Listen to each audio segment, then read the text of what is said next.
Welcome to the Club 20 Winter Policy Meetings. As you probably noticed, we are doing things a touch differently this year. We are starting the day with all of our federal updates, so we won't have individual federal updates at each policy committee. So those will all happen here in just 2 seconds. And we are also consolidating our 10 policy committee meetings in 2 days.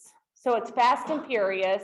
We'd love to hear your feedback. If you love it, tell us. If you hate it, tell us, because we may pursue this again in the future should this turn out to be a successful format for us for the next couple of days. So we shall see.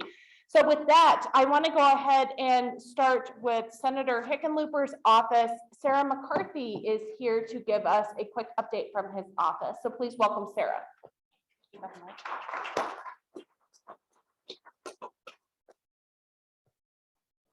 just got to hold.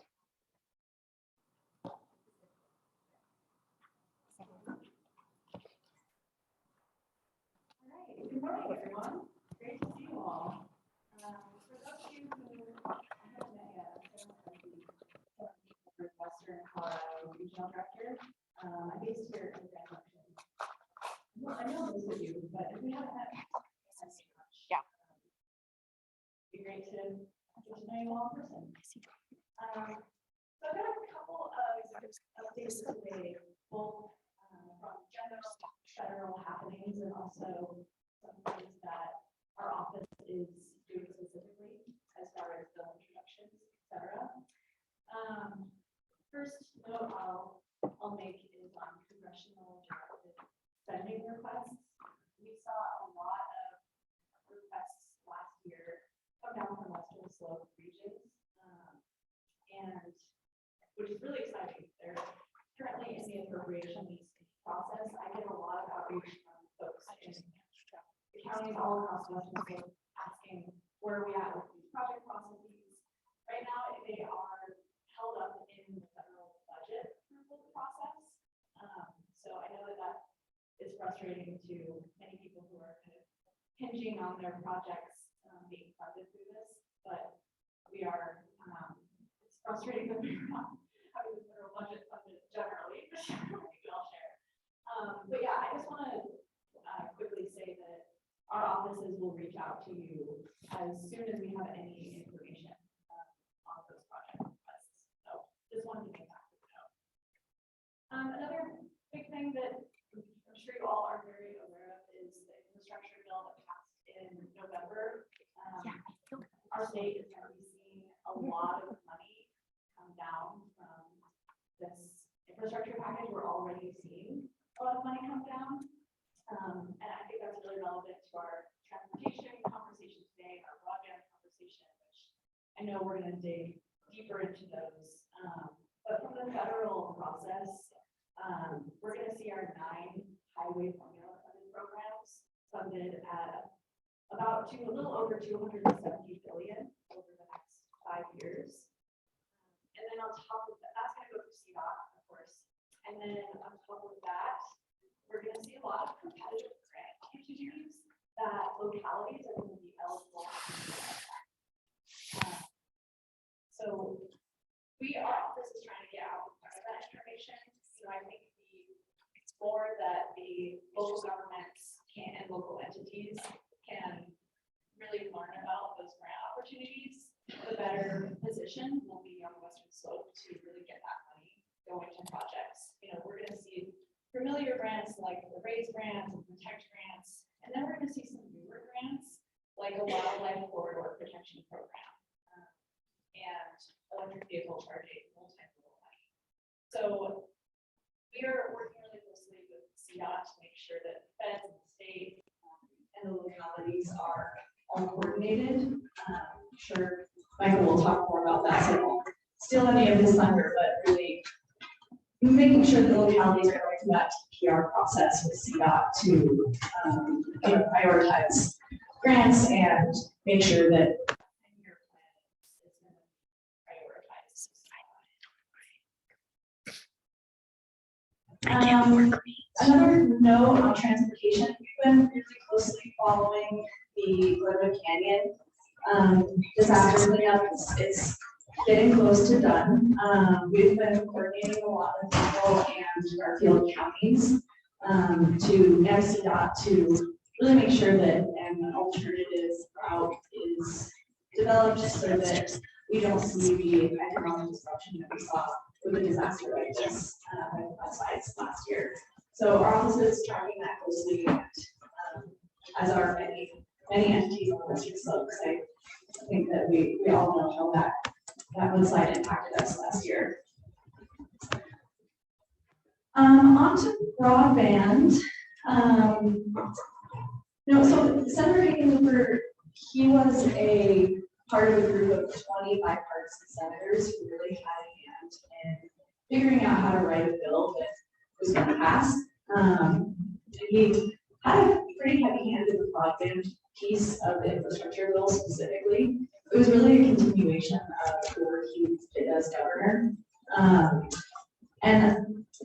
This bill, I think I'm going to let the OED folks today speak to the details on that, but of course we're going to see money like middle mile, affordability, ensuring that there aren't gaps in telecommunications, healthcare, education.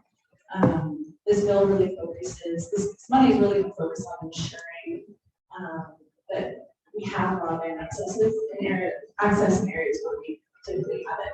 And I think we are very familiar with that over here. So Hickenlooper was really proud to have a hand in that piece.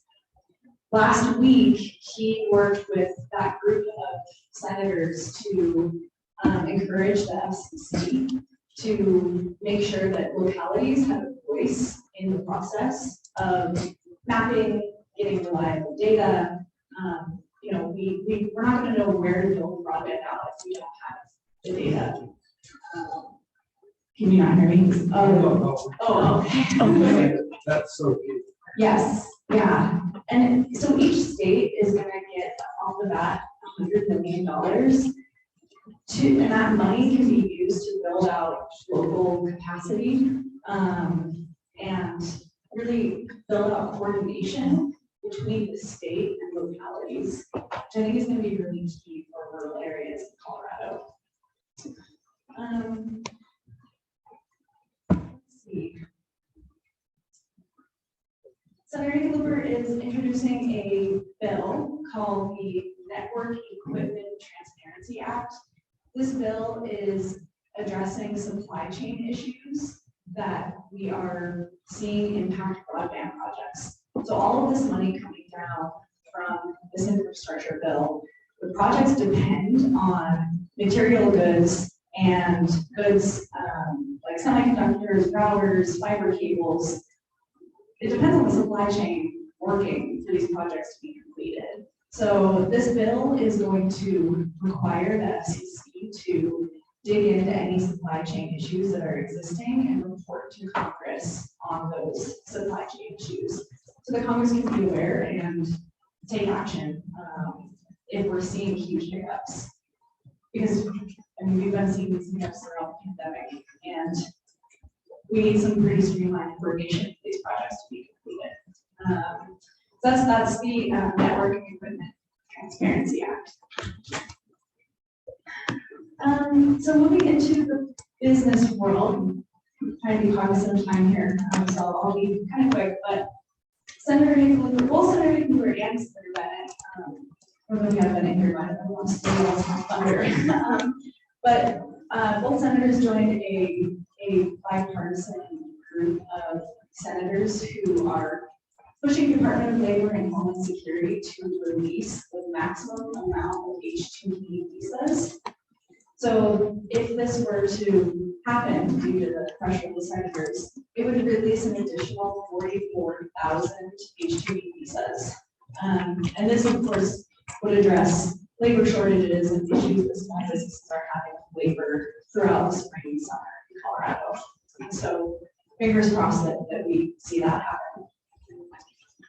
Senator Hickenlooper is also introducing a bill that would streamline the economic injury disaster loan program.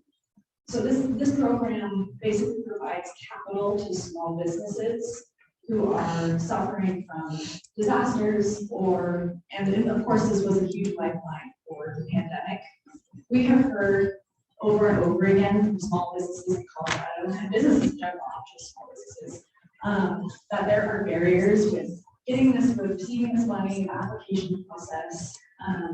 And so this bill would address that by mandating timelines for that agency to respond to businesses, timelines for applications and denial, and just to streamline the process overall, requiring report to Congress at the end.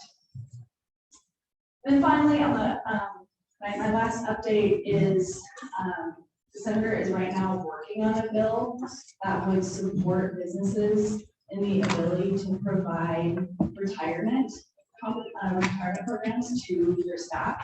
We've heard from a lot of businesses that they want to be able to provide retirement packages, but the complexity and the costs are just prohibitive.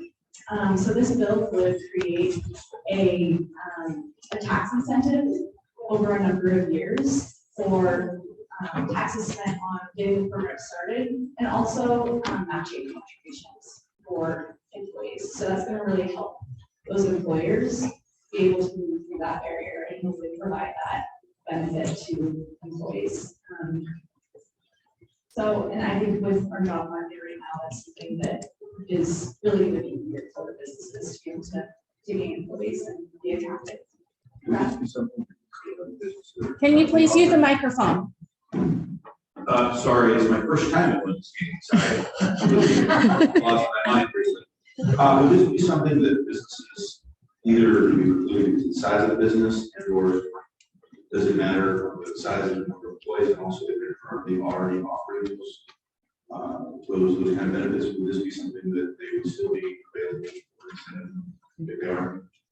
Yeah, great question. So the bill does have parameters around sizes of businesses. Actually, we're still writing it right now, but it has currently a couple of tiers for businesses with 100 employees and over 51 to 150 and under, and those tiers provide different tax incentives.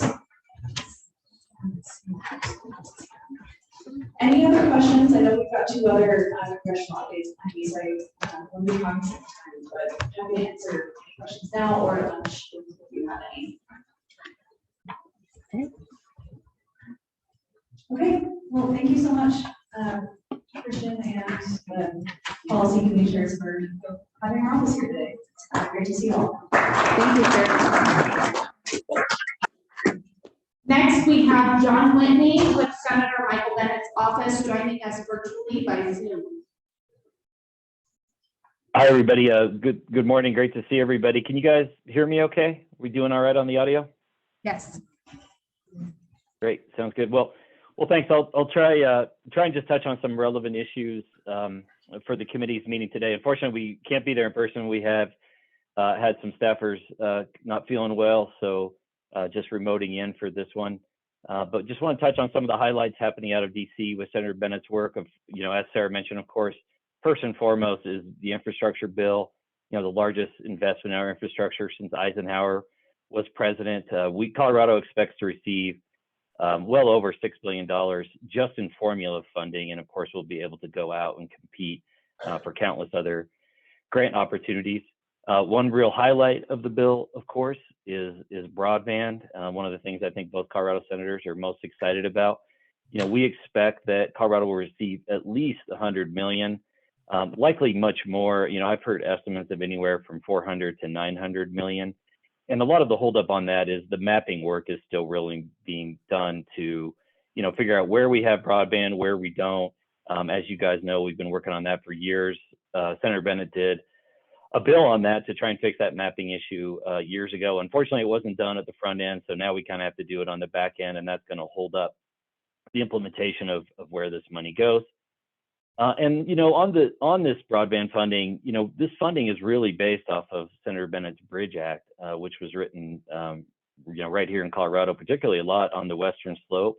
and really a lot through our work with you guys. I mean, I've sat in the room with the Telecom committee many times over the years as we put together the Bridge Act and worked out the details of it together. I know Club 20 participated in many of Senator Bennett's listening sessions and work sessions on that bill. And so you guys really helped create this bill, because when the infrastructure negotiations really got going, Senator Rob Portman, a Republican of Ohio, really ended up kind of leading the charge on that portion of the infrastructure bill. And what they used as the base text as they began the negotiations was the text of the Bridge Act. They basically took that as a starting point and used that. And there were some changes to it, but by and large, all the fundamental elements of the Bridge Act and where it directed federal funding and the terms and provisions it had carried through in the final infrastructure bill and laws. So I think Club 20 can really be proud of the work that you guys did to essentially help write our nation's largest ever broadband funding bill at the federal level. So really excited about that. Sarah talked about some of the challenges that will be that we will need to work through, working with the Colorado Broadband Office and others, but they're coordinating very well with both our offices to make sure they're having listening sessions, and candidly, I think they're going to need to staff up for this challenge. I mean, this is the largest amount of federal dollars will ever move through, and it'll move through in a way that refreshingly will be much different than past installments. I mean, I think we've all seen these large dollar amounts that have gone to some of the large corporate players that really haven't effectively hit the ground. We're really hopeful that won't be the case here, but of course we'll all need to stay engaged to make sure that happens. On transportation, that's the largest direct portion of the bill: roads, bridges, airports, trains. Colorado's already got a lot of those funds on the ground: 86 million for airports, 716 million for highways and bridges, 45 million and for bridge improvement projects. And again, we'll be able to compete for those grants that are going to be part of that portion of the infrastructure bill as well. And so every community I work with, I'm telling them to think about their grant writing capacity, how they can do that, how they can work with CDOT and their local TPRs, their local government entities that have that capacity, and those that don't have that capacity, we're encouraging to reach out and find partnerships with those that do. I know in some regions, I know, for instance, Region 9 down where I am, I mean, they're going to bring on a grant writer that will specifically help those smaller communities so they don't get left behind in that grant writing process. Another highlight of the bill on the infrastructure side is, orphan well funding. We've got 56,000 reported orphan oil and gas wells on state and private land. At least 14,000 of those are on federal lands, and of course those pose a threat to watersheds, leak methane, harm wildlife and livestock, and really we want to get those cleaned up, working in concert with industry to get that done. There will be 79 million in funding from the bipartisan infrastructure bill for that kind of work in Colorado, and that'll help create jobs, support our local government, support our state government in that work. Colorado, of course, already has an orphan well program, and we're working closely in coordination with DNR to get that money on the ground and really ramp up their program. Looking to the future on that, Michael is still pursuing bonding legislation to make sure we don't create more orphan wells in the future, and working closely with the oil and gas industry on that. I mean, there's a lot of, the responsible entities in the oil and gas industry are supportive of that effort, because they know, frankly, that sadly, it's often just, a few bad operators that end up leaving those orphan wells behind on the landscape. We can avoid that if we have adequate bonding measures in place so we don't create that problem. Another big issue we're working on right now is post office reform. Both Senate offices have really been lit up by a lot of concerns out of a lot of different small towns and communities about just the problems with post office service, just numerous challenges: insufficient space, insufficient PO boxes, people being charged for boxes and they shouldn't, lack of home delivery, lack of new cluster boxes, and just really has exploded in the last year from all kinds of corners of the Western Slope. So one of the things Senator Bennett has done is worked with, there's work on a bipartisan bill coming out of the House. It's already passed the House on a good bipartisan vote. And now Senator Bennett sent a letter to Senate leadership a couple weeks ago asking them to bring it up for a vote immediately in the Senate. That started to happen this week. It doesn't look like it will get a final vote this week, but should happen in the weeks ahead. And Senator Bennett, of course, plans to vote in favor of that bill, which will really restructure the whole fiscal structure of the post office and hopefully help us get a lot more funding on the ground. We've already had conversations with post office leaders to say we need to make sure that a lot of that money comes to rural areas where the need is really most acute. We don't want to just see that all get absorbed in the Chicagos and St. Louis's of the world, because it's really the rural communities that are going to need that funding. Another big issue we want to touch on, mental and behavioral health. I mean, we all, of course, are hearing from communities that work on the many challenges in the mental and behavioral health crisis, which was only worsened by the ongoing pandemic.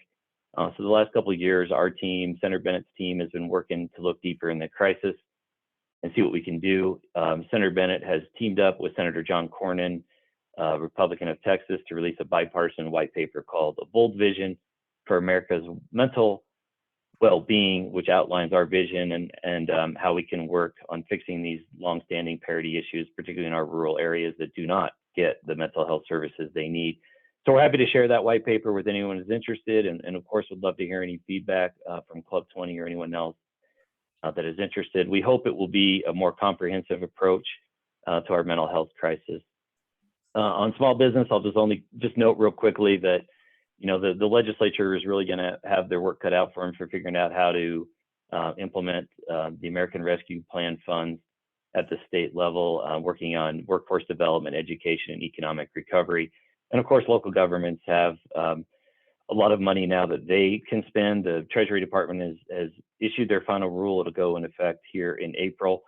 We worked closely with Senator Hickenlooper to advocate for the maximum amount of flexibility for the use of those funds. And really, frankly, Treasury did a great job on that. They put in place, kind of like a minimum exemption to some of the more draconian spending rules for smaller counties and governments that really frees up a lot of flexibility for local governments to use those funds for things like affordable housing and other priorities that we're hearing about. And so the feedback we've gotten from TCI, CML, local governments has been pretty favorable to that final rulemaking. The final topic I'll mention is we are coordinating closely with Senator Hickenlooper and Governor Polis's office to advocate to keep the outdoor retailer show in Colorado. That, of course, brings tremendous benefit and prestige to our state, great economic impact with all those national outdoor distributors and retailers and companies coming to Colorado every year to sell their wares and to connect with customers and other entities. And so there's been some discussion about that show going back to Utah. And so we're really leading an effort from Colorado's leadership to say, let's keep that show in Colorado. And I know a number of West Slope communities attend that show. In the past, I remember seeing Delta County and other counties represented there at the show. So we're hoping to keep that in Colorado. And with that, I'll wrap up, but happy to stick around for any questions as needed. Thank you so much, John, and I think our folks know how to get a hold of you should they need to. So thank you for joining us. Next up from Congresswoman Lauren Boebert's office, we have Clarice Navarro. It should be still.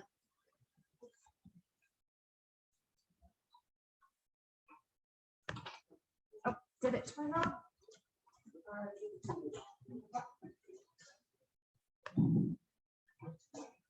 Okay, all right, my name is Clarice Navarro. I'm the district director for Congresswoman Boebert. It's a pleasure to be here with all of you today. Some of you may not know, we have 3 offices. We have one in Pueblo, one in Durango, one in Grand Junction. I'm coming up from Pueblo. I've been here this week working with the Congresswoman as she's been in the district. And again, just thank you for having us.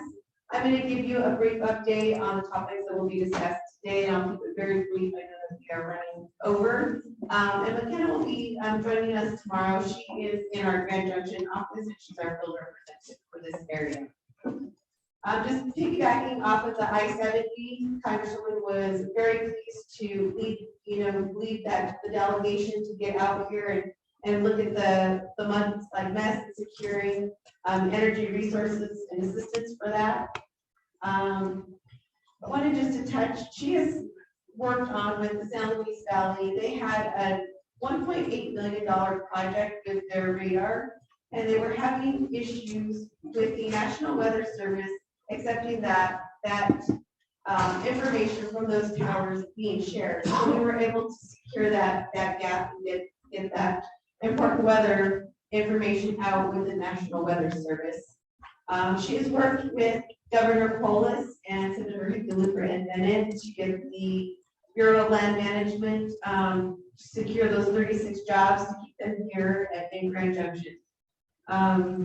For one of the other pieces in transportation, she has worked with farmers and ranchers to make sure to get the appropriations passed to delay the implementation of regulations targeting the livestock transport industry, which is becoming very important as we all have seen what's been going on.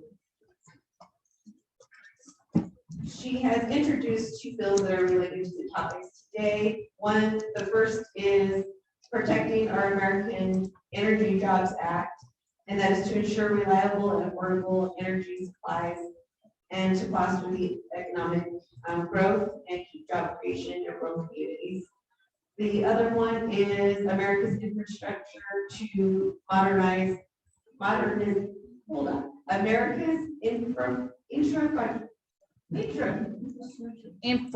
infrastructure. There you go. Yes. And that act is just to make sure that we have lots of monies to go towards our roads and bridges, and continuing to keep everybody safe as they're traveling through our great state of Colorado. We do cover all of the entire western slope through Pueblo, and we will start covering Los Angeles County and Otero County in 2022. So we have a big district, and again, it's a pleasure to be here with all of you. I will be here all day, and if you need to meet with me, I'm available. Thank you so much for joining us, Clarice. Let's give Clarice a warm round of applause.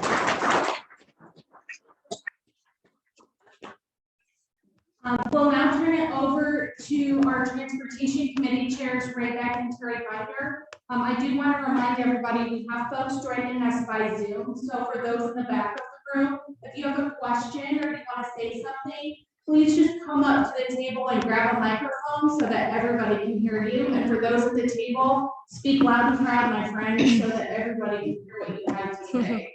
Terry and Ray, please take it away. Okay, just everybody stand and we'll join us in the pledge of allegiance. I ask my good friends up here to read that. Wow.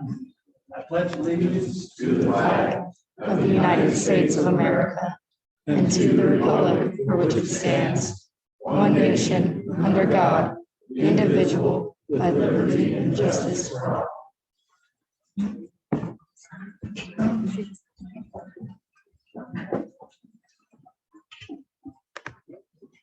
Thank you, everyone, this morning. Thank you for your dedication to being here with us this morning with Club 20. Before we get started and get into our speaker, we have a couple guidelines we'd like to share with you right off the bat. So, welcome to Club 20 Policy Committee meeting. Before we begin, I would like for you to join us in the pledge of allegiance. Thank you for that. First of all, we'd like to give a big thank you to the folks here at Youth Water for allowing us to hold our meetings here. So thank you, Youth Water. In accordance with our bylaws, we ask that only current Club 20 members participate and vote on matters of policy development. If you are interested in becoming a Club 20 member, please seek a member of our staff for more information, or you can contact the membership chair. Discussion is open to members and guests, and is a critical part of our committee meetings. When asking a question or making a comment, please use the microphone and speak loudly into the microphone so everyone can hear you. I'd also ask and suggest that you mute your cell phone at this time. For those seated in front of the table, tabletop microphones, please do not turn on your microphone until the committee chair has acknowledged you, and then turn off your microphone once you are finished speaking. For those in the back of the room, subcommittee staff will be walking around with microphones. Yes. But as Krista said, we are limited with microphones. So please use the microphones up here. We will now ask the folks who are joining us virtually recognize those people and tell us who they are, so we can save a little time. Thank you.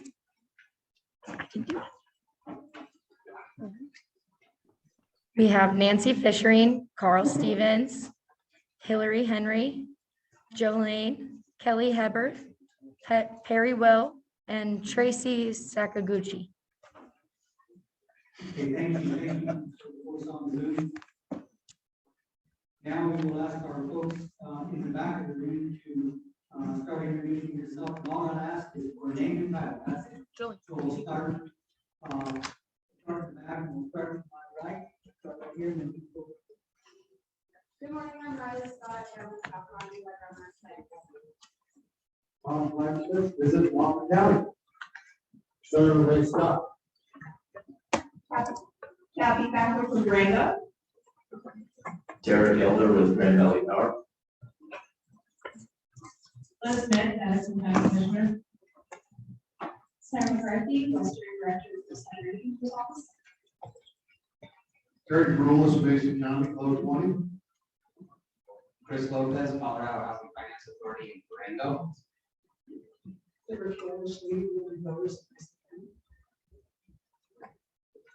John Vasta, Executive Director of Community Options, in Montrose.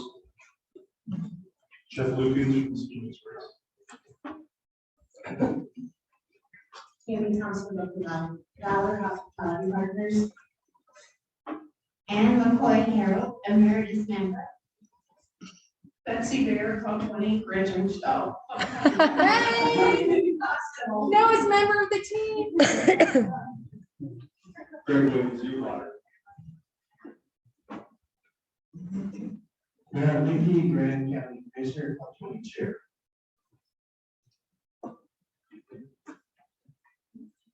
Okay, is that everybody? Yeah. Okay, so we'll start over. We'll start over on my left. We'll start-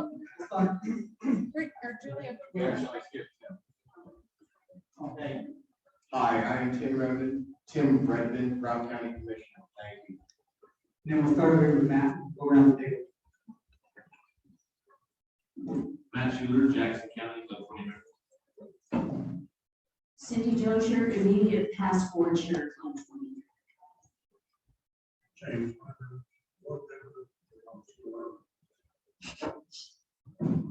Michael Murphy. Brad Cloud, Code 20 Chair elect, County. Tom Harden, Eagle County Recovery Broker. Doug Palmer, Rock County Ranch. Maria Zimmerman, Arborlees, Colorado, Archuleta County. Terry Binder, Southern County Transportation Chair. Ray Beck, co-chair for transportation.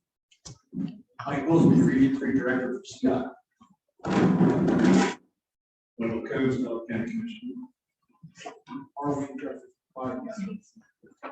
Mike McFly, Scott. Jason Smith, Scott. Yes, program. Again, Clarice Navarro, Congressman Boger's office. Andy Webb, Barry Farmer, Delaware County. Les Merlin has been. Christian Reese, Executive Director of Club 20. Brittany Dixon, Policy and Outreach Representative for Club 20. Julia Courier, Operations and Program Representative. All right, thank you, everyone. Real quick, if you're a new member, you've been a new member within the last year, would you please stand?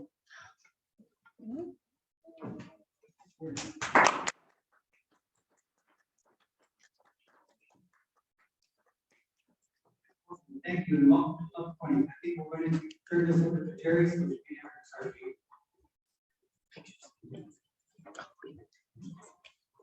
Good morning. I would like to welcome Michael Wolfie, he's the Region 3 Director for CDOT, and Jason Smith, who's program engineer in Grand Junction.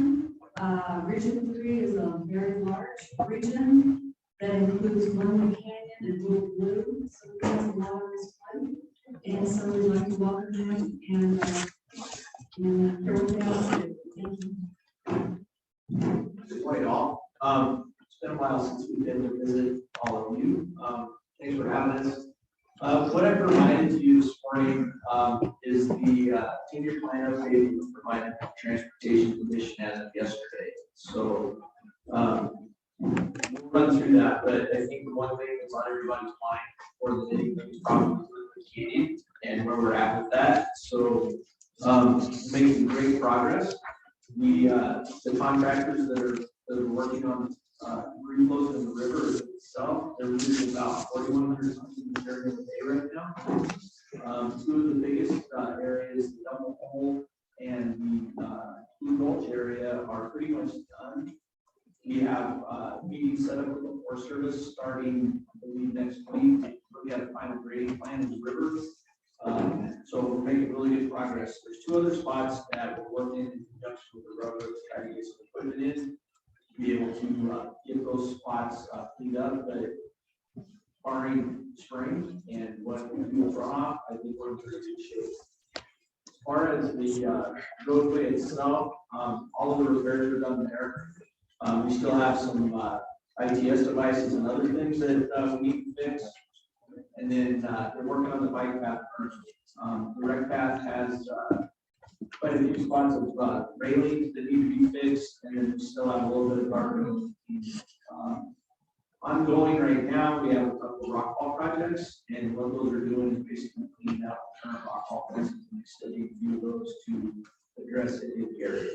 So next big chore or task is continuing to partner with the Forest Service and our other partners to look at what mitigations could be done up higher around some of the very deep and treacherous areas that we have the debris flow coming down. The one thing is the Forest Service seems to be very optimistic that the growth that we got late in the summer last year is going to hold a lot more material up. That doesn't mean we won't have more come down, but the other side of it is we don't think we'll have anything near the magnitude we have previously. Anybody have questions about that before I jump into the easier stuff? Cool. So, Mr. Chair, so is there any plans or discussions about getting some alternative route other than through Clinton Canyon? When, I mean, you know, as Rock County Commissioner Beck and the rest of Moffett County, we appreciate some of that traffic. But man, when that thing went down in the days and the rest, we kind of knew that might happen sometime back in the day. But now we've become so dependent on that thing. Man, I mean, we had people coming over the Rock County roads and the rest trying to cut it off and make it faster than the rest. I just wonder if somewhere we need to have some discussions and plan about some alternative, closer alternative. Thank you. That's a loaded question and a lot of statements. If you were also kind to advocate with the legislature and transportation, which is about $100 million, I think that helps. But unfortunately, you know, we're looking at Cottonwood Pass, but we're in for fairly early discussion about what that looks like. And to be honest, Garfield County and Eagle County both are wanting to keep it a county road, and understandably so. You don't want people driving interstate basically on your front lawn. So that's one of the things that we're being very cognizant of. There's some safety improvements that can be made on the Garfield County side and some more on the Eagle County side. We did ask FHWA, our emergency response, for $50 million for Cottonwood Path. That was one of the placeholder. What it looks like now with the discussion around that with FHWA, it looks like what they're probably willing to help us with is about $6 million. So with that $6 million, part of what we're doing right now, we're looking at right-of-way issues up through there. We offered to help Garfield County with some of the right-of-way stuff. To be able to map that out and get better understanding of what it actually takes to bring that road up in some places to a 24-foot Well, frankly, some places that road only about 14 feet wide. One of the things is it probably will never be up to the level of being able to run commercial vehicles over it. So unfortunately, it comes to you guys up north or down south. Jason's project on Little Blue Canyon will be wrapping up hopefully this fall. They did have impacts to when it changed things. We got people open during that, try to relieve some of that pressure. So once that project's done, we purposely try to push everybody north just because we impact highway 50. We can spread that out a little bit, but as you all know, there's just not enough good east and west routes through western Colorado. And so it's either way north or way south or through the middle. So the Cottonwood Passing will be interesting to see where it ends up, but the fixes that Garfield and County identified are not going to be. One of the things that we're looking at through the federal infrastructure package is the opportunity to apply for some grants around resiliency and see if we can't make it safer to use during an emergency. I advocate all the time to look at Highway 9, 13, 40, 131. If somebody would give me $30 or $40 million, that's probably where I would put it. But not my choice. So it's an interesting thing. They want to leave the ball, and so you got to work through that with a more of a partnership. I don't know if that answered it, but there was a lot of mumbling in there. So no, absolutely not, because I know it's been a heartache for a lot of people. So okay. All right, so the 10-year plan. So basically what this boils down to is this was a presentation for the Transportation Commission yesterday. And where we're at is the intent is still to fully deliver out the original 4-year priority list that we had, $267, and close that out so that we get to regional equity. The reason I bring that up is that $380 million is what was left in FY22 of the projects that we did not deliver out of the first 4 years. So where we are at currently is Commission supports that the $380 million should be. Thank you. So what that boils down to is, and what makes you guys all happy is 3 and 5. So Region 3 has about $54 million in year 4 to meet regional equity based on the RVP formula, and Region 5 has about $28 million. So with that being said, out of that $54 million, and I can't speak specifically to Region 5 because I'm not sure of the projects, out of that $54 million, Region 3 has about $38 million worth of projects that need to still be delivered. Those projects range anywhere from capital construction projects down to rural paving projects. So we are definitely keeping our commitment around that. The one thing I'd point out, the fourth issuance of the COPs for year 4 of 267 is expected to result in about $630 million with interest. So the remaining $250 million, that's the number that you get if you subtract the 380 from the 630, will be programmed into the next 4 years of the plan.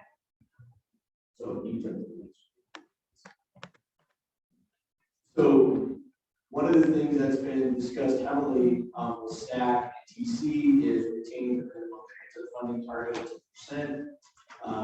So one of the things that we've been advocating for, at least from a regional director perspective, was to make sure that that transit money was taken off the top, so we what keep everybody from planning, so that we can start working on the next 4 years.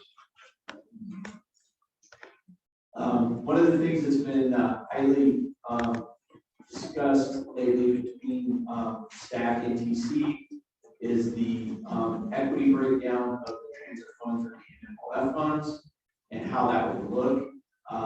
So based off of the MMOF formula, you can see the percentages there. That was what would be the updated equity or the previous equity. If you go to the next one, yeah. So one of the things that's been discussed was how we get to the 10% training. And I believe that the general consensus between STAC and TC is the left column. So if you look at that, it changes the distribution of transit dollars a little bit more weighted towards all of the other regions other than region 1. Region 4 gets a little bit more in that, but it really benefits region 3 and region 5 as far as some of the transit dollars will be able to expend in the plan. So this is a big piece, and this is a hugely important thing to me, as it is to, I know, a lot of you, is the retaining of the 25% rural pavement investment target. So that's something that Region 3 takes very seriously, and I would point out that the other handout that I gave you all is the project pipeline, and this is all of the projects, but under the northwest piece of it on page 5 and 6. It breaks down all of the projects that were on the current 10-year plan, what will get moved into the pipeline for the next 4 years and beyond. But anything that has an RP and project type column is a rural paving project. Moving left to right on the list, you can see the stuff that either has a check mark or a funding total that's been addressed, and then the stuff that will continue to be addressed. So Region 3 is very cognizant of this, and it's helped us out a lot. We have, in Jason, 3 more projects that are getting ready to be awarded for rural paving this year. The TC was kind enough to allow us to advance 2 of the year 4 projects a couple months ago to be able to go to ads this spring. Uniquely enough, where we ran into some issues trying to get all of our rural paving projects delivered was Liquid Canyon and Highway. So a lot of these rural paving projects were on roads that were impacted by the closures of those 2, so we had to hold off on those. So we can jump back to the other one. Anyway, I provided this electronically as well, so if anybody wants a copy of this. So what all that mumbling boils down to is, over the course of the next 4 years, this is what we're starting to get ready to look at. And prioritize each prototype for the next 7 projects in the 4-year plan. Region 3 is about $176 million to start working on. Just to give you a frame of reference, that's about half of what Senate Bill 267 brought into Region 3 over 4 years. So that $176 million also encompasses the 25% that we're going to take off for rural paving. So that number drops down a little bit, and then you see the other column of the almost 20 million that we set aside for transit. That's in addition to the 176 million. So currently, we're right now in the planning process of talking to the TBRs and the NPO about how we're going to divvy up that $176 million so we can keep moving on projects in the next 4 years. So this is kind of a timeline of where we're at. Process. We're in that February-March timeframe right now. We're setting up our second round of meetings with all of the TPRs and the NPO to discuss their priorities based on now that we have a funding goal. And then we're going to start working on that. Once we get to that point and we have a fairly solid plan, it's going to need to be ran through the GHG modeling, and there's commission and staff are currently working on the policy and procedure around implementation of greenhouse gas rules that the commission passed. So that busy little chart up there, basically what it boils down to is Thursday hope by July that we have an approved 10-year plan with the first 4 years being heavily concentrated on the ability to deliver projects. Yeah, next step. Oh. So that's in a nutshell, that's kind of where the 10-year plan stuff is. And I don't know that I can answer any specific questions around Senate Bill 260 because I'm still trying to figure out all the different costs of money. But Jason and I can try our best to answer any questions after all of that, so.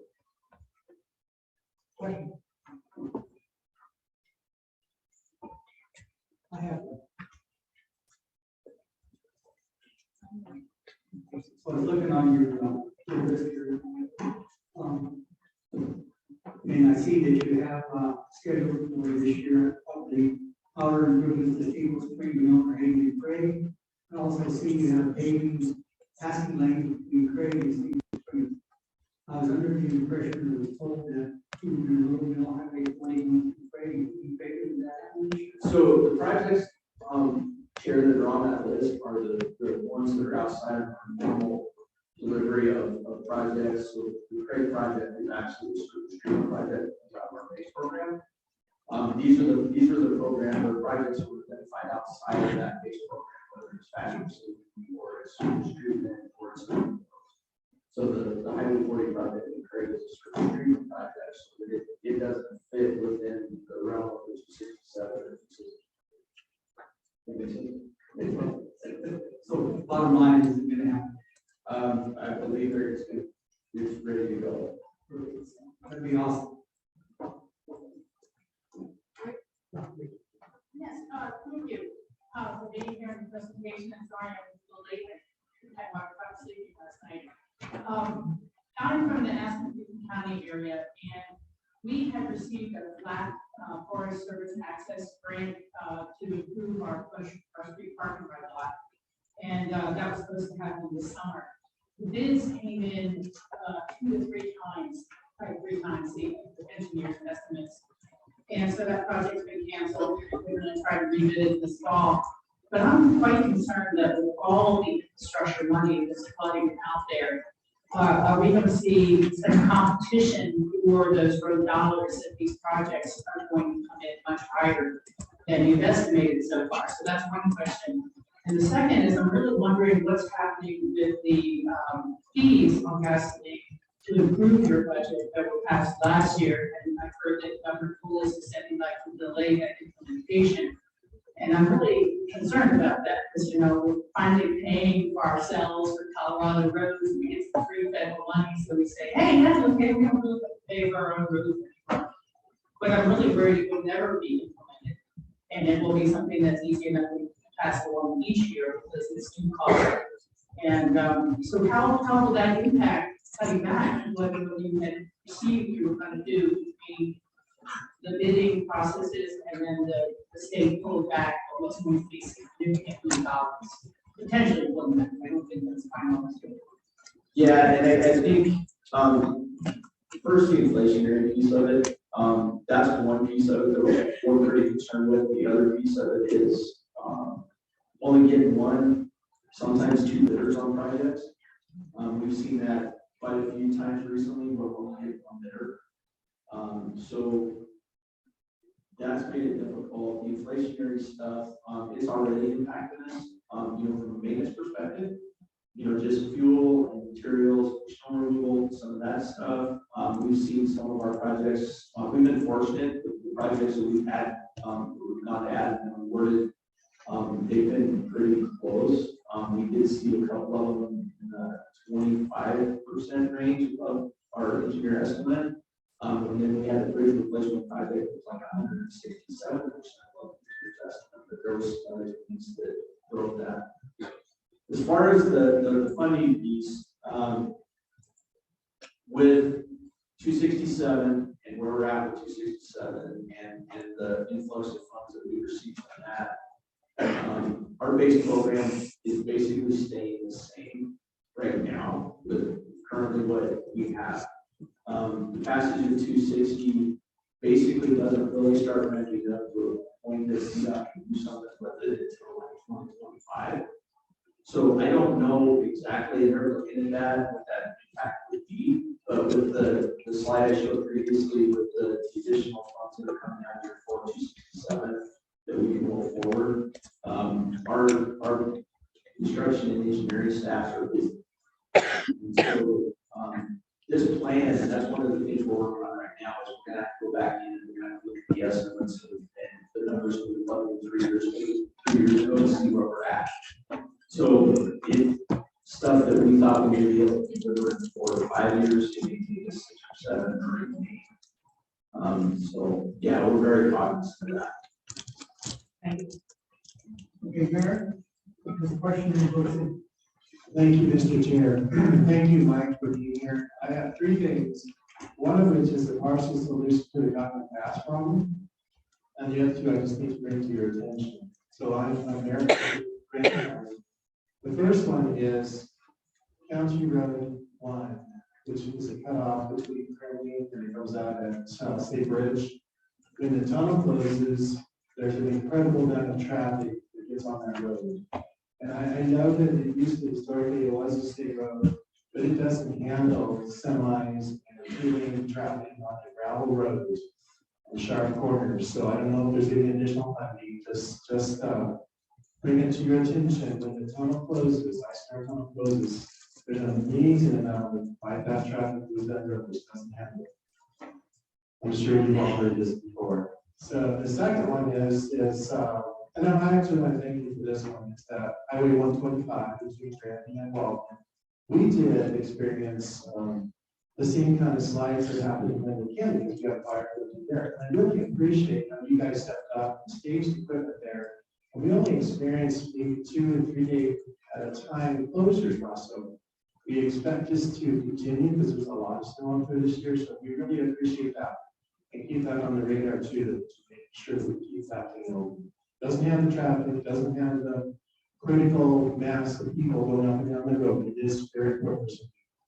And the third one is the Cotton Pass solution, and on to what Dr. Munger said, is that when Wood Canyon closes, they all go down, a lot of them go down Highway 40. And as you well know, Highway 40 between Fairway and Revenues Pass is very narrow and no shoulders. And it is a good bypass. That road doesn't handle that kind of traffic. So if we can do any kind of work with that only, we focus on that road, I would be greatly appreciated. Thank you.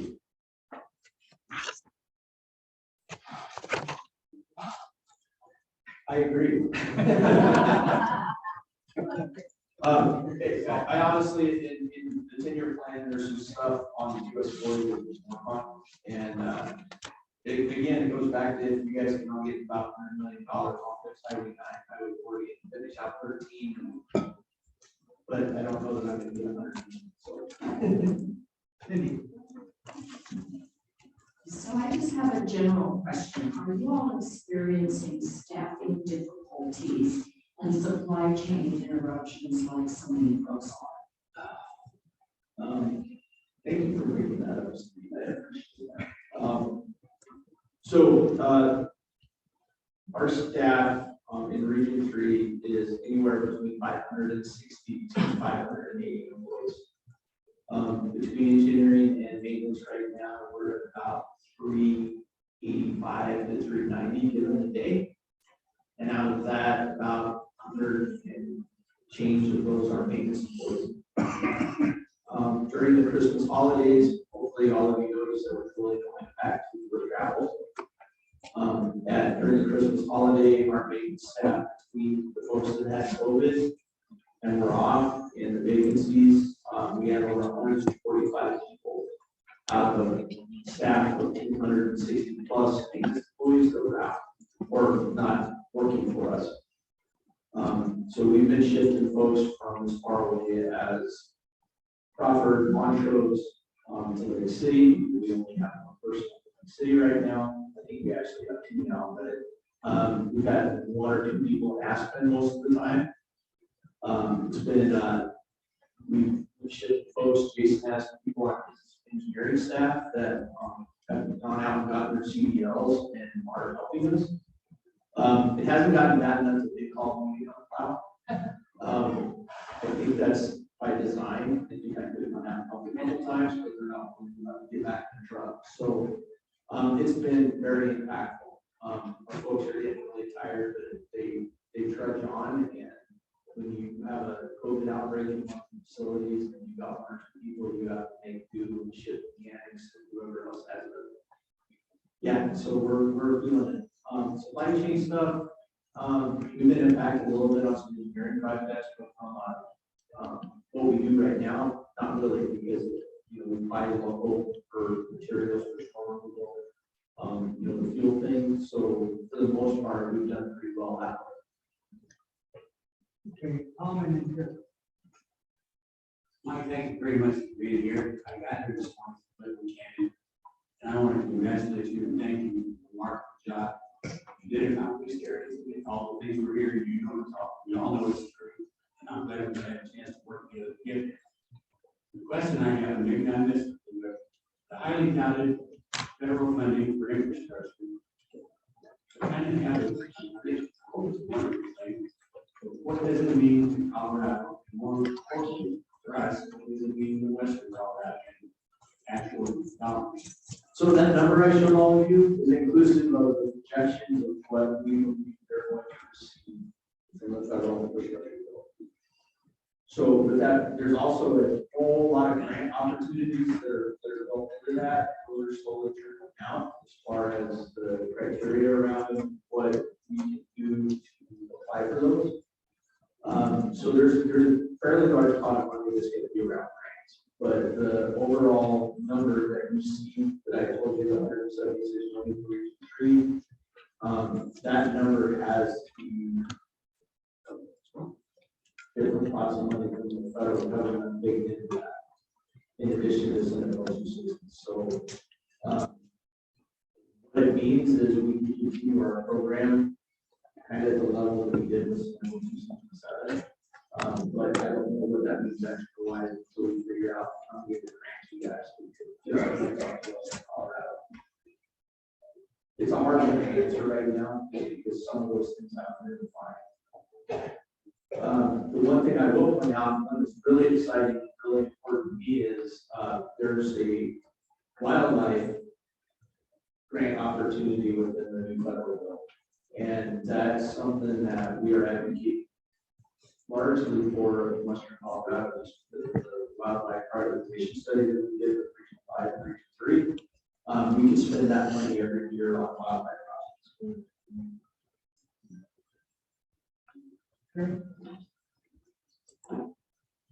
I believe, when Senator Garden,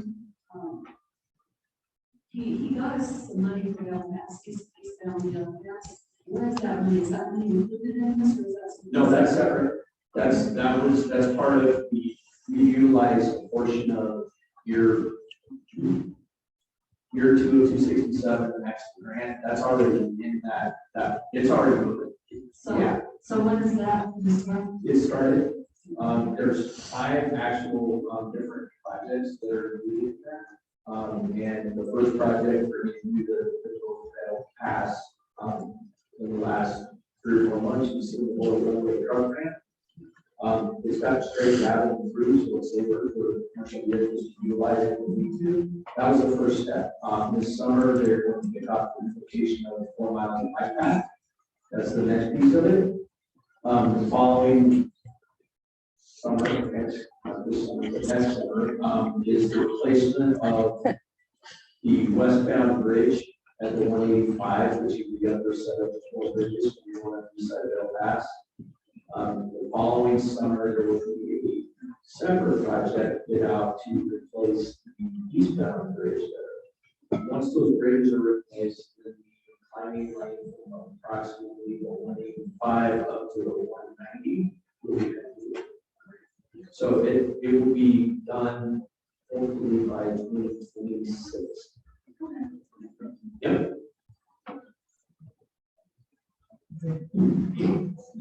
Are there any other questions? Okay, let's. Mike, years ago, there was thought of doing something with Highway 15, trying to come up with a second interstate. Do you think there's any agreement with that ever happening? We trying to come up with a second highway across the state? Personal opinion, probably not. And this is the uniqueness of being a maintenance guy. That $176 million number that I showed all of you, if it was up to me, that number would be about half of that, because I would put it into our asset management and maintenance program so we can take care of what we have. But that's not my choice. So I think that's probably as probable on the Eisenhower? Well, I think if they get fully fulfilled, that's probably the next model point. If they just keep working the way west, eventually they'll be here. Is there anyone else? Oh, Christian? well, it's more of a comment from Nancy on Zoom that the speakers are moving like close to the microphone and then away from the microphone, which makes it kind of hard to hear. So, I think that is the only comment, that's the only comment from our folks on Zoom. Okay, before we start on the policies, I just like to thank you all for coming today and for doing the work that you do. I you get up every morning, you not knowing your voice, I was gonna have on the roads. And, I hope you don't have to, plow snow. Like, yeah, so you're doing miraculous work in the midst of a bad situation. So I really appreciate it. All you do. Thank all of you for having us. Give them a round of applause.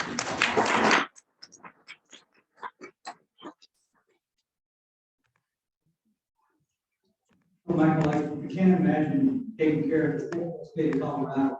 As a former county commissioner, you got some commissioners here now, you got some council members. But it's one thing to fees, and we can't feed everybody all the time, a county or a city, but you guys got the whole state of Colorado.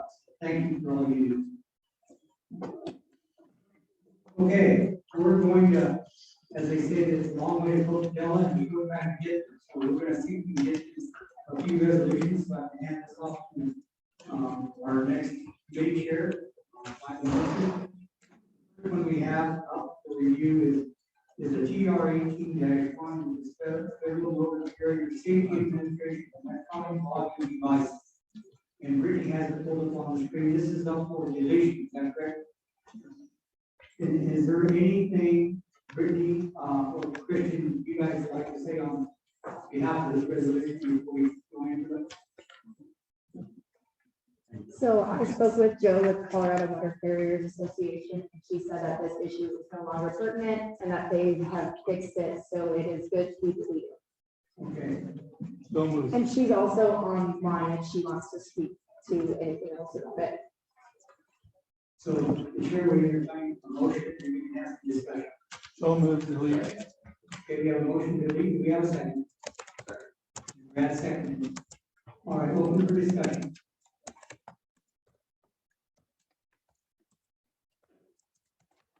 Call for vote and all in favor of deleting this resolution TR-18-1, signify by saying aye. Aye. All opposed. Motion carries. Thank you very much. Our next resolution will be TR. We got X's in there, so we actually get a formal number for that, but it's Colorado Department of Transportation Planning and Representation. So I have a little thing I want to read here before we go into that. I'm gonna find it.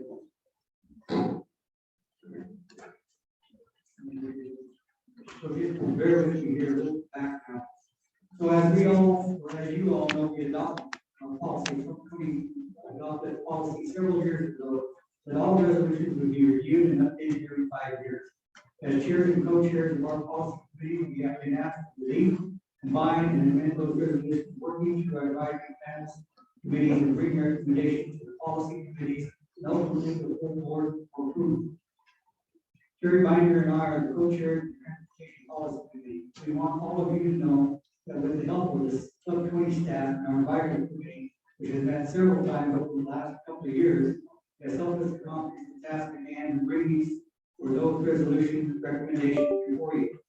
Last summer, in our policy meeting in Monroe, we had 24 resolutions on the agenda, to 18 of them, with some recommendations to the advisory committee and recommendations to the full board. Most all of them were on the fall agenda as well. With the help of staff and our advisory committee, we are now in a position to present new transportation guiding principles. And this will be done in several categories, with the first one on the agenda today. We would ask that you carefully review them, understanding that there has been a lot of work and thought put into these recommendations.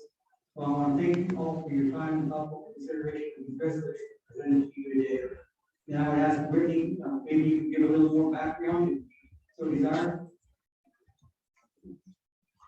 So for this first resolution, what we did, we had two different resolutions on the book pertaining to the Transportation Planning Committee.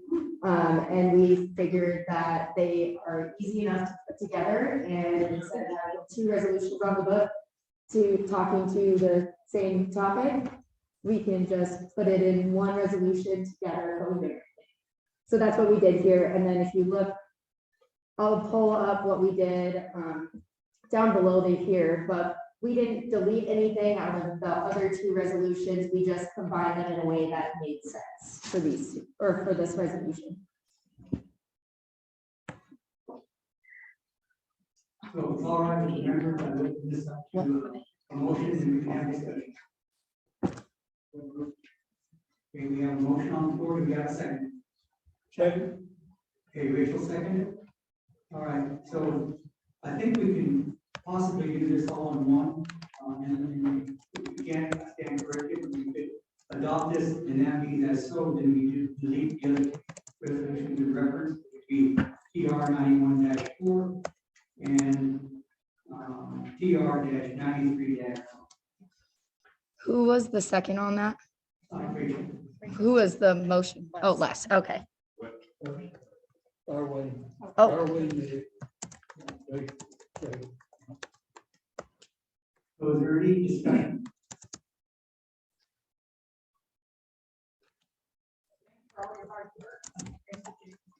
You bet. Thank you, Rachel, and I want to really thank Christian and Ricky for this. I mean, there's been a lot of time for this. We still have a ways to go, but we cannot get there without their help, without your guys' help here today. So whatever happens today is a recommendation for the whole board, which we should March 23rd, 24th, 25th, right? The board meeting's on March 23rd. Okay, March the 23rd. So this, whatever recommendations come out of here, we'll go to that meeting, the whole board approved. And once it's approved, then it's on books as amended or as adopted. So, any further discussion? All right, all in favor, signify by saying aye. Aye. Opposed, same sign. All right, motion carries. Thank you very much. And the next one we have on the agenda is, I think, is it the UAS? Yes. And this one. No, just. We did. Okay, so the next one will be, let's go ahead and do the UAS unmanned aerial systems. And that's the TR-14-01. This is a recommendation to renew. And while this is kind of a standalone policy, we're going to keep it as such because it doesn't actually fit into the transportation principles. So it's basically just a review. So I would ask the committee to start with the motion. Cindy Yoder, had the motion for a second. Art Wayne seconded. Is there any further, is there any discussion at all on this resolution? And you know, this is a great technology and we see it used a lot in firefighting, as an example, in EMS. So I'll go ahead and call for the vote. All in favor of renewing this resolution, which is TR-14-01, signify by saying aye. Aye. Opposed, same sign. All right, motion carries. Thank you very much. And then I think we have one other. Nope, that's all of them. Is that, what about that one? We already did that. Okay. So We're faster than speaking about. I'll tell you what, we. I just wanted to share with all the folks in the room that Senator Scott is here until 9:45, should anybody have any questions for him. Thank you to our elected officials, Senator Scott, for being here, anybody that runs for office. So I have a little bit of time here. I might want to just talk a little bit about our membership, and then what I'd like to do with time remaining is, while I'm doing this meeting, folks can be thinking about what topics would you like to hear from this committee going forward. So if you have a couple ideas, Gary and I would very much appreciate it. When there is benefit, talk to them about that, and then I'm gonna have, I'm gonna back to your Terry for some closing comments. So as a member of Club 20, some of the benefits are this. Receive up-to-date information on key issues affecting Western Colorado in the form of a monthly email, e-updates and newsletter. Participating in policy committees that guide local and state elected leaders on Western scope through annual trips to Denver and biannual trips to Washington, D.C. Voting at county caucus meetings to decide who will represent you on a Club 20 board of directors every 2 years. Being eligible to vote at all Club 20 policy committee meetings and having problem solved or questions answered as a courtesy of the Club 20 staff. Networking opportunities with the diverse group of individuals, elected officials, and business folks from all across Colorado. And with that being said, where is the reception? What time is it tonight? The reception will be held at the Rock Slide downtown Grand Junction at 4:30 p.m. We'd love to have you join us. Yes, we would. It's a great opportunity. And I apologize to the folks on the Zoom. I can't see your faces, but if you have any comments or questions or whatever, feel free to jump in there and Rick can recognize it for us. And so while we're waiting for that, are there any particular topics you'd like to see transportation bring forward in the future? Don't all jump on them. Yeah. Here we go. Ray, I think the particular concern. Hold on. We'll get you a microphone, Harry.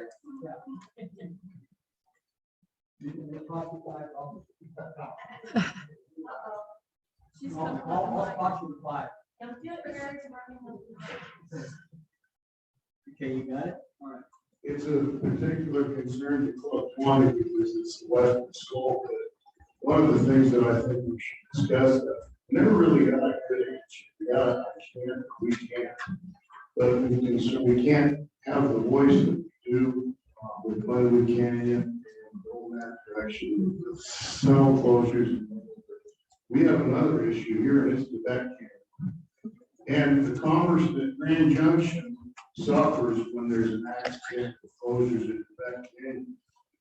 There's been a number of times when I've asked for CDOT to say, why can't we open the other lane and at least have 2-lane traffic on one lane? This could be very costly to the Western Slope, especially since we may have to use the north-south corridor support. I sympathize with Mr. Walker on what happens in Steamboat, but common sense tells us that's going to be the only solution. Let's go stop everything here, go over Douglas Pass to Rangeley and that way. We better concern ourselves with Quebec. We better ask CDOT to consider opening one side for 2-lane traffic rather than just close things down. Because the first thing that gets closed down is trucks. And I don't think that I think really we should focus on it. It is a Western Slope issue. And I think our impact will be a lot greater as Club 20 or something. Thank you. Any other ideas or suggestions? Thank you, Harry.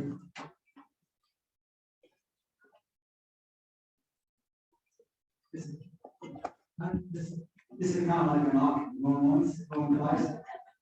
So, okay, Harry.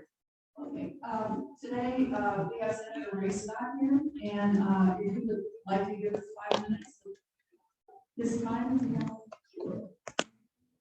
You need to keep it to 5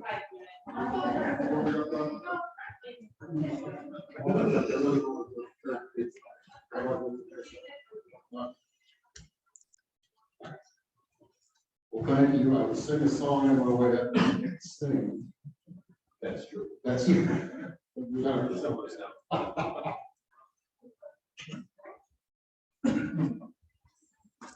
Well, I wish I could give you all kinds of great news coming out of Denver. Just for the record, I'm not playing 50. There's a snow delay until 10 a.m. this morning. So I get to goof off until 10 and then go virtual helmet shape floor. If you haven't seen that, last year I did a thing at the CMU where we invited the public to watch. we've got some pretty good attendance. If you ever want to do that, let me know. We can set up something to Club 20, and I think you would find how things are really working. It's interesting to sit here and listen, because we come at these things from so many different angles. Mike Rules being a great guy, is still here. But what we talk about is not what they talk, right? I have that effect. So, that was good timing, I like that. Yeah, I'm gonna say that was it, quite a lot of it. But what Mike does is boots on the ground, right? That's what they, and they're amazing. They're so incredibly helpful. What we talk about is that super high level stuff. Unfortunately, what they do is the hard work we get done. What we do is the political side, which everybody hates that part, but it's reality. Right? That's what we do in Denver. So we're working for stakeholders all over the state of Colorado. They're asking us to do things. Trust me when I tell you, there's nobody that's going smart enough to come up with these ideas. Right? We just aren't. We can't be experts on everything under the sun. So we are asked to carry certain legislation, which we do. A lot of it, keep in mind, is a blueprint for the future. We know that they have under centralized network. We know what's going to happen to the things that we bring up. And I think you guys know, if it's got my name on it, it's dead. It's just the reality of what's going on. So keep that in your mind, in the back of your mind. See a piece of legislation. Please don't go out like a bottle, right? Don't just go, oh my God. The world's coming to an end. Have a discussion with us. There's reasons and there's methods to the madness, right? We need to have conversations. The number one, are popular, right? But number two, are impactful for the future. What we're trying to do right now in Denver, is from my perspective, is get as much focus right here on the western slope as humanly possible. It's an incredibly difficult thing to do. There's only a spattering of us that represent the western slope. That's it. So for anybody to believe that we're trying to do something to harm western Colorado, they're completely obvious. What we're trying to do is come up with ideas for the future. Yes, some of them are a little bit kind of out there, and you kind of shake your head, what in the world? But keep in mind, it's a blueprint. It's nothing more than that right now. We have no power. I think people fully understand that before we get into this. We haven't had full power for 14 years. We don't know what the future looks like. We don't have a crystal ball, so we can't really predict, right? So when you think about your policies and things you want the public to understand about what Club 20 is doing, keep that in the back of your mind. But really, we can't make that impactful change that maybe looking. We can help push the vote to one side or the other. And trust me when I tell you, Mike, if you're sitting here, would agree, I've been able to do that. But it's at an executive level, nudge them in the direction we collectively, as the Western Slope, need them to do. You may have heard there's lawsuits pending with CDOT. Very unfortunate. The judge has given out a scathing conclusion to those lawsuits. It's sad. But that's executive level things around. Nothing to do with the guys here on the ground. But that's the management of a state agency. They are on heavy scrutiny. They have an audit procedure. Unfortunately, I think it's going to show some very sad things that have been taking place at the executive level. Nothing to do with what these gentlemen do or see that today. That's another way. There's been bills that we've produced that obviously have gone by the wayside, as you all know. And some people may have looked at those measures and said, what? World. But understand there's a method to the math. That's the ugly political part that I have to do with right now. We're trying to move the needle, trying to push those decisions, trying to make them make better decisions for the Western Slope. I could give a tinker's damn like I did on what happened to research. They get all the resources they need, trust me when I tell you. They're masters at moving, I call it a shell game, and they have done that to us.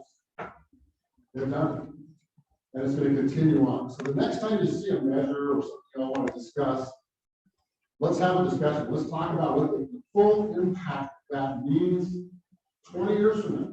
Not next week, not next year. Because we all know elections have consequences, right?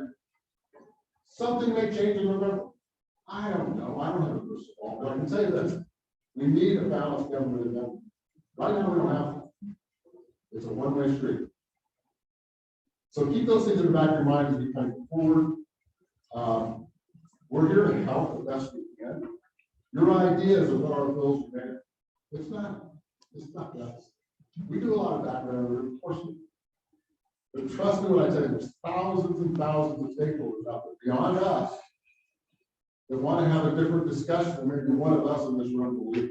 And that's okay. That's democracy, right? We want to have these discussions. We want to open up and let people hear what we are planning to do and what they believe we should. That's our job as elected officials. We're not here to hurt anyone. We want to have those discussions. So keep that in mind as we go forward. If you have any questions on the bills I have run, there you go. All right. We got time for one question. Absolutely. Okay, thank you. Thank you for being here. Sure. So you heard conversation this morning, you heard about Highway 13, you heard about Edmund Canyon, you heard from Harry about Becky, you heard from Les about Highway 15. All those things have a common theme, and that's West Logan. And as you all know, that's how quickly you got to start. So when that opportunity comes up for you to nudge that boat, just know you can call on Club 22 to help you testify to get money for Western Colorado roads. So thank you for that opportunity, and let us know if we can help you nudge that boat. We need our roads fixed in Western Colorado. Thank you. That's a huge, that's exactly what we're focused on. If Mike was still here, he would tell you, I think he mentioned in one part of this discussion, what we need is maintenance. My God, we need maintenance. That's what we really need. We don't have a new interstate. Columbia Canyon, Cottonwood Pass, that's a big discussion. Thanks to Congressman Bober, we actually got $126 million for Columbia Canyon. I don't know if people know that. That was an emergency amount of money that came to us. Now, here's Club 20's job. Watch what they do with the money. We have no say. Just so you know, the legislature does not have a say in how that money gets spent. Right now, and again, I'm going to take a shot at dark. We're going to probably spend $10 million on Columbia Canyon for the repair, cleaning up the mess. So where's the rest of it? Good question, huh? Now, the way the feds work with the state is they're given a wish list. So that wish list does not include top of that. You heard somebody say there's a placeholder for 50 million. Well, that's not counting. Yeah. So we're watching that in front of us. You need to watch it in front of us. I don't personally believe it needs to be a state highway. Trust me when I tell you, CDOT does. Right? That's how they operate. I think they could work with the counties easily, very easily, and give them the funding they need to fix the Eagle County side for whatever Eagle County wants. Not what we want. Garfield County can do the same thing. They can keep their, but maybe it's considered an emergency bypass. You know, there's an argument, oh, here comes the traffic, keep it a beautiful bypass highway that only allows you to use in an emergency. I think the county is kind of in that space right now, kind of. But keep in mind, there's a bunch of things that have been out. What happens with bureaucracy, see, lots of bureaucracy, let's face it, is they're crafty at moving that fund. Because right now they can say a lot of things. They can say, well, it's, oh, Highway 13 was impacted by COVID. Highway 9 could be considered being impacted by COVID. Well, that's not what we, I mean, yes, we want to keep those great, do all those great things, but we don't need to divert all that money away from the county. So keep an eye on it, keep a close eye. And I'm sure Clarice will as well. Well, I wish we had more time, so we have a lot of questions. Let's give them a round of applause. Thank you.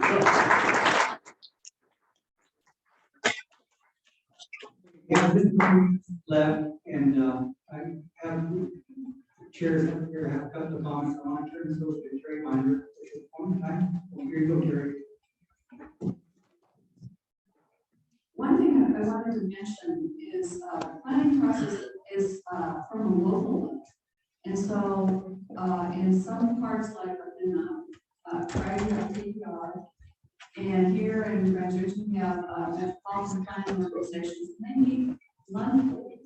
And so, if you have an issue on anything, you're always welcome to go to those meetings and state your case, and there will be people there that will listen to you. And so, just remember, when I lived in Graduation, we went to every meeting that happened, and it was amazing to see how it all works. It does work, to get things on the plan. So I just wanted to mention that. I hadn't really planned on saying anything today, but, I don't know why they're leaving. You have reason. I feel kind of weird. But, anyway.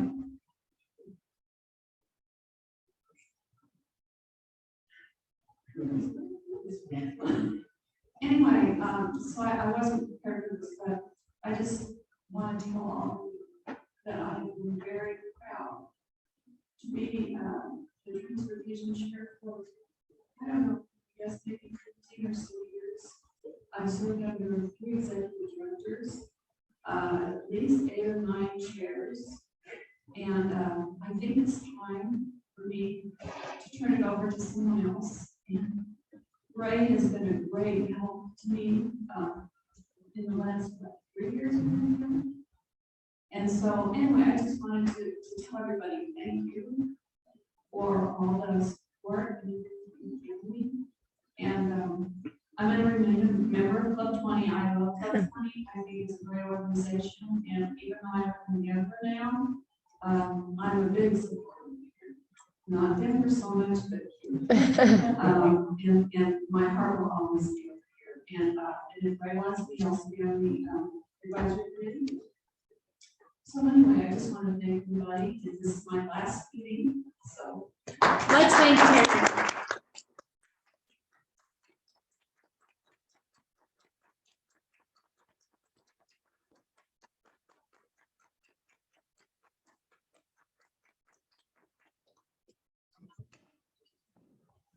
Well, Terry, I know it's kind of hard. I want to say thank you very much. You've been a great co-chair and chair.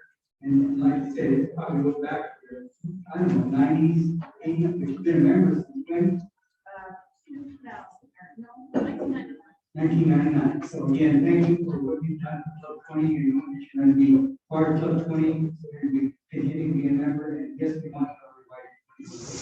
That's official. Okay. All right.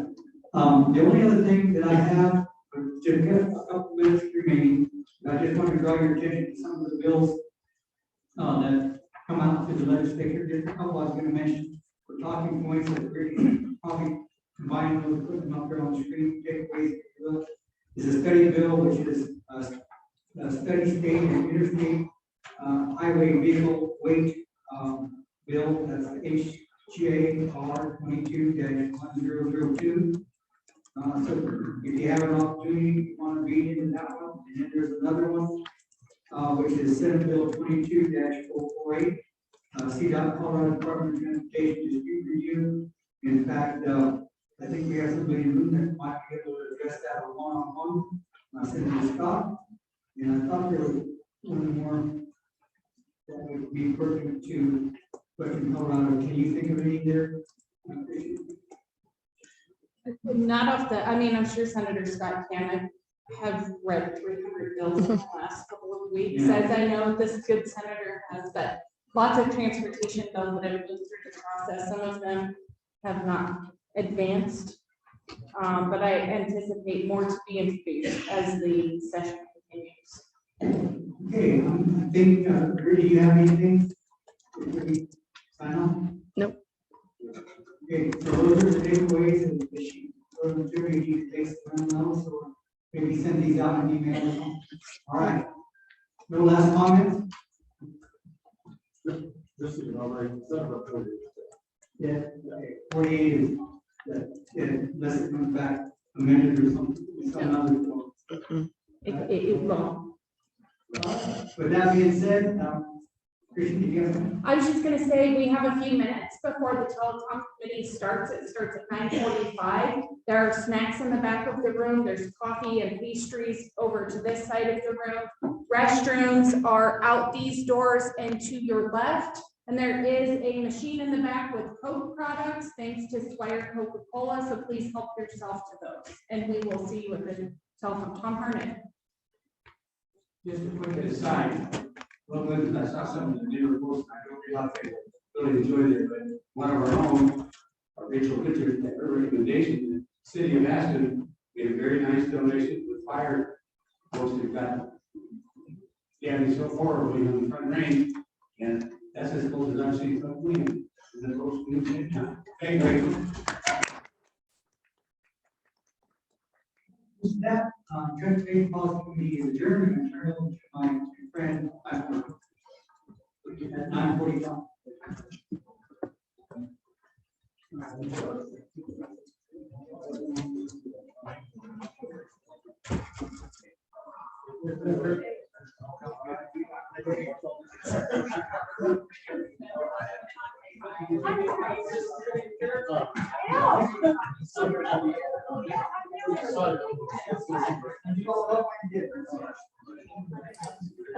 Yeah, I know.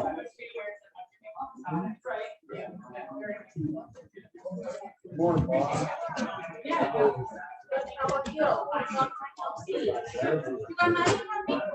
Thank you, sir. I love it when people give me money. Good morning, sir. Will you?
And Monty is on. Yeah.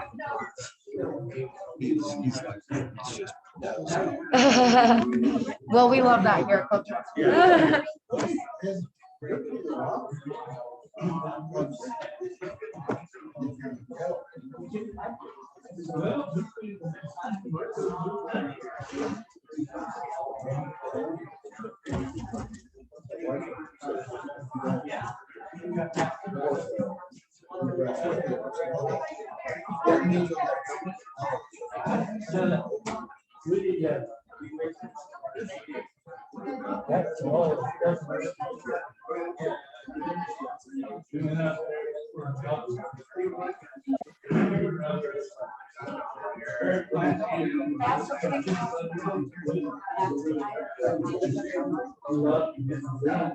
I think that's what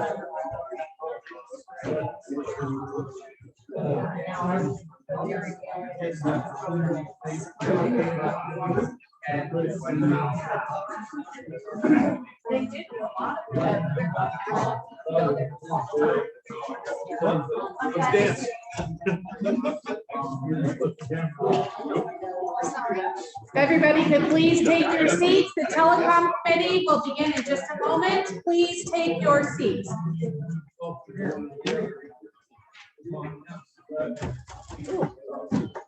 Cindy, do you have any Tylenol? Thank you.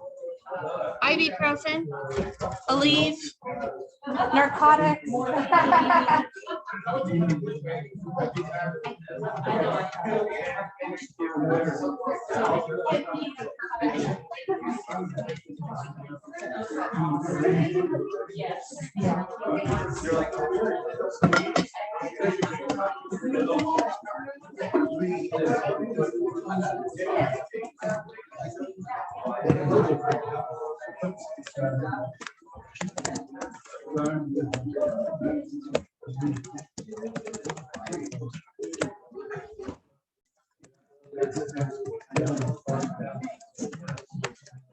Michael, we are ready to start.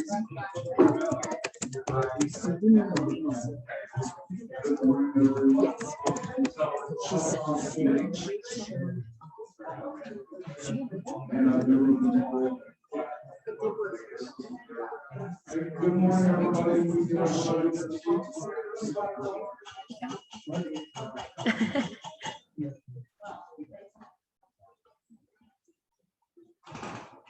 Very good. Welcome, everyone. I think you might. I think you just got to talk really close. Yeah, I'll leave this under. There we go.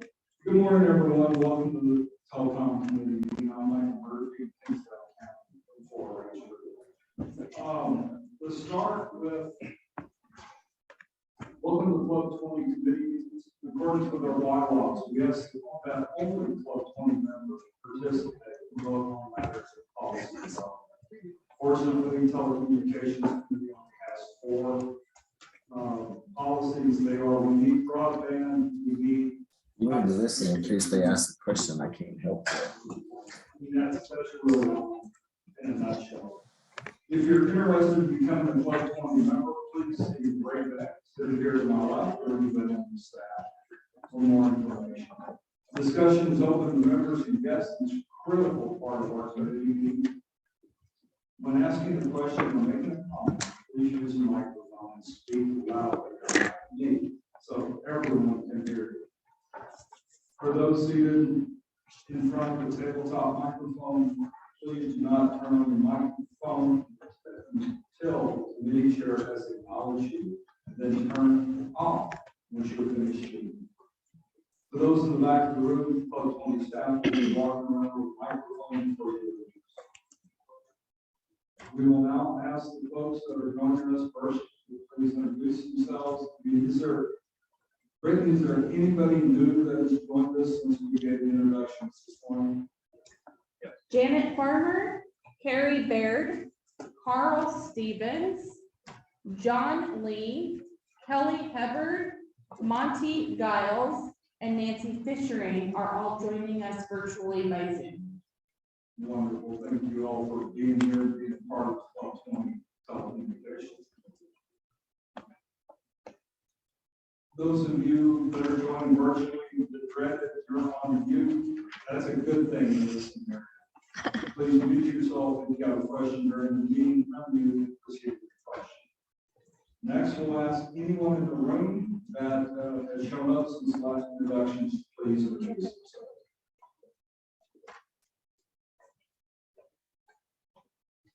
That's great. That's quick. Okay. So let's start the meeting. I'm Michael Murphy, Hinsdale County. We've got 2 different presentations this morning. We've got Monty Giles with Circle Z Construction LLC based out of Monte Vista. Monty's done a lot of work with in the implementation of fiber in the ground throughout our wonderful western slope. After that, we're going to hear from Kate Sneed and Sarah Smith of Colorado Broadband. So let's just hop straight into it. Do we have them on? We do. Good morning, everyone. Monty Giles, can you hear me just fine there? Yes. Okay, great.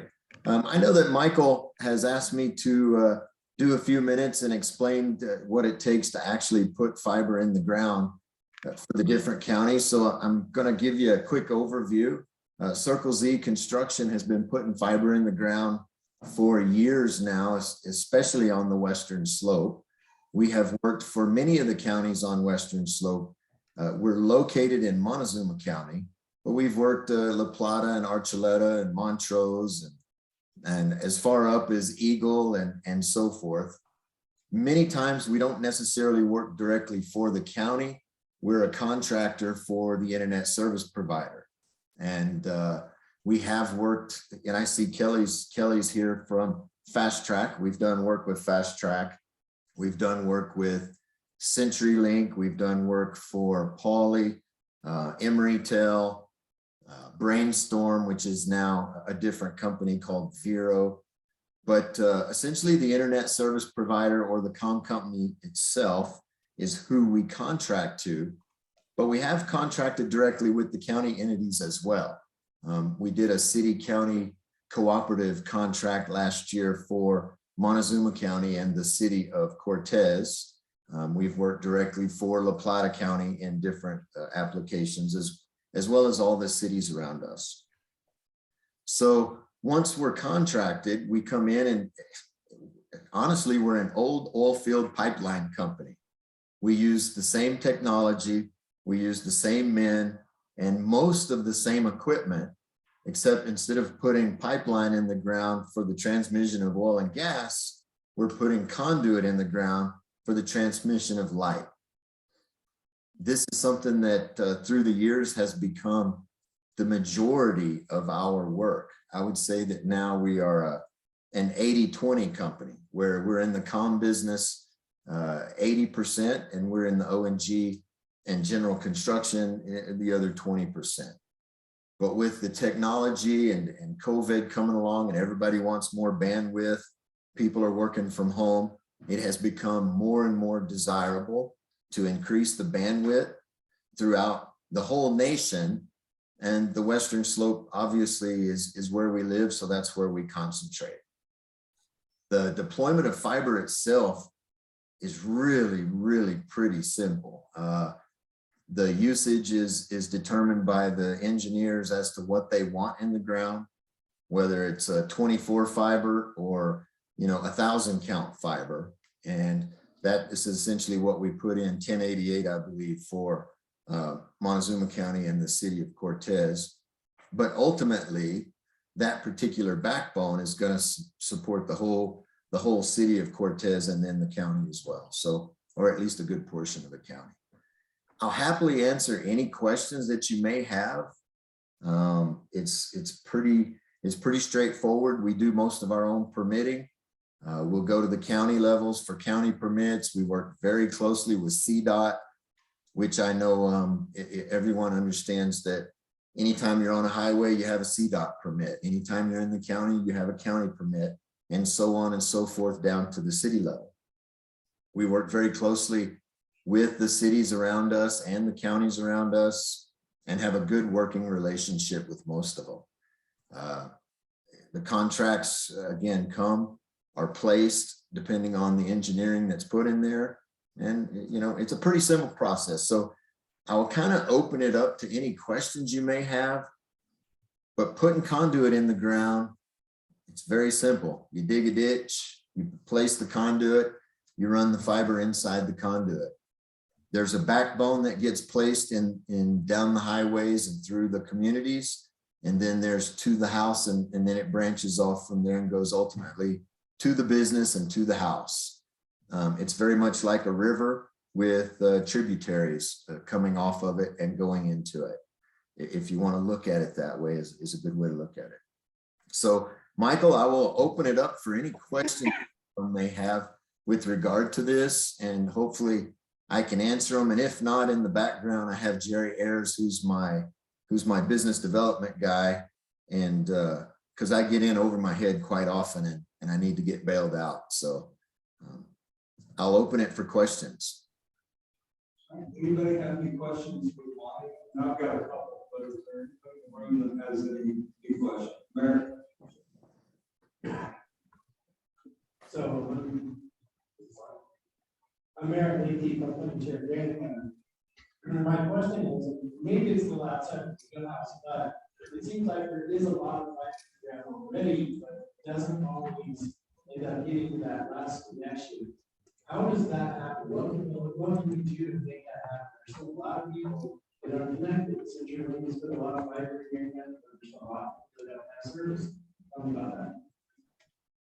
Okay, so if I understand the question, essentially you're saying the backbone is in place, but that last step to getting it to the business and to the house is one that is frustrating. Yes, that's correct. That's what it seems Okay, like. so I can relate to this because literally I have fiber running right in front of my office and I'm still on copper. So it really is a tough thing in many situations to get fiber to the house and terminate to the house and terminate to the business. And there's many things involved there. One, it's the infrastructure. Is there a conduit from the PED or the pedestal and the backbone to the house for termination? And then once that's there, many times the fiber that runs in front of the business is such that you cannot access it. So for instance, the fiber that ran in front of us for the longest went right down the road, straight down to another community south of us, and we just couldn't access it. So there's many factors involved there. And that's why if you get the internet service provider involved, they develop a plan that can actually take it from what's either existing or implemented and then take it to the house or to the business for termination. And I do see Kelly here, and I know that Fast Track kind of does this. So any insight to that? I just know that logistically, that is kind of a tough piece, and it's the contract from the house owner or the business owner all the way to the internet service provider, and then all the pieces in the middle. So hopefully the person that the counties would contract with, or the business that the counties would contract with, the service provider, has a plan for terminating all the way to the house. And if they did, I mean, that's their revenue stream. So of course they do, but many times in these communities, the fiber's there, but it just is not run to a final termination. Thank you, Mike. One of the conversations we heard this morning was supply chain issues. Are we seeing issues in supply chain, i.e.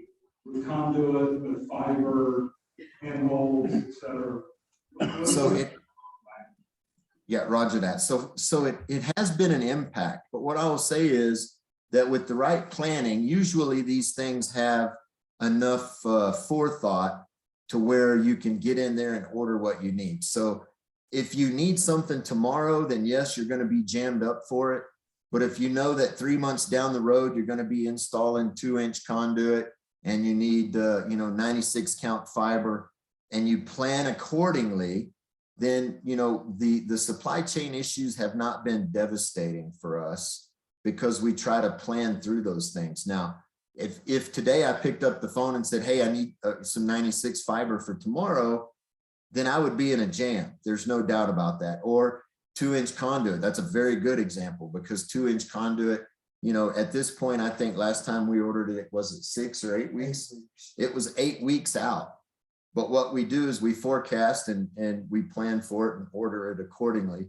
And then of course we keep some on hand for those emergency type situations where we get called out and have to install some conduit or install. But big projects like a community or a neighborhood, then these things are planned in advance, and the materials ordered in advance, and we have not been impacted drastically for material chain issues.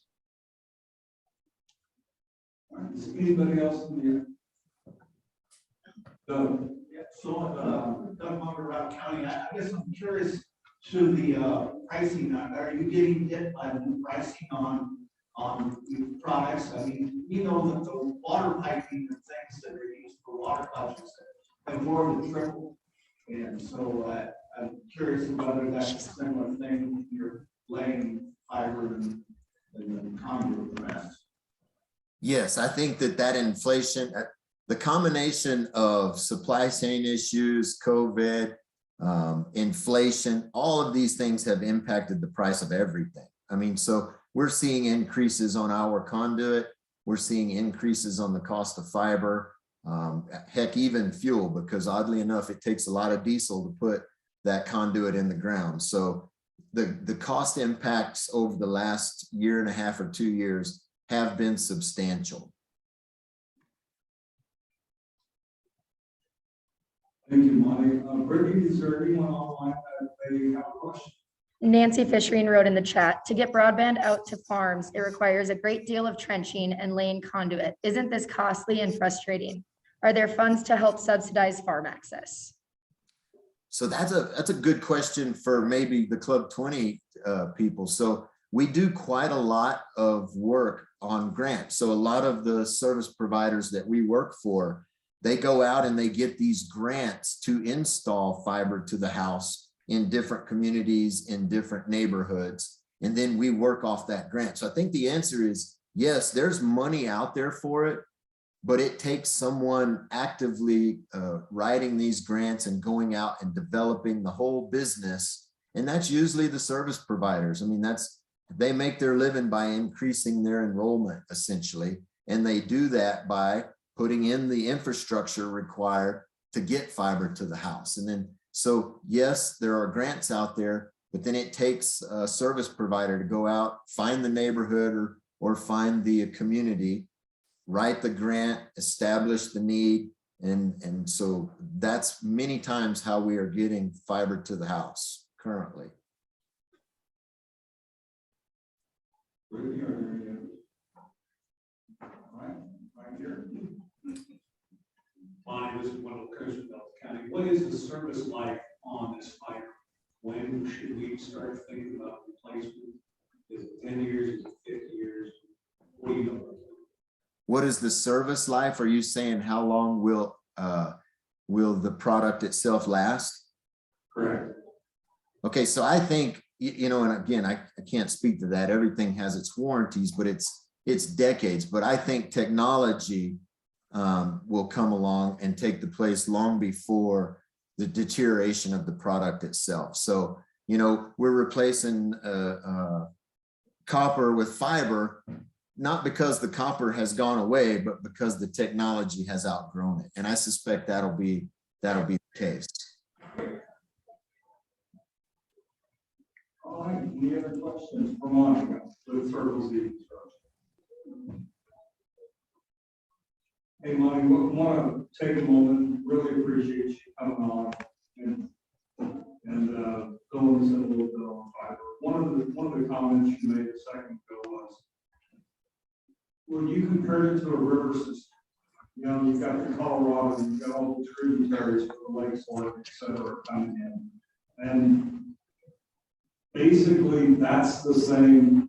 We need that basically grid in which to get our kids and everybody back on the same page. We've seen a tremendous change in Western Colorado. People coming in, moving from the eastern slope, literally moving from California and all other areas. And they're expecting the connectivity that we on the western slope, due to granular reporting, really do not have that access. So we really appreciate what you and your company does for everybody on the western slope and keeping us up to speed with what's happening in the real world. Thank you, Mom. You're welcome. And if I might just say something that supports that, I know I'm over my time, but Michael, I really feel like our opportunity on the western slope for growth is going to come from providing access to people to establish their businesses in our area, because it is beautiful and we have space. And what we don't have is great transportation lines in and out other than highway, but bandwidth. You know, we can get architects from Denver and we can get engineers from California And with the bandwidth going to these beautiful cities, lake cities, for instance, I know you're familiar. It's a wonderful place to be, but you cannot get architects and engineers and if they don't have the bandwidth to work from home. And I really think the growth opportunity for us on the Western Slope is to provide an opportunity for these people to actually get out of the cities to accomplish their brick and mortar, traditional brick and mortar type jobs. Thank you very much, Mike. Appreciate your time and your efforts to what you do for Western Slope.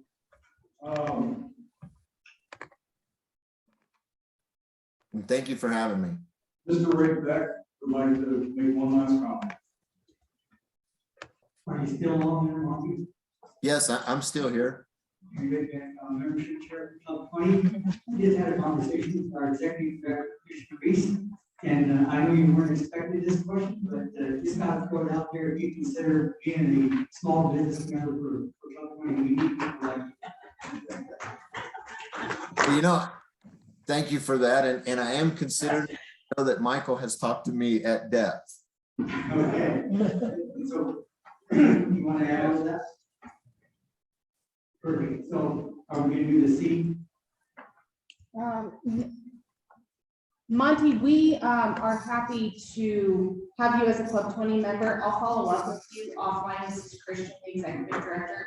We'll go ahead and get your membership taken care of for you so you can get more involved with our organization. Perfect. That would be great. I look forward to the opportunity and the collegial environment that I'm seeing here. So thank you very much. Thanks, Monty. Thank you, Mr. Chairman.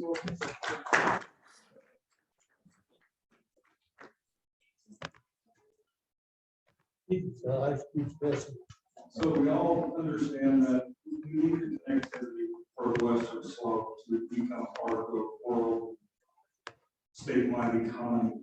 With that, we'd like to, are we ready with Kate and Sarah? We'd like to introduce the federal infrastructure money update. We've got Kate Sneed and Sarah Smith from the Colorado Broadband Office. Good morning, ladies. Thank you for being a part of our meeting. Good morning. Can you all hear me? Wonderful. Unfortunately, Sarah's not able to join us this morning. We were triple booked actually at this time. So you have just me this morning, but Sarah is always a resource as well. And I am going to try and share my screen with you all real quick. Let's see. Great. Can you all see that? Yes, we can. Awesome, wonderful. Well, thanks for having us this morning. I'm Kate Sneed. I am the recovery officer for the state of Colorado, overseeing broadband and technology funding. What that means is I'm overseeing what we're estimating, because lots of it is still estimates, but about $800 million that's coming to the state of Colorado for broadband and technology money through the ARPA Act and the Infrastructure Act.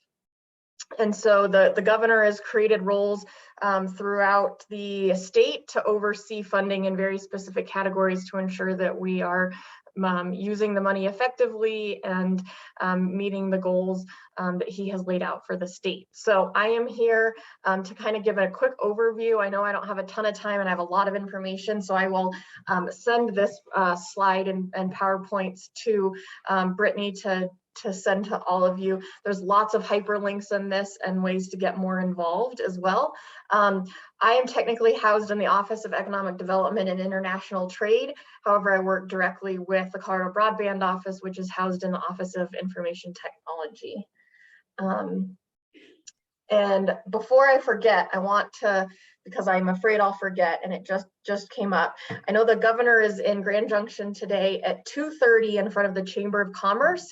He is actually going to be signing an executive order specific to broadband and how to be best using this money. So if you all, I can send that also to Brittany and maybe she can give it all to you. I just got a press release on it, but please, if you're around and would like to attend, I know he's coming through town and we'll be there doing a public signing of this executive order at at 2:30 today. So I will again send that to Brittany and she can hopefully get it to you all, but I didn't want to forget since it just came through my email.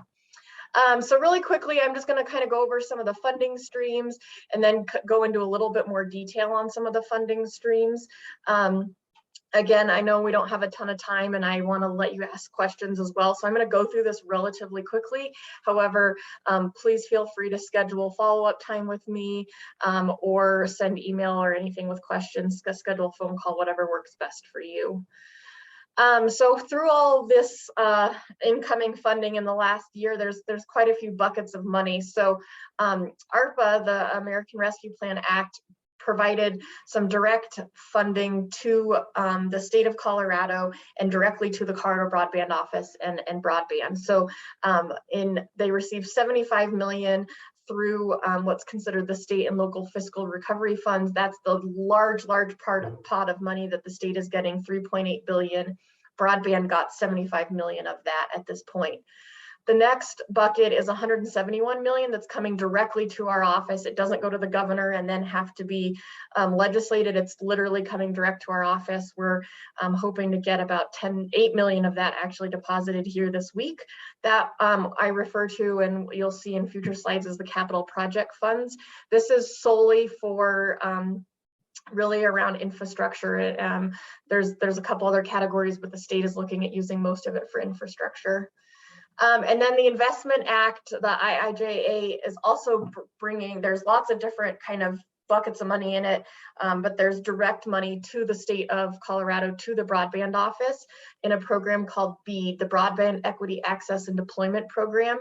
That is a formula-based grant, and the formula is based on FCC mapping, which hasn't happened yet, so we don't know exactly how much. We're guaranteed $100 million based on the formula and our personal estimations, and working with Senator Hickenlooper and Senator Bennett's office, we're predicting anywhere from 200 to 500 million coming in that category. And then there will additionally be a digital equity capacity grant program, which will really around digital literacy, helping people understand what it means to be connected to the internet. What does bandwidth mean? What is upload speed? What is download speed? And really educating the population of our state around that. So these buckets on this screen are money that's coming directly to us in the broadband office and OIT. There's also then tons of competitive grants in both of these categories. So under ARPA, there was competitive grants through the FCC and the NTIA. And then again, under IIJA, there's a ton of competitive grants under Reconnect, NTIA, et cetera. I've linked in here this tab to the federal funding broadband opportunities by Common Cause or Common Sense.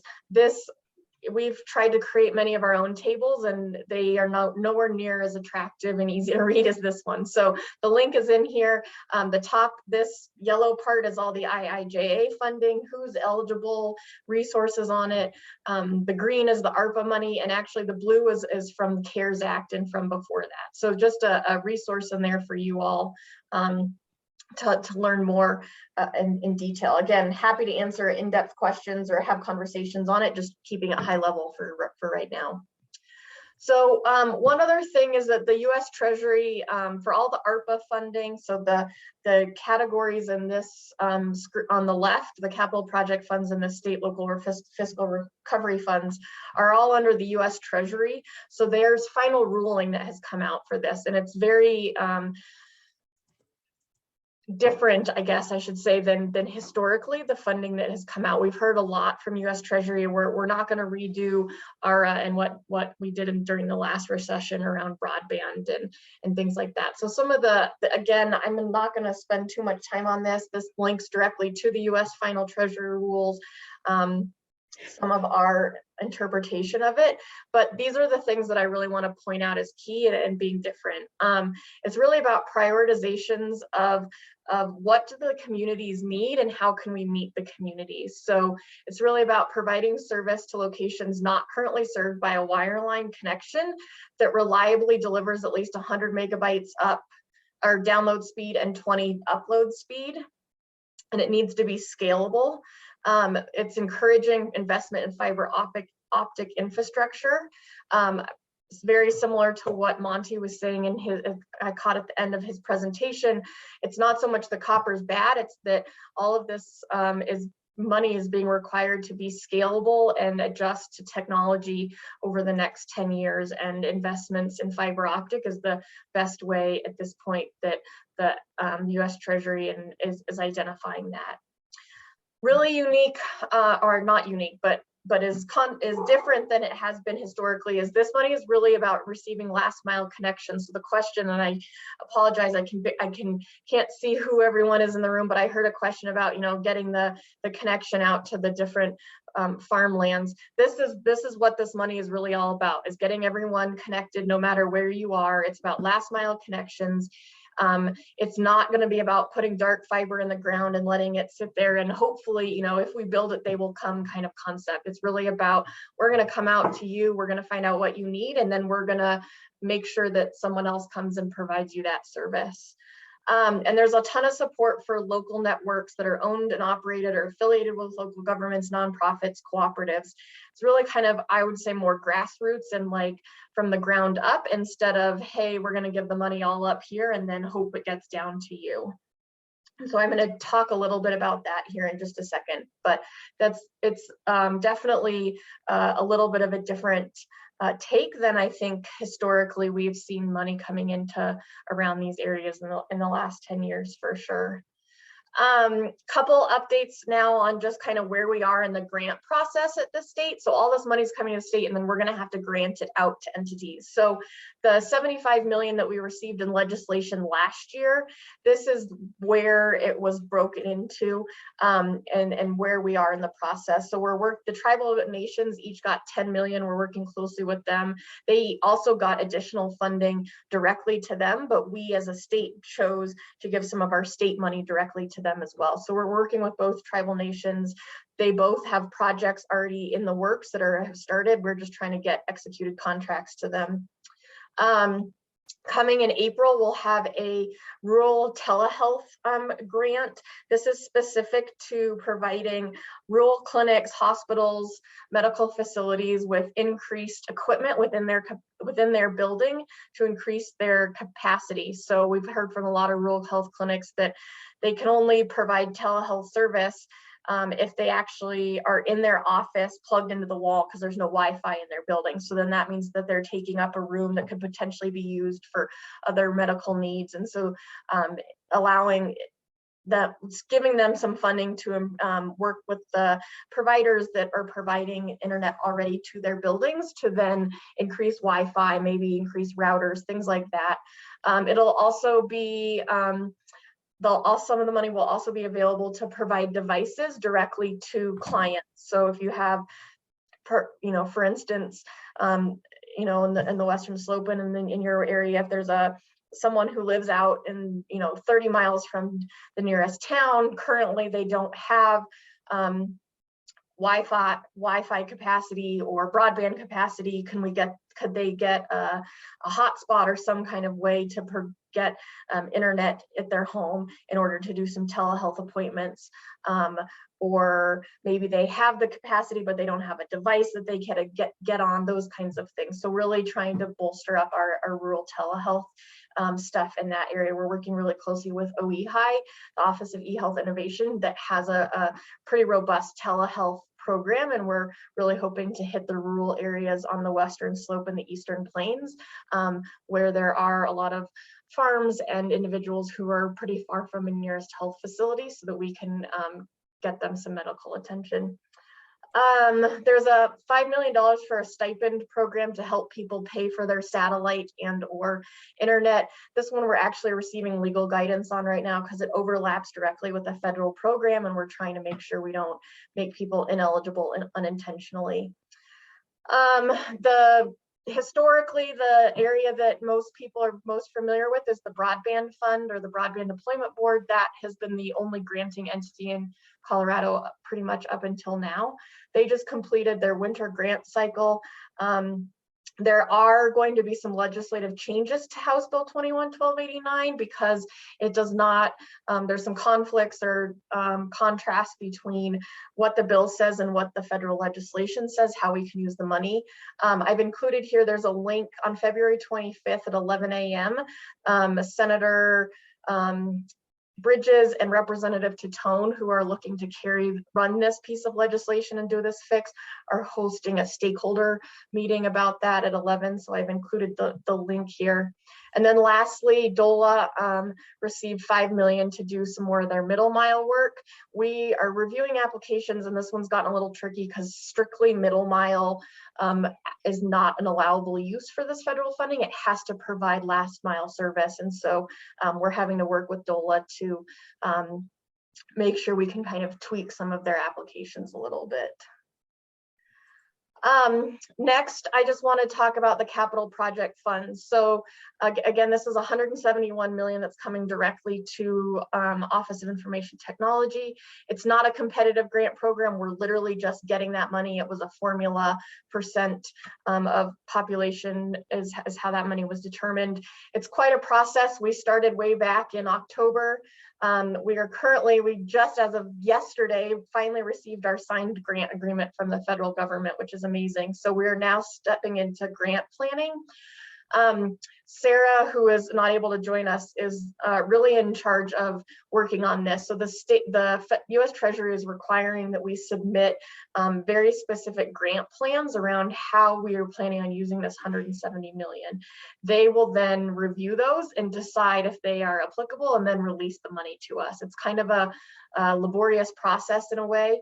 The grant plan that we create there's a bunch of federal requirements about how we've consulted with community, how we have data from community, etc. So we are getting ready to really kick off a lot of that work around the state. We have 2 listening sessions left. They actually are today and tomorrow. We'll be doing probably a lot more listening sessions, but we don't anticipate having money to distribute actually in grants to providers and people until the end of this year, beginning of next year, just because of the federal process.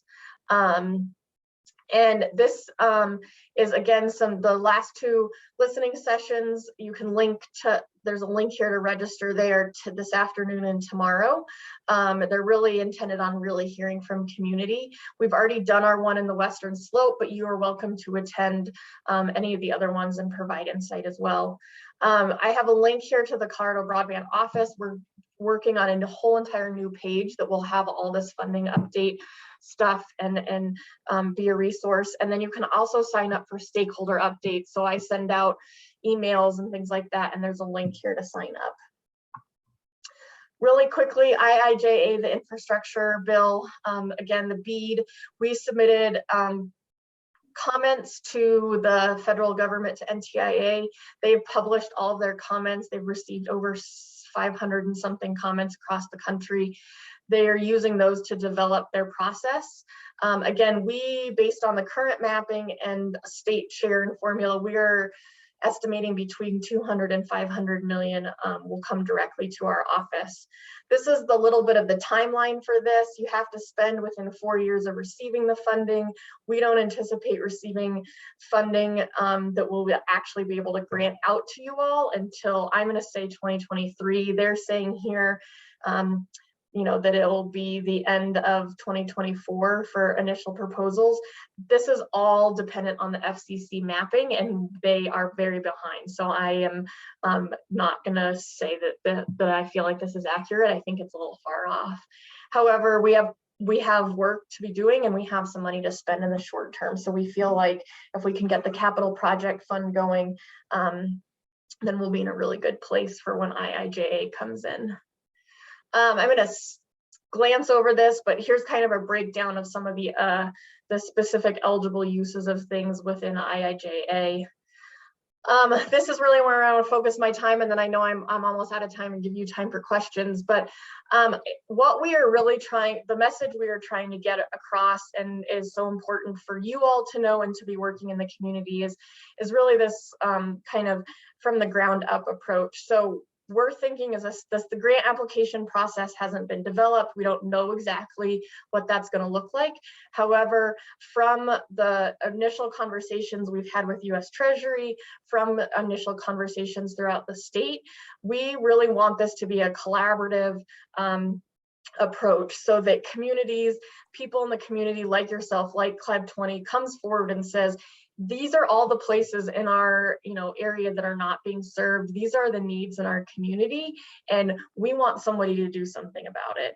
And that then providers come and work with you, individuals like Monty and his company, all of you come together and develop a plan, an idea of how we can make this happen. It might also involve state government in the sense that maybe Colorado Department of Transportation has fiber access along a highway, or they want to add fiber access along a highway. We can use the money for middle mile in the essence that if CDOT needed, if fiber from CDOT currently runs up to a certain point and you guys want to pull it 5 more miles because it'll get 10 farms served from there, then you bring that into your application process. We can provide CDOT the money, then a provider can come in and tap it at the end of that and bring it out to the farmlands. So we're really encouraging conversation at the local level. So local governments talking with community, community talking with local governments, providers.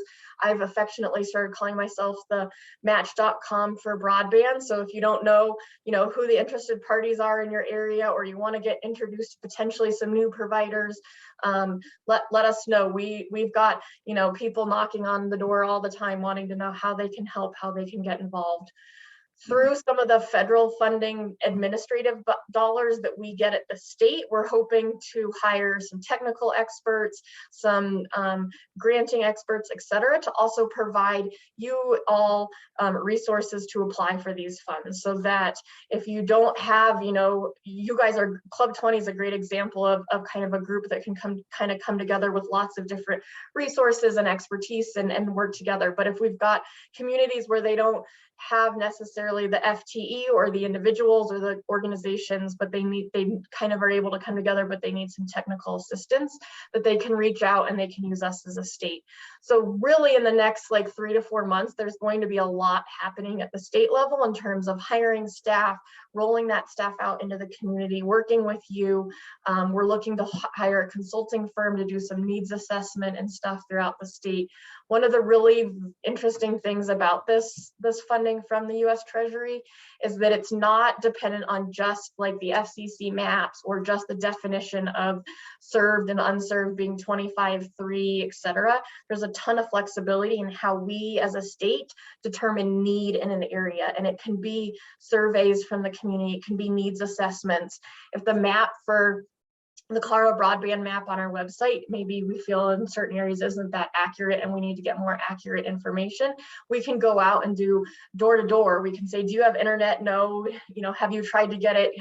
And get literally door to door information and use that as our data to show that there's a need and there's a lack of service. So there's a lot more flexibility, creativity in this, and we're really hoping and encouraging communities to come together and start having these conversations now, so that when we do roll out the grant application, it's very clear that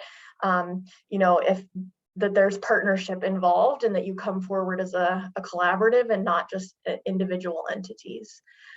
The last thing I'll just say is, if you're curious and want to really think ahead, all of this funding has to go through the state grant application and agreement process. I've linked that here so that you just kind of know what the state contract will look like and have an idea of what that looks like for now. Here's my contact information, Sarah's, some more links for how to get involved. Again, I will send all of this to you all, and I apologize for going over, but happy to take any questions and answer any questions. Again, if you want to get in depth, we're doing a ton of one-on-one. So if you want to schedule a time directly with me or with me and your local government or whatever it might be, we're here to help you in any way we can. So thank you again so much for having me, and I will stop my share and feel free to ask any questions. So do we have any questions for Pat? Anybody? Yes, Gary. Very cool. Jake, can you start the slideshow that under funding sources? Could you define for me why we've got some called rescue plan? Rescue tells me that we're saving something that was dying, and then the other one was fiscal recovery. What are we recovering from? What did we have that we're now recovering from? And why are they labeled for it? Absolutely. So the American Rescue Plan Act money, the rest, that's the federal piece of legislation.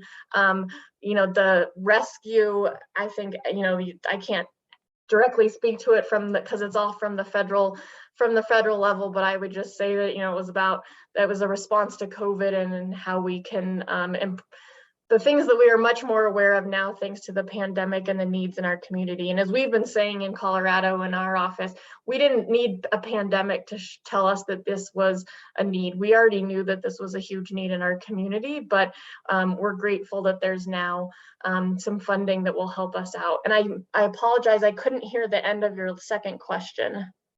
The other funding source, the other funding source is called fiscal recovery. What are we recovering? The state and local fiscal recovery funds. So under the American Rescue Plan Act, there was a bucket of money that's called state and local fiscal recovery funds. Colorado is getting $3.8 billion, and that can be used in a ton of different ways. It can be used for revenue loss. Again, it's all about responding to the pandemic and all of the different revenue loss and the different areas in which we lost money in the pandemic. You have a question? Yes, please. So I guess the question is, so I don't know what we've been doing since this pandemic, you know, we've all been in crisis. But what are we doing with the duplicity of the main backbone of our you know, we would have a fiber cut around Steamboat, and we would be down and shut town down for basically 2 hours. And we tried to get back the duplicity coming back down Highway 9 and over Rifle and the rest. Is that being addressed statewide through all these plans? So I hope so, because we needed to have a backup route for that stuff, because it really shuts down the whole community. Absolutely. So there's a huge aspect of this funding that's focused on what's called resiliency, and exactly what you're talking about, that if something gets cut or, you know, there's a fire and it goes through and the line down, do you then get internet if that was the only source? So there is absolutely a lot of thought going into what's considered resiliency or redundancy, and making sure that there's more than one line of connection. We're working really closely with CDOT and some local governments to make sure that we can use the I-25 and the I-70 corridors and connect our internet into the internet of our neighboring states, so that if there is something significant in Colorado, and you know, as you all know, there's the mudslides and things like that, and if that takes out that service along I-70, that we have a backup route that comes in from like Utah, and can be that backbone. And so yes, I don't have direct specific things, but it is absolutely part of our conversation, and it's part of the funding focus to make sure there is that resiliency to more than one source. Well, guys, we're a little bit over. Okay, third week in January, we had Rural Voices of Colorado, or joint legislation. 59 of the 64 counties were represented during that meeting. In each and every presenter we had questions on broadband. So we appreciate what your office is doing, what you and Sarah are doing to help rural Colorado, not only the redundancy, but bringing out the actual middle mile aspects of the broadband. So thank you once again for attending the club. Thank you. Absolutely, and please reach out, and we'll happy to meet with anyone and groups about how we're rolling this out. We'll hopefully get up to Grand Junction and that area later this year to do some needs assessment and community information. So please be in touch. Thank you once again. Okay, we're gonna now move into the energy committee, so give us 5 minutes, we'll get reset up and thank you again. We actually don't need the 5 minutes. We have Carrie Baird on Zoom. Carrie will explain better than I will, but she had a flight to get canceled. She tried to be here in person, but as we all know, a storm rolled through yesterday. So Carrie, take it away. Thanks for joining us by Zoom. Hey, good morning, everybody. Sorry I can't be with you, but it was quite the snowstorm here last night. So I'm glad to be here virtually with you. Before I start, I'm going to read the required public service announcement for all of you. I'm sure you've heard it already, but I'm going to go through it. In accordance with our bylaws, we ask that only current Club 20 members participate and vote on matters of policy development. If you are interested in becoming a Club 20 member or a member of the Energy Committee, please see a member of the Club 20 staff. Discussion is open to members and guests and is a critical part of our committee meetings. When asking a question or making a comment, please use the microphone and speak loudly and maybe even a little slowly and enunciate clearly so everyone can hear you. I've noticed in listening to the broadband presentations, it was challenging in some cases to understand what was being said. Virtually, I'm talking about. If you're seated in front of a tabletop microphone, don't turn on your microphone until the committee chair, myself, has acknowledged you, and then turn off your microphone once you're finished speaking. And I noticed that earlier today, people were sharing microphones, which is great. Please keep that up. If you're in the back of the room and you want to speak, Club 20 staff will be walking around with a microphone for you to use. I'm going to now virtually ask, let me rephrase that. I'm not going to virtually ask you. I'm going to ask the people who are joining us virtually to introduce yourselves. And let's start with, I'm going to start with Carly West because she's the one I see right next to me. Carly, would you mind introducing yourself? Hi, good morning. I'm Carly West with Black Hills Energy. Thanks for having me. Someone else go next, please. Why don't Janet Farmer, Mayor Mount Crested Butte. Great. Melanie?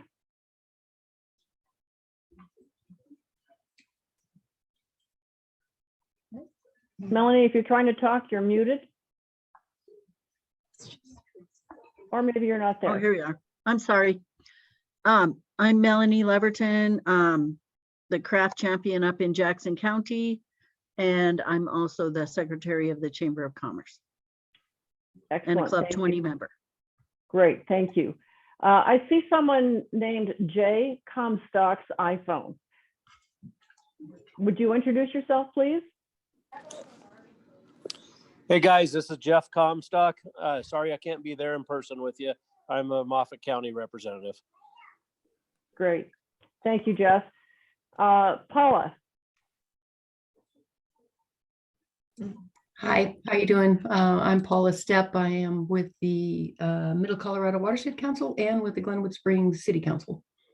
Great, thank you and welcome. And then I saw Nancy Fisher-Rain. I'm so glad you're there, Nancy.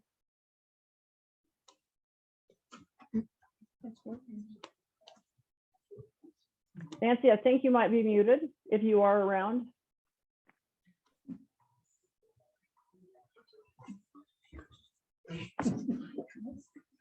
Okay, well, we'll come back to Nancy at a point here in the future, if that's all right with everybody else. Okay, I'm going to get started. We've done the introduction. We've got a very interesting meeting scheduled for you this morning. We have Sarah Carlisle. She's a public affairs coordinator from Tri-State Generation and Transmission Association. And she's going to talk about the electric resource plan settlement. So Sarah, if you are there, would you please take it away?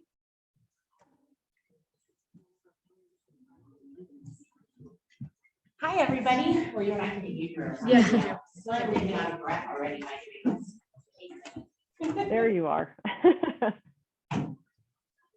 How's everybody doing today? I am Sarah Carlisle with Tri-State. It's really nice to be back out on the road. I honestly, the opportunity to make sure that my shoes are matching or anything like that during COVID and our travel being restricted. It's really nice to be out and about.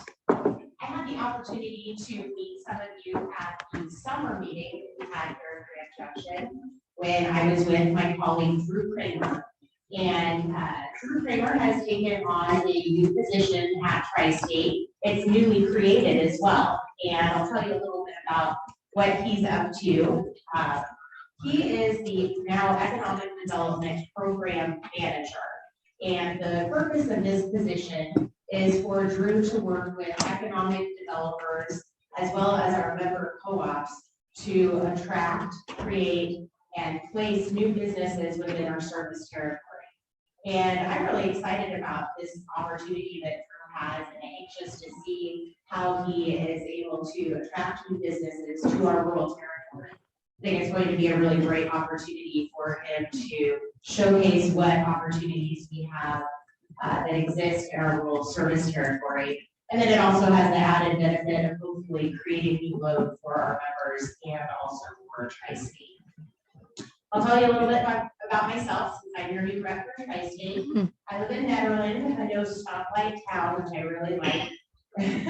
I think I try to avoid Denver as much as you all do. I do a pretty good job of it. So it's always great to be over on this side of the state. I feel at home.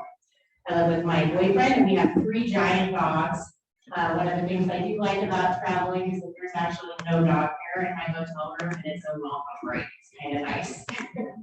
If you've never been to Netherlands, it's kind of like if a hippie and a redneck had a baby, that's our town.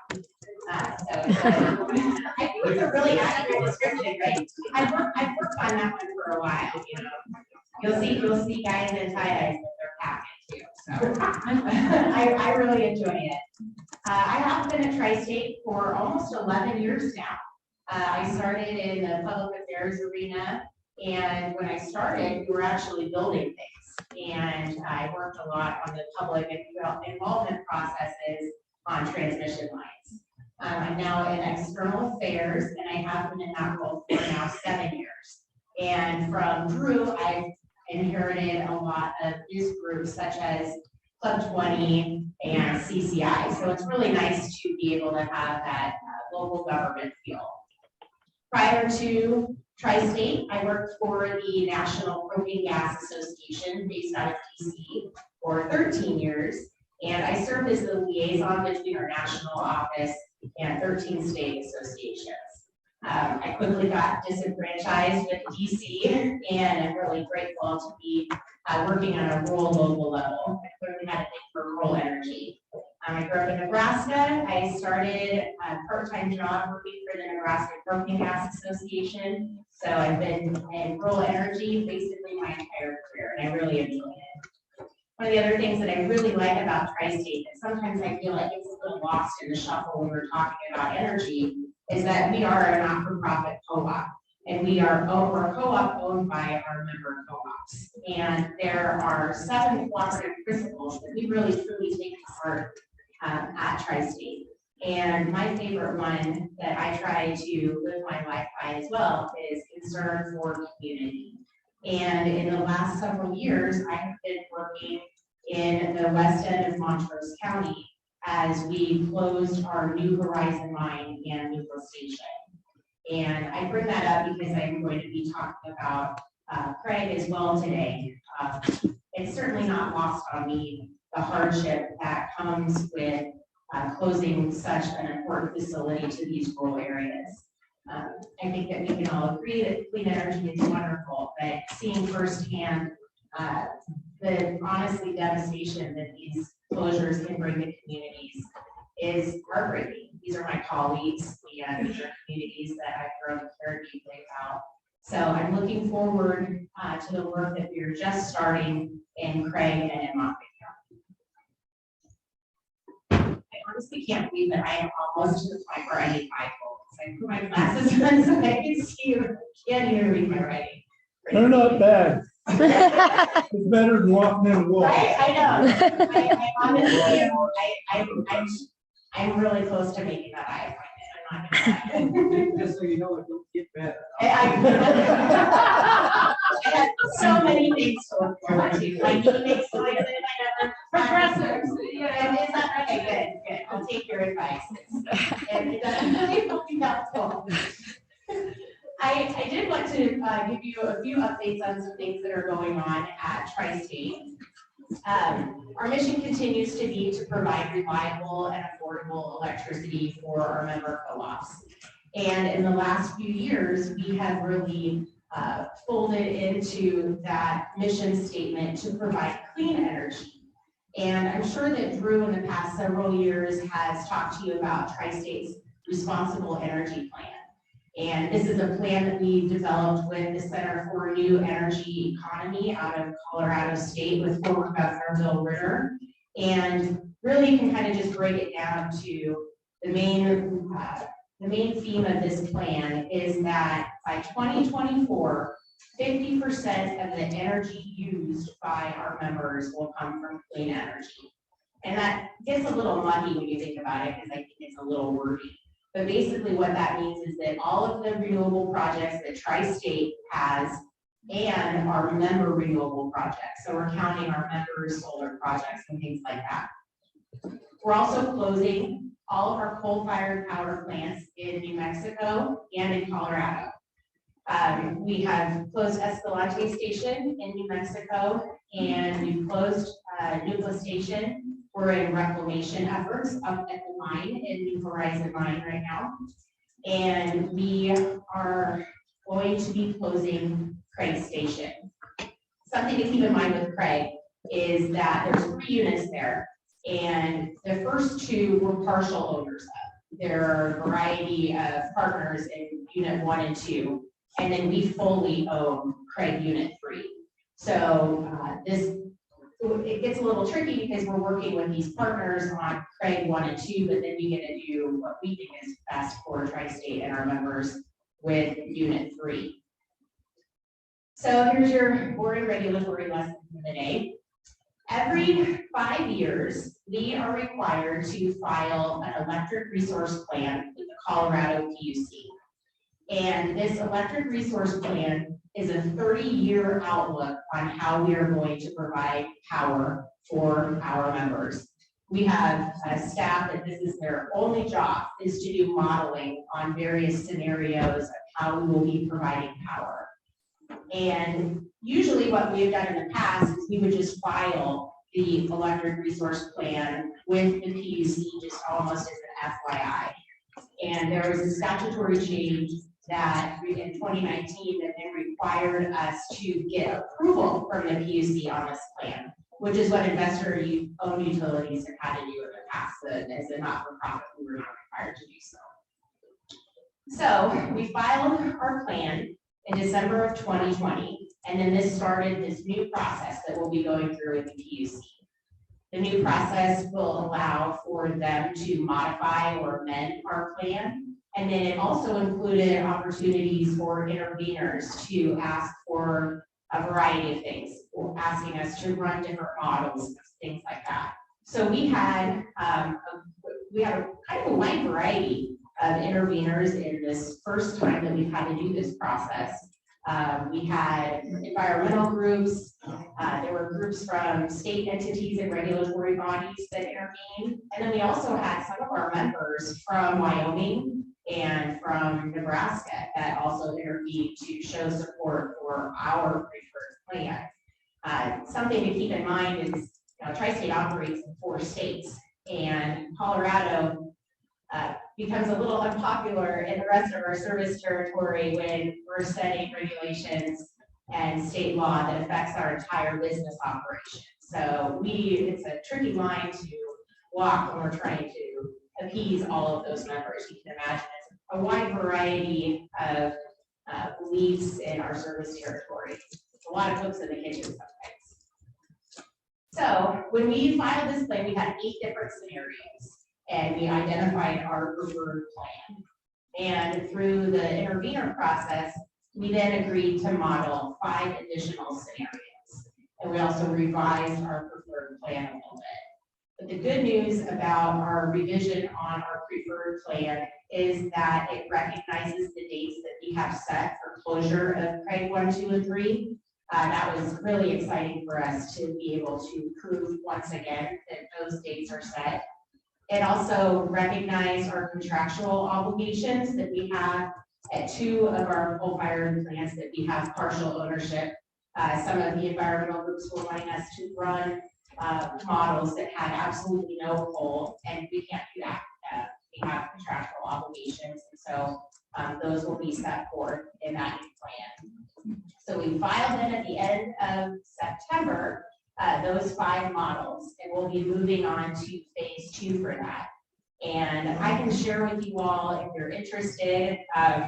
We did a pretty good job, I think, of explaining the 5 different models. It gets really technical, but it does show what we're moving forward with. You know, this 30-year outlook is just phenomenal to me, that how Army can get with these scenarios and modeling to show what we actually need to do for providing this energy. One of the things that also came out of the intervener process is that we reached a settlement agreement with some of the interveners, which I don't mean that to sound like a negative thing. I'm actually thrilled about what came out of this settlement. And so with the Office of Just Transition and Tri-State and the Office of Utility Consumer Advocate, they just changed their name. I'm thrilled I remember it. The Colorado Energy Office and representatives from the city of Craig and Moffett County will be forming a team that will look at how Craig and Moffett County will be able to transition away from their reliance on our equipment and also, really importantly, our tax dollars. So our first kickoff meeting is going to be held in Craig next Tuesday, and we're going to have it at the community college.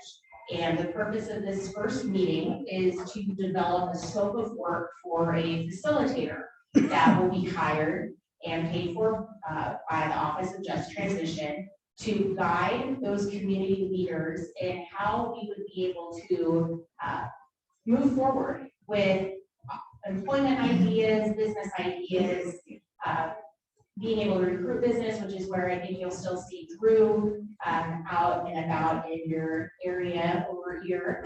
And there's no deadline on the time that we will have this process go down. I think once we kind of get in the weeds of what we're looking at, we'll have a better idea. But then that facilitator will have to file a report at the PUC once that is complete. We had a meeting with an interagency working group at the federal level a few months ago to talk about what communities in rural areas are doing to transition away from their reliance on coal. And the number one thing that I took away, well, 2 things. The positive one that I took away was that the success stories that are out there come from when the community takes ownership of this leadership. You've noticed, I'm sure, in the news that Excel has come up with a dollar amount that they'll be providing to Pueblo. And what we are hearing from Craig is that they want opportunities. I mean, obviously they take money and we throw it at them, of course, but we want to go above and beyond that. We want to be able to come up with opportunities for business growth and how to attract people to that part of the state, and Moffett County in particular. The other thing that I'm looking forward to is that we are looking at developing a Craig Energy Center at the existing Craig Station location. We have a lot of water, we have a lot of land, and there is a ton of obviously transmission infrastructure already there in place. We are looking at developing a hydrogen research center or something with ammonia. We're open to absolutely anything. We've had meetings with academics in Colorado and also neighboring states to see if there would be any interest in partnering with opportunities that we see there. So I'm excited that we would be able to potentially use our existing assets there and give Craig and Moffett County something that is new and cutting edge. We were a part of the Department of Commerce grant that was put forward by Region 10 and AG&C. And unfortunately, there were 8 of us in that group, and unfortunately, we weren't selected to move forward to phase 2. When I got the email from the Economic Development Administration, the map of where the 60 applicants that were asked to move forward, I just rolled my eyes. There was no one in Wyoming or North Dakota or Montana. There was one in Colorado, and it's located on the Front Range. It was just really disappointing, but we're still exploring opportunities because there's so much federal funding and it's available. We're looking to partner with anybody that we can to get money for the development of a Craig Energy Center. Something else that I'm excited about that we're looking at, and when I walked in very loudly, I'm sorry about that. I heard your broadband presentation talk about funding, and something that I've heard all around our service territory and in our small communities is that they don't have the bandwidth to seek out grants and even write grants. And so Tri-State, we haven't even developed a job description quite yet. We're just starting to talk about it. But we are going to be hiring a grant writer that will be designated to go after federal funding for Tri-State and really focused on that Craig Energy Center that I just spoke about. But also that we would be able to loan this grant writer out to communities or organizations and be able to just like push some of those ideas and things like that out to our service territory. So I think that that's going to be a really big help for our communities as we look at moving forward. That's really all I have. I would say, if I mentioned that facilitator that will be working with this team that will be hired, if you have any ideas of a facilitator, I feel like we're kind of looking for a unicorn. We've heard from the Moffett County and the city of Craig and just community leaders in general that they really want it to be someone that's familiar with the west part of the state and Moffett County and Craig in particular. And all parties have to agree on this person. So if you have any ideas of somebody that you think would do a good job in that role, please let me know. We're taking any and all suggestions. I think that that person is going to be critical in the success of the team that we have developed. I don't want this to just go through the motions and then we file a report and say, hey, we filed a report. I would like it to actually have some real concrete results. So if you have any ideas, please let me know. That's all I have. Does anybody have any questions? Who's got a mic in front of it? Yes. Thank you. Thank you for being here. Sure. So I'm here, your neighbor county to us right now. Yeah. So I'm also Terrible County. So my question is, I actually heard on the radio this morning as I was driving down here, there's only 7 coal mines in Colorado still operating, and their production was up 14% over last year. This was a really good report. Now I know that the UP and the Oregon Department of Coal Market does every year. So most of that coal is going to power plants. And I know that that increased demand is partly because of electric cars and the demand. So I guess my question would be to Tri-State and to the other power generation companies is how are we gearing up in terms of the source and the infrastructure required to provide all the power for these electric vehicles to become more common roads? How are we gearing up for that?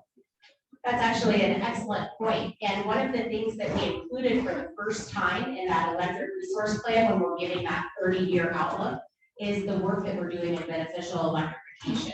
So we have already adjusted our resource planning for beneficial electrification and electric vehicles specifically. That's all in the scenarios that we've modeled. So it's being taken into account already. And just a quick heads up for the people that have questions in the back, you'll have to come up to these microphones because we only have the one running mic.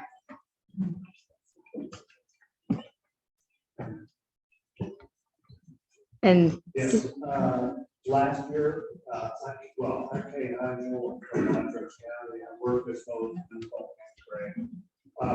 Last year, there was some discussion by Tri-State about agri-storage. So I'd like to know if you can, either put me in touch with somebody to talk about that if you can. That's number one. And the second thing is, what is Tri-State doing, looking at with pump storage? That is a Susan Hunter question, and I will give you her contact information. Okay. Why don't we go over to Cindy now? Thank you for being here. Cindy Dozier, Media Task Force Chair of 2020. I have a general question. What is the status and future of nuclear power? Where does it fit into the tri-state portfolio? Because I know there's been massive improvements in that industry, and I'm wondering why it is we're not accessing it more. I 100% personally agree with you. I do know that there is one power plant in the south that is being built, and it is insanely over budget and completely behind schedule. It's so impossible nearly to get that permitted. There is a town in southwestern Wyoming that the Bill Gates Foundation is actually doing a pilot nuclear plant in Kennemer.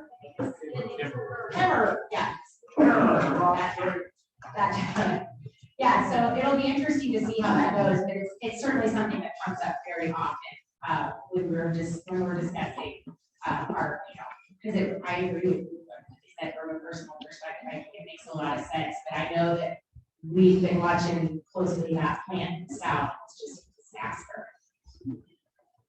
Is there any chance there could be something somewhere near Craig so your infrastructure can be utilized? Well, and that's actually a good, I should pose that question when we are talking about the Craig Energy Center. I'll bring that up and see what, yeah, of course, yeah. Let's go, Ray, and then Harry, if we have time. Yeah, good morning. Thanks for being here. Congratulations on your new job. I know you've been there almost a year now. I've been in this new position for about a year. That's right. I've been there for 11 years. And as a resident, former county commissioner, I want to say, we really appreciate Tri-State being a partner since the late 1970s. I mean, it really has provided high-paying jobs. In fact, coal is going to be in our blood for many years to come. I just want to say that I don't know how to word this nicely, and I don't mean to be picking on you or anything, but I will tell you that in our community, there's certainly a lack of trust and a lack of transparency. I hope that this new process they come up with will provide more transparency and the trust can be rebuilt, because I don't want to be neutral like what happened down there. You know, all of a sudden, 6 months from now, a year from now, we change our mind and we're going to close everything down earlier. So I hope that this process will create that ability to trust more. You know, we'll see more transparency, because in my mind, I think Tri-State owes that to this community. At least be honest with us and let us know what's coming forward, so those workers in the community can plan for the future better than what we have done so far. So thank you for that, and thank you for being here today. Thank you. If I could interject, this is Carrie. Let's take one more question, and then we'll have Carly come up or join us virtually. Go ahead. Thank you, Sarah. Harry Poulos. My question and comment is, in listening to your presentation, not only in disagreement, but I see some very disingenuous things going on. One thing that I'd like you to explain to us, on numerous occasions you mentioned PUC. I don't think the public is quite aware of it. Anything that the utility companies operate on cost plus, because all they do is apply for PUC.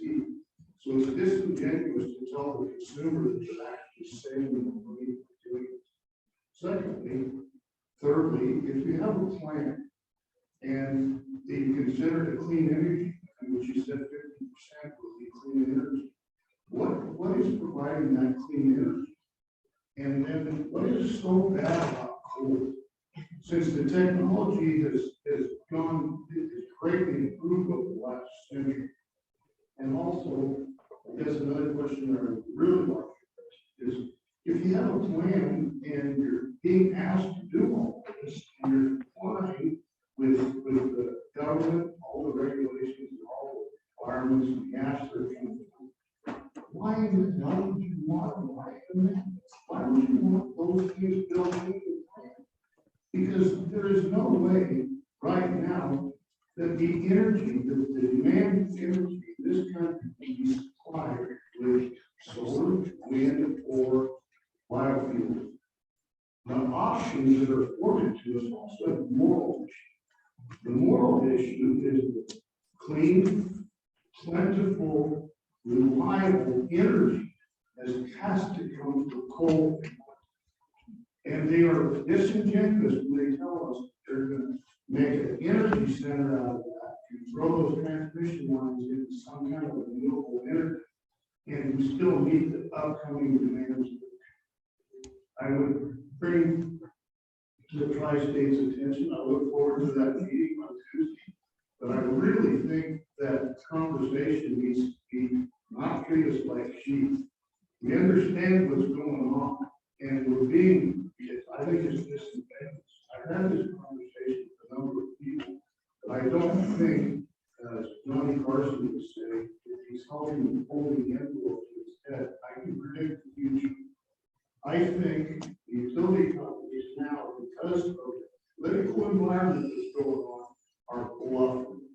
I don't think they could come close to providing the energy that this country.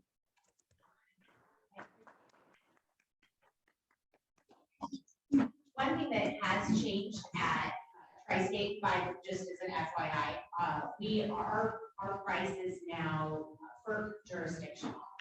So it's the Federal Electric Regulatory Commission that helps set our rates there. We are aware of the gap in the energy that we'll be providing. I've heard us talk about possibly building a new gas plant. We do count gas as clean energy in our portfolio. And if I agree with you, it's incredibly frustrating when you think of the stranded assets that we're looking at. You know, it's frustrating how much our business model has changed, but we are responding to regulations and laws, and also the vote of our board of directors, which is represented by all of our member co-ops. I appreciate your comments, and I hope that this team that meets will really find leadership and let us just be a support mechanism. We don't want to be saying what the community should or shouldn't do. I want them to be telling us what they can do. And I mean, it's a heartfelt effort from at least for my work that's going to be going on. Well, once again, that follow up on Eric's question about demand for coal. Right now, the mine of the Canyon is 2 years old. They're already looking to for us. And just because our plant is looking at closure doesn't mean the coal mines. And I bring your attention to the mere fact that China's putting on a new coal-fired power plant every month.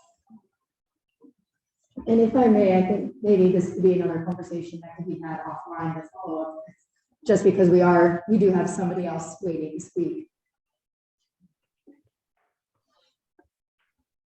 All right. Well, Thank you, Sarah. Let's all give Sarah a hand. She did a great job this morning. Thank you, Sarah. I also want to share with you, Sarah, that I appreciated hearing the update about Drew, and I very much appreciated hearing about yourself and your background. And as an employee of another energy company, I understand the challenges and just the debate and the back and forth around new energies.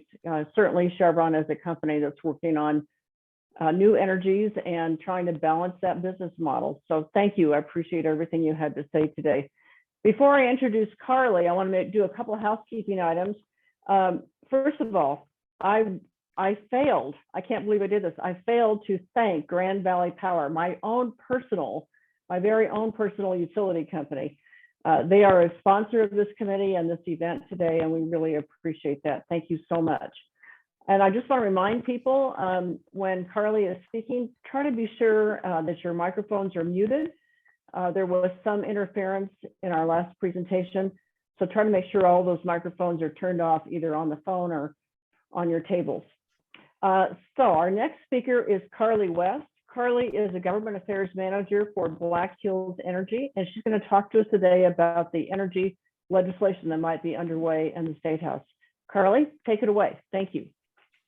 Thank you so much, Carrie, and good morning. Thank you so much for having me. I'm sorry I'm not able to be there. I'm racing back over to the Capitol after we wrap up this morning, but I really appreciate the opportunity to remotely speak with you today.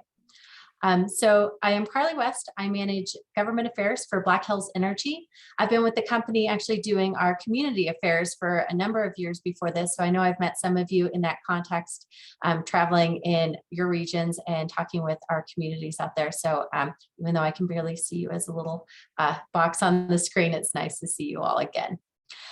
So in terms of the legislature this year, oh, I hear I'm frozen. Is my face frozen? Yes. Oh, no. Okay. Well, can you hear me okay? Or is it just? You're okay. coming in loud and clear, Carly. Perfect. Well, hopefully my face will move at some point and match my words. And if not, I promise my lips are moving.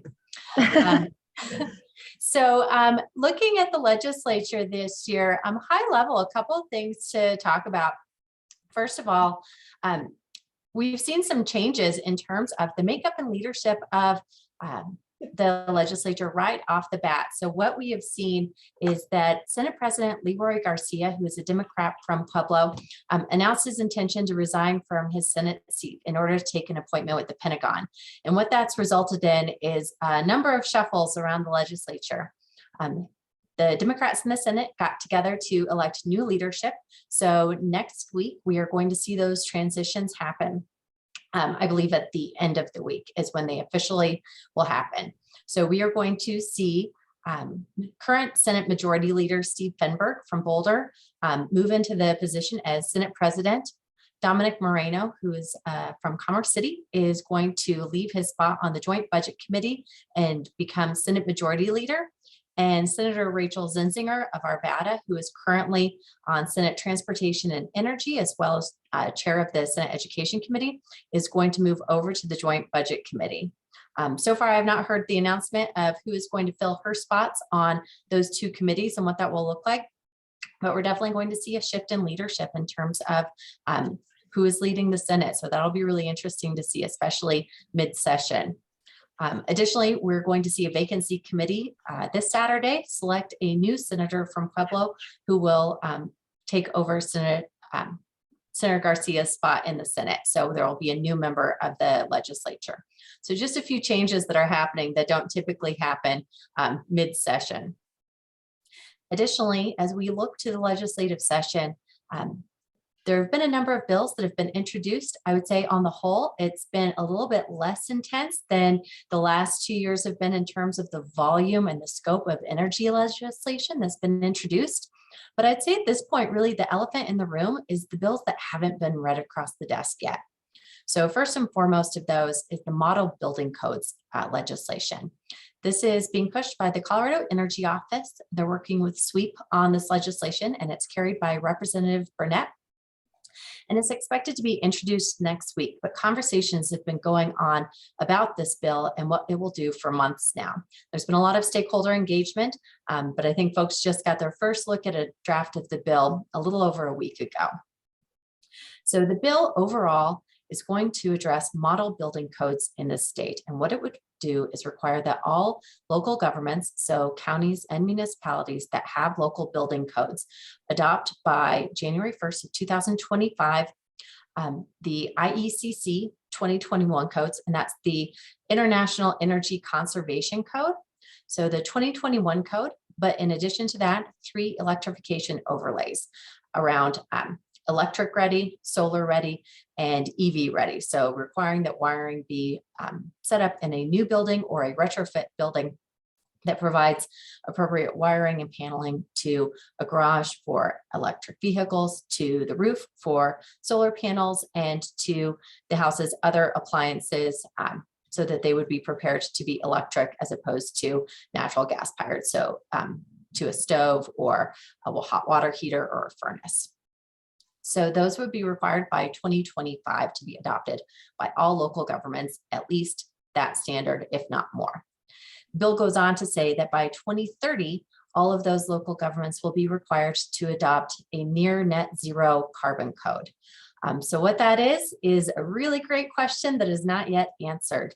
The bill gives a broad outline of what those codes would be. And it says that the Colorado Energy Office will create those codes. They've indicated they will look to other codes that do exist as model codes, that they wouldn't be developing those from scratch, but it would be yet to be determined sometime between now and 2024 what those new codes would be. But whatever they are, by 2030, all local governments with local building codes would need to adopt those. The bill would also have the Energy Office create optional green building codes that could be voluntarily adopted by local governments as well. So right now, there are a lot of questions about this bill. Questions about local control and if requiring this standard for local governments to adopt infringes on Colorado's history of local control for these type of regulations. I think the Colorado Energy Office's perspective is that they don't, because those governments can choose to go above and beyond and not have to adopt it exactly as is. They're allowed to adopt something that would be equivalent to those codes. I think what we're hearing from the local governments is that they do feel that it is an infringement on their local control for addressing local building codes. So that's one question that remains to be answered and discussed. There are other questions around costs, especially in light of really challenging availability and affordability in the housing market in Colorado right now.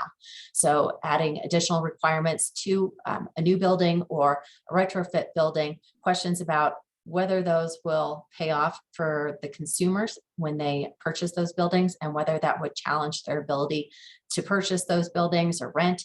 And then also questions of how does that impact what gets built here in the state.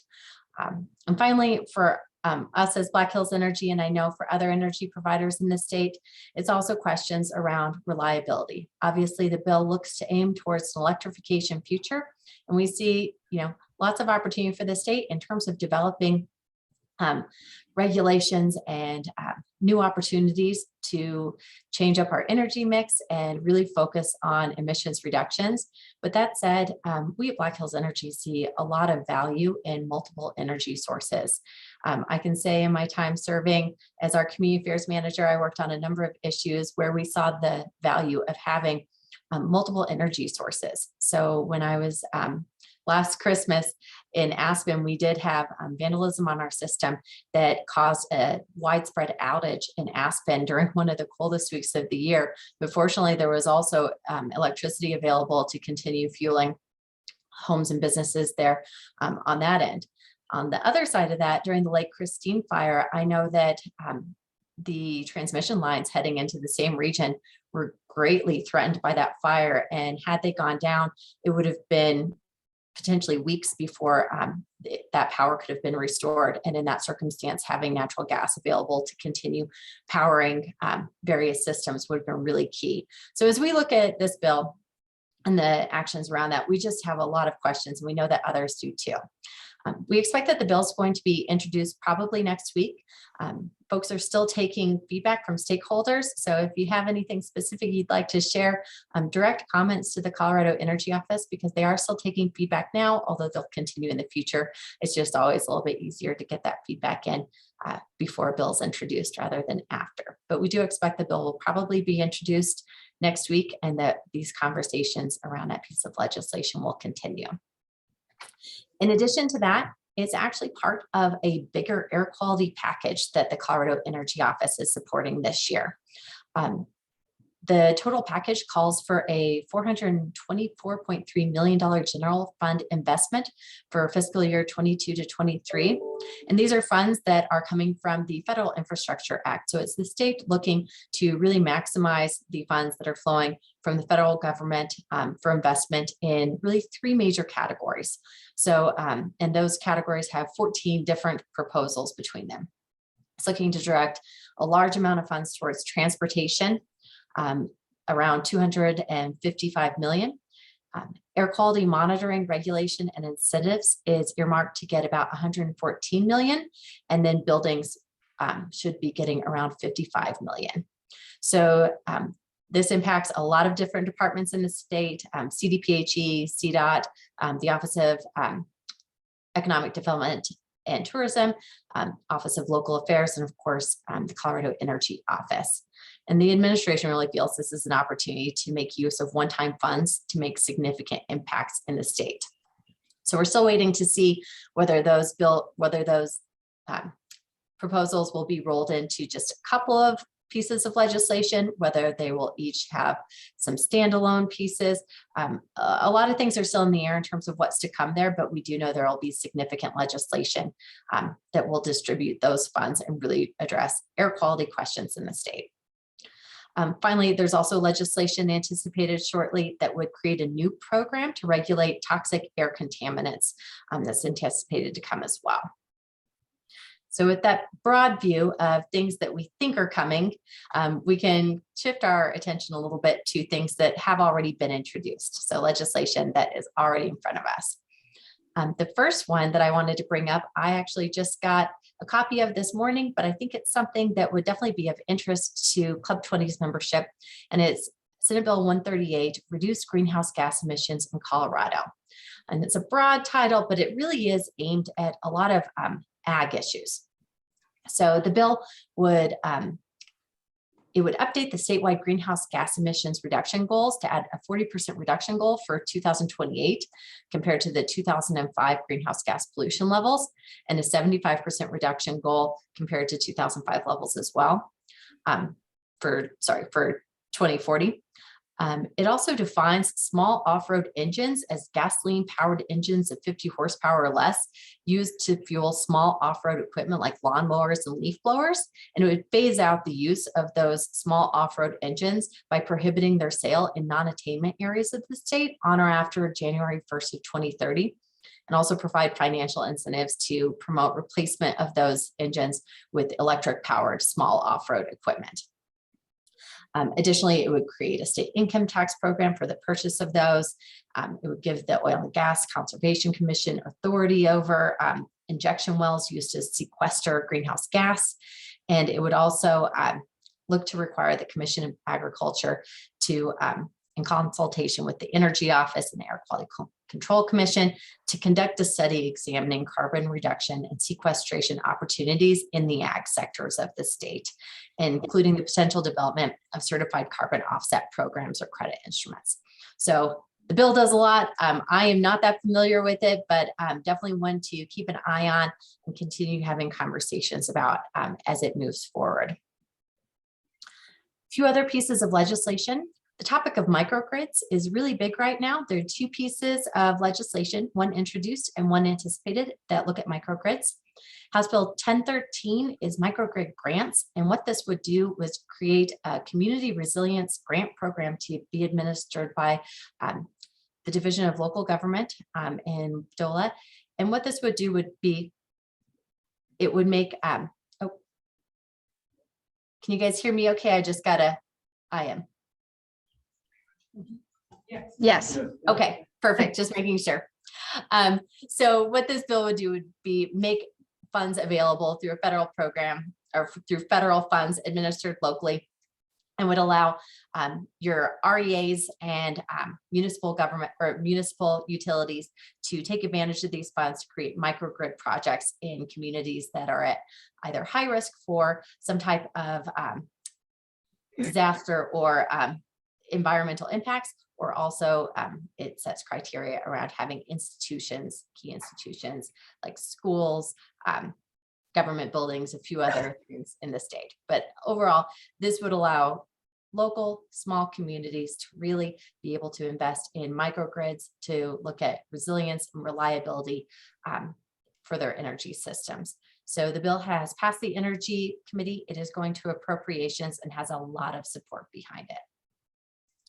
Another piece of legislation is around power line trails. These are recreation trails that are along power lines. And this legislation has raised a lot of questions. So we do have power line trails that exist in the state. So one question that's come up is, do we need a bill to encourage those? It's also raised some questions around liability and access in terms of putting those trails underneath transmission lines.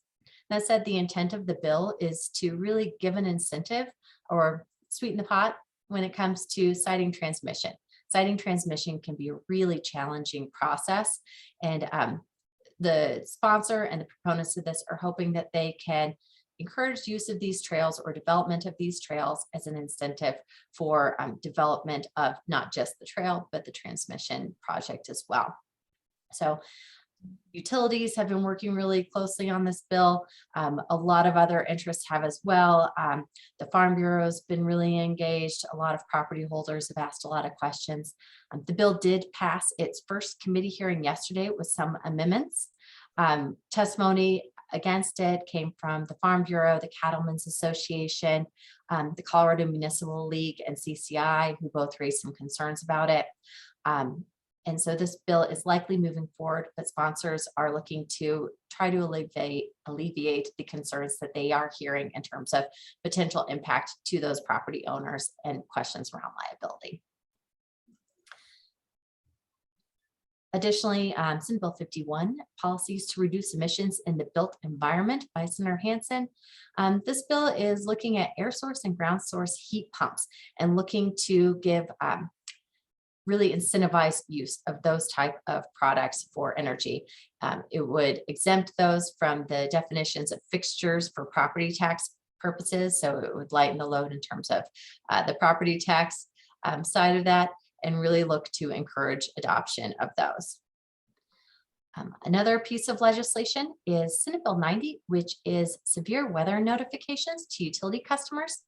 This piece of legislation is coming out of Storm Uri that I think everyone recalls from a little over a year ago that impacted really the whole country in terms of energy usage. So the bill sponsor is looking to require certain communications to come from utilities to their customers when they see things like major weather systems or issues that might impact the cost of the commodity. So the cost of, let's say, natural gas that would be incorporated into either direct use of natural gas or generation for electricity. So us and other utilities are all in conversations with the sponsor, I think on account of how we really believe in the importance of doing this. We and the other utilities have all, or the other regulated utilities have all adopted plans that we've put in front of the Public Utilities Commission that really speaks to a lot of the issues at the heart of this.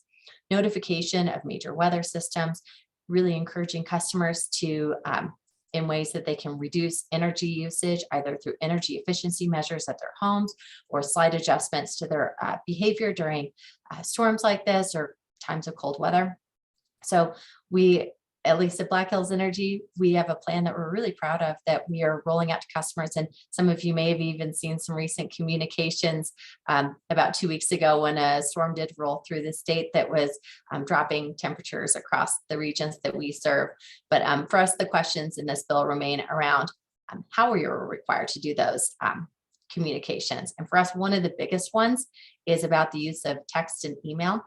I don't know about you all, but I tend to sometimes ignore the emails that I get from my own utility, which I probably shouldn't admit as a utility employee.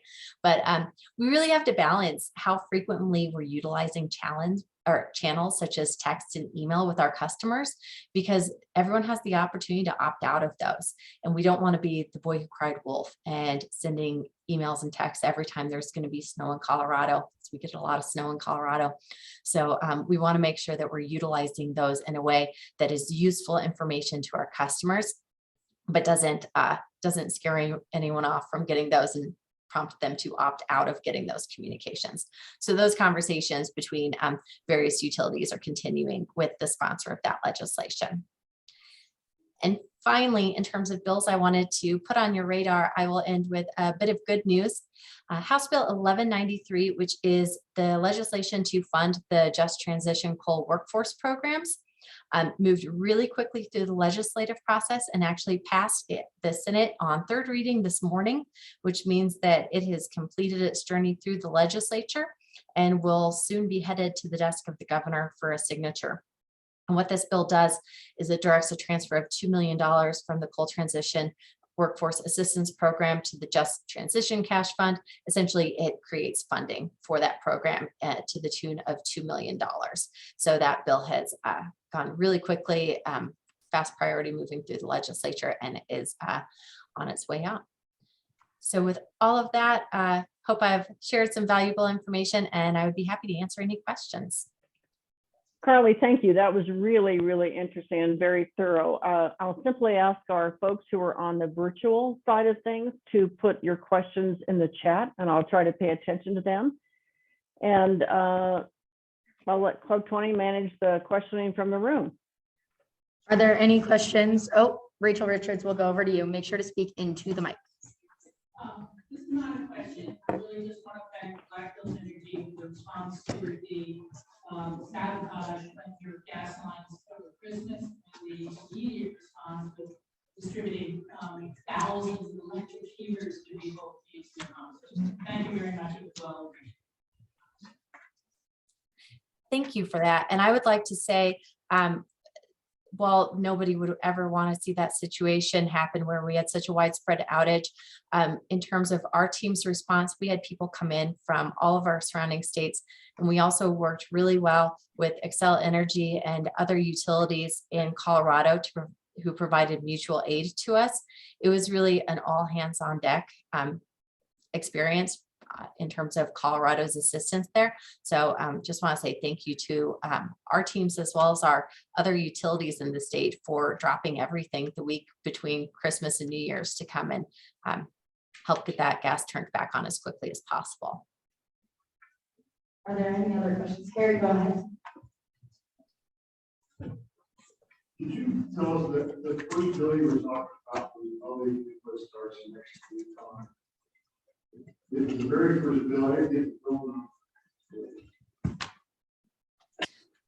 I'm sorry, I couldn't really hear the question. Would you be able to repeat it or? The very first bill that you were discussing, and you mentioned that public input starts next week.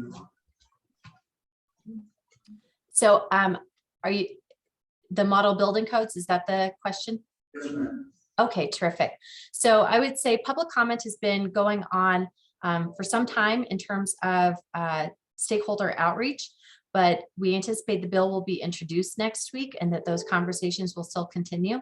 I would encourage, if you have any specific feedback on that legislation, either utilizing groups like Club 20 to submit comments to the Colorado Energy Office is always of value, or we anticipate that once that bill is introduced and it gets scheduled for a hearing, always opportunity to provide feedback there as well. But in terms of if there's any chance to influence the makeup of that bill before it's introduced, by the end of this week is really the timeline they're looking at to finalize that language. What was that bill number? It doesn't have a bill number yet since it hasn't been introduced. It's referred to generally as the Model Energy Codes bill. Okay. And to the fellow board members of Club 20, I think that's going to have a huge impact on us in Colorado. Our building and our growth is the same as it is on the slopes, so I would assume that we take this up with business affairs to get that adverse effect. Yeah, and we have plenty of resolutions on the books to weigh in on that particular legislation once it does get introduced. Nancy Fishering wrote into the chat, does IECC go far enough as to preclude natural gas in the 2030 goals? So the 2021 IECC code does not preclude natural gas. It does give opportunities for gas to still be included in new buildings, although it would require certain additions in terms of additional renewable energy on site and additional requirements to theoretically put it on par with an all-electric building in terms of the emissions profile. And in terms of 2030, we don't know the answer to that one yet. IECC has begun work on the 2024 codes, so we'll see what those codes have to say about natural gas in terms of new buildings and those retrofits, but that's yet to be determined.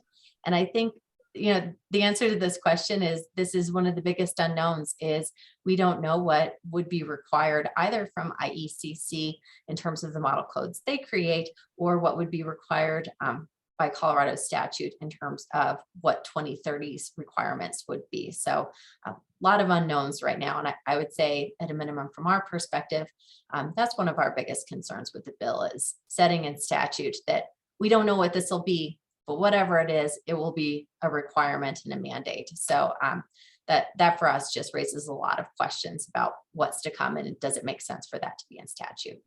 So I would just add to my question, just to make sure that it's what I worry, that's what I worry about. Not only do they want to make every house solar capable and EV capable and all that wiring, but you see some communities right now saying, we're not going to allow you to connect to natural gas.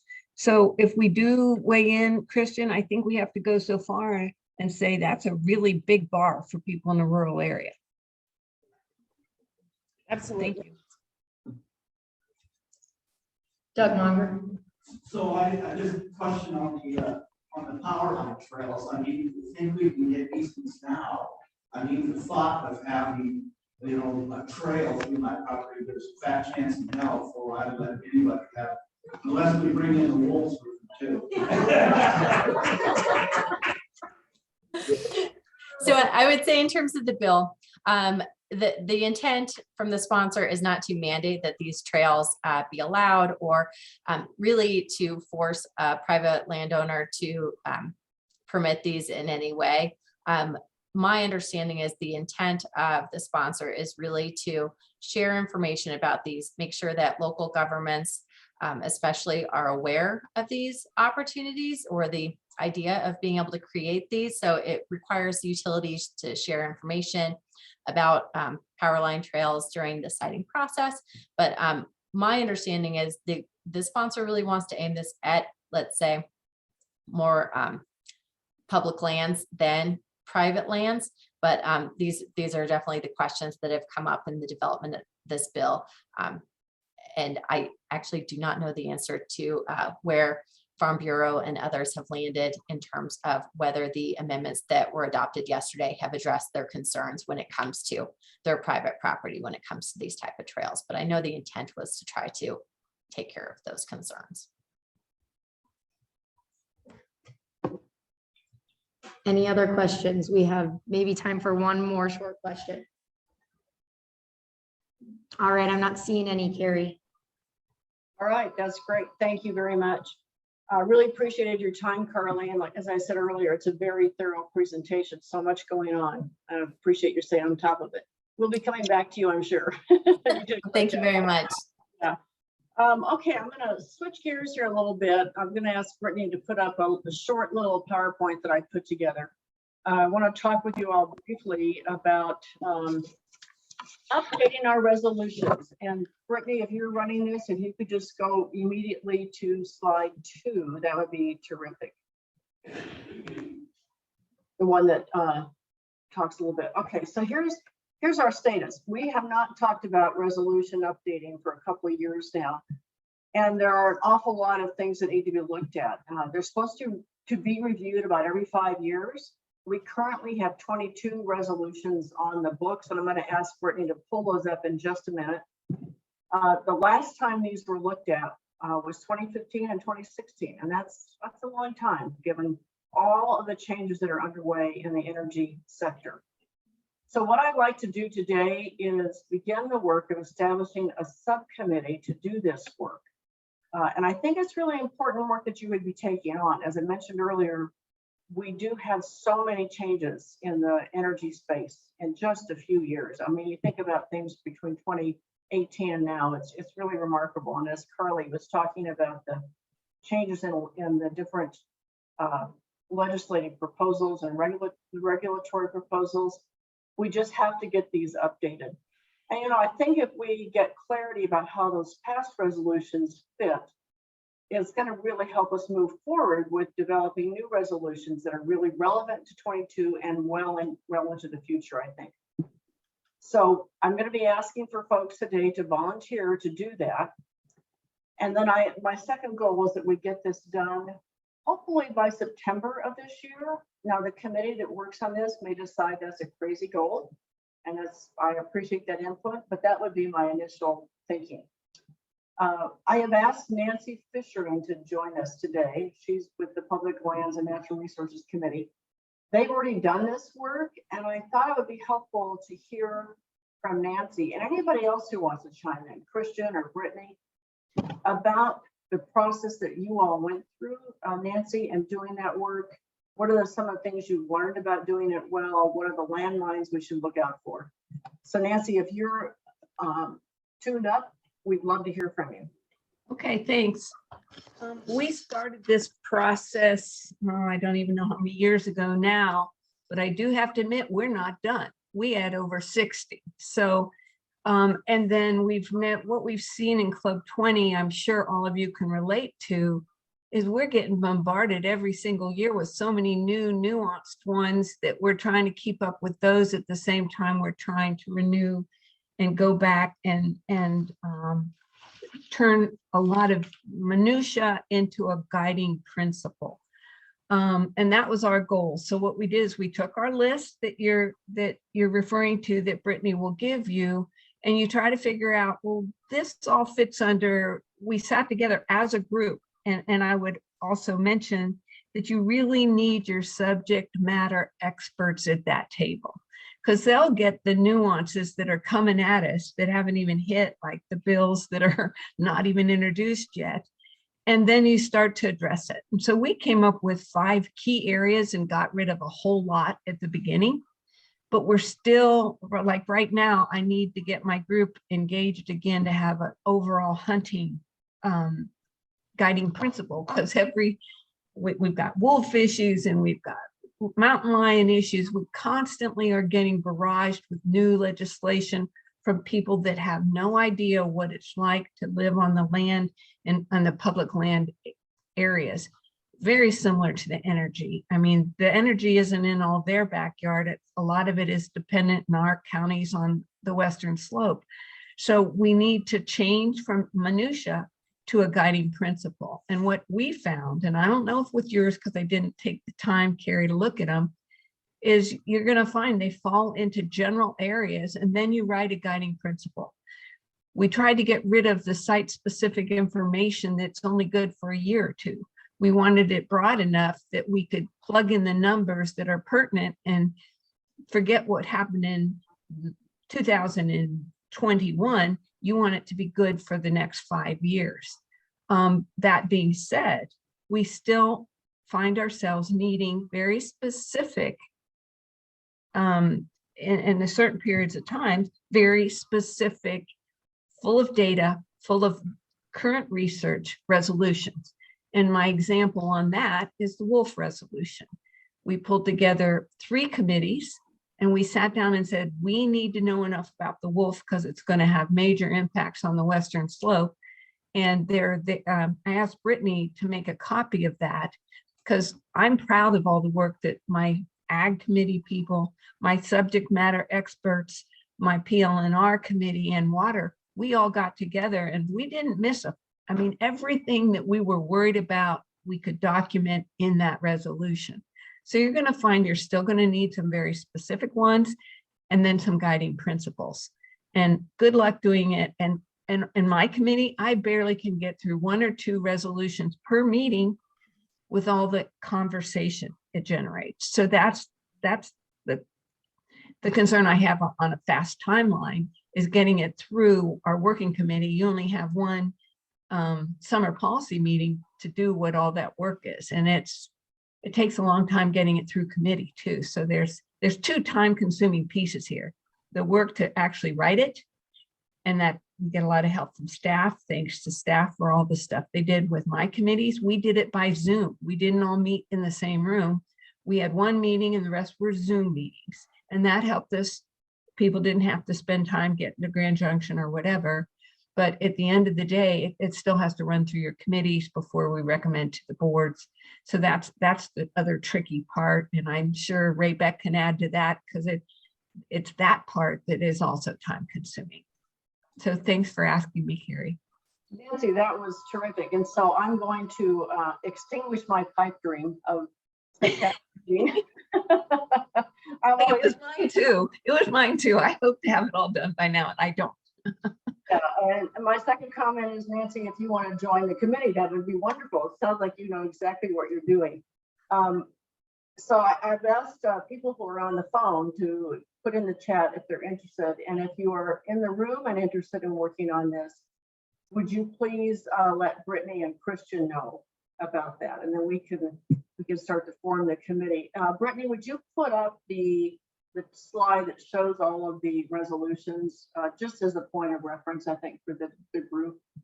And then I would ask if Christian, if she's in the room, would like to add anything to this conversation.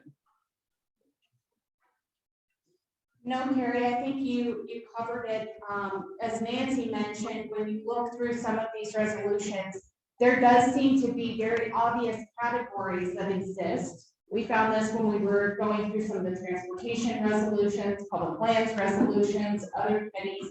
If there's something that rises to the need of having a standalone resolution, we can absolutely have a standalone resolution, but the guiding principles document speaks more to intent of the outcome of resolution than to a specific issue per se. So I think that's kind of the direction that, frankly, Phil Chamberlain and Cindy Dozier started years ago, was to try to make our resolution process a little more nimble so we can engage on a wider variety of issues. Thank you, Christian. Any comments or volunteers from the audience? Arlene Jeffries, Eric Ober, Steve Chow. Anybody else? Harry Carulas, Wendell, Chris. Whoa. I know, there's so many volunteers. Okay. Okay, I'm just gonna ask. Wendell. Oh. Harry. Yes. Brittany's making a list. Oh, okay, great. Wonderful. Okay. Well, that's really all I wanted to cover with this. And I'll just simply add, I think I said this a minute ago, but this is really important work, and we are at a very unique time. And it's a time to be thinking about future energy issues as well as cleaning up our older resolutions. So I want you to know your work is going to be very valued and important to all of Club 20, frankly. And I think you can be making a contribution to the Western Slope. Okay, enough of my soapbox. That's all I have for today, unless anybody has any comments or anything further. If not, we can adjourn this committee. There are no comments in the room, Carrie. Okay, great. We're only 3 minutes over, everybody. Have a great rest of your day, and thank you. Thanks, Carrie. That's a big committee. Okay. So we do have lunch in the back of the room. It is $5. If you have not paid for lunch already, you can pay Julia and she can get you all squared away. I do again want to just thank Grand Valley Power for sponsoring that energy committee meeting. We are very grateful for that sponsorship. And our next committee will resume at 12:15, and it will be the Business Affairs Committee.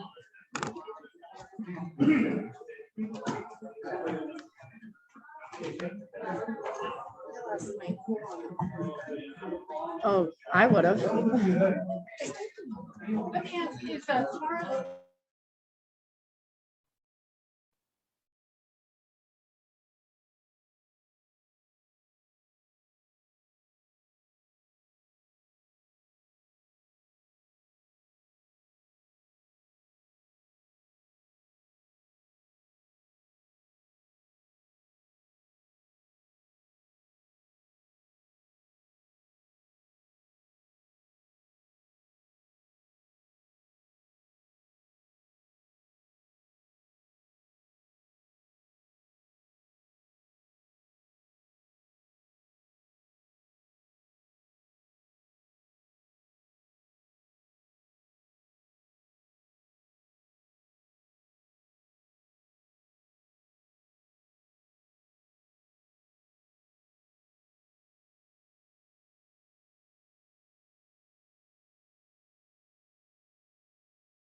today, and I appreciate everybody attending greatly. Have a wonderful crowd today. Folks, please do use a microphone and speak loudly so everyone can hear you. That is important for not only folks in the room, but as well folks on Zoom, the folks behind me. My apologies for my back being to you. That's not on purpose here. Please don't turn on your microphone until you've been acknowledged, because apparently we get a little feedback between the microphone. And let's see, for folks that are on virtually, please mute yourself now. And then we'll work together, of course, here with Brittany to make sure and identify you if you have a question during the course of our proceedings this afternoon. And today we want to thank our sponsors for the Business Affairs Committee meeting, and that's Colorado Housing and Finance Authority and Jerry Lynn Francis. Thank you all. Let's have a good.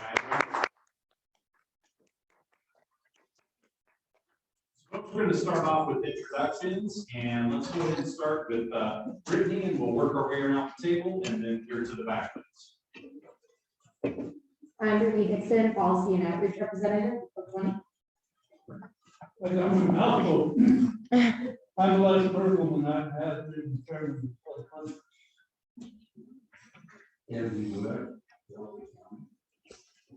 Where's the right? I had Merritt, Lindsay, and had Mr. and Co-chair. Always there.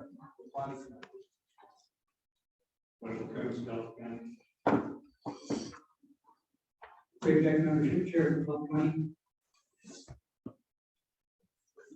Maria Zimmerman, Archuleta County. Doug Bunker, left-handed rancher, and a bunch of water boards. Tom Harden, Eagle County, former chairman and governing broker.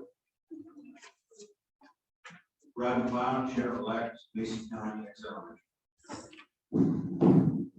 Michael Murphy, Hinsdale County, for Range Group, Water Board, a lot of Still struggling. Okay, so, Jay, member of Thompson County Board member. This is my wife.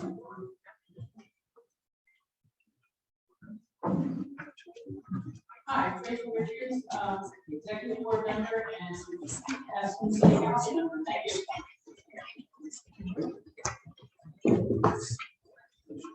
Cindy Dozier, Immediate Task Force Chair of Club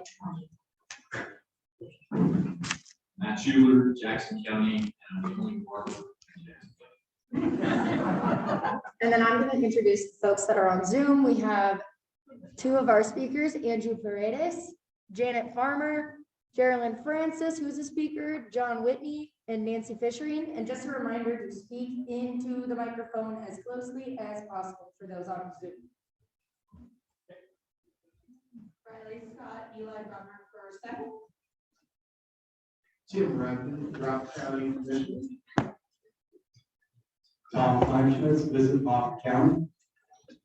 Good afternoon, Chris Reed, Garfield County Board Member. Eric Rules, Mason County, Club 20. There's two new wildlife water board too. Oh, that's where I go. Hi, Christy Lee, State Local Government Relations for Lockheed Martin Space, and I also run a two-week aerospace internship program in Colorado Space Business Roundtable for rural students in Colorado that I'll be speaking on in a little bit. Derek Gilmer, Grand Valley Power. Liz Smith, Madison County Commissioner. Sarah McCarthy, Senator Nathan's office. Jeff Lucas, Rock County.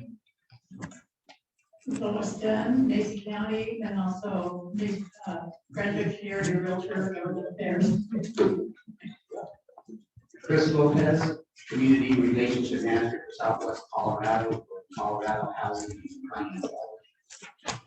Margie Joy versus Counterpart for Northwest Colorado and Jack.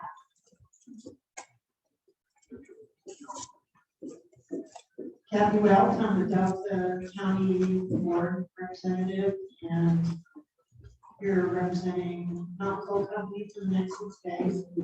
And then Well Ranch. I'm Steve Reynolds. I'm the Healthcare Co-Chair, Passport Chair of Club 20, and Garfield County Board Representative. Steve Child, I'm a Pickett County Commissioner and I'm a Pickett County Representative along with Rich George. Tammy Thompson, Booker, Valor Hospitality Partners. And McCoy Harold, Emeritus Member, long time, appreciate your involvement. Denise Vaughn, Garfield County, I keep the Garfield County voice in mind.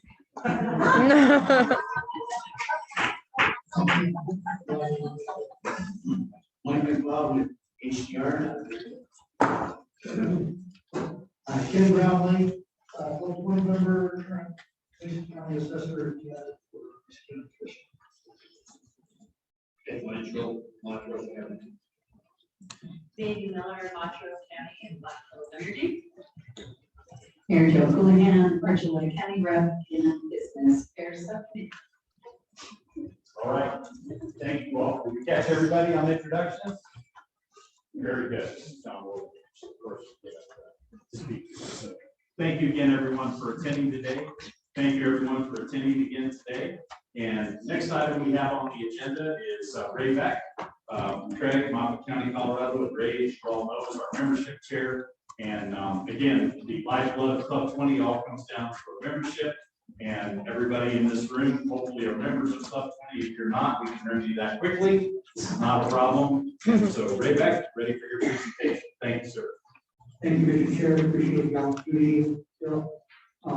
You know, if you've been here this morning, since you did come to the transportation policy, I mean, I guess I'm gonna have to be. So noted. Thank you. Yeah, so we have a few other folks here, so you might be off to it a little bit. So yeah, I want to first of all thank you, everybody in the room, for your sponsorship. I mean, you couldn't run meetings like this without sponsorship. So again, thanks to our sponsors, really do appreciate it. Thank you to our existing members and also to any potential members. Just want to kind of go over and did that this morning on the benefits of being a member to Club 20.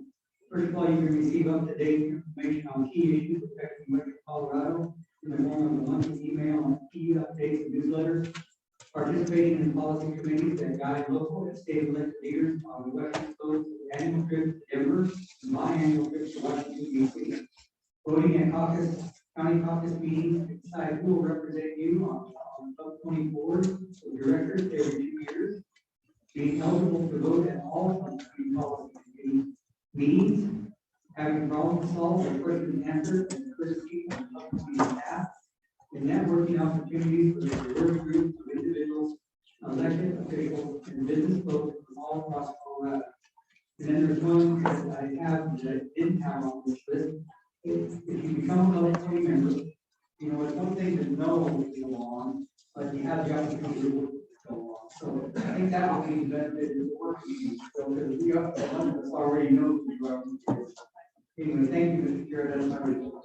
I appreciate it greatly, Ray. And again, folks, thank you all for your membership in Club 20. And thank you all as well for continuing to assist others to become members and step alongside of us in this very important.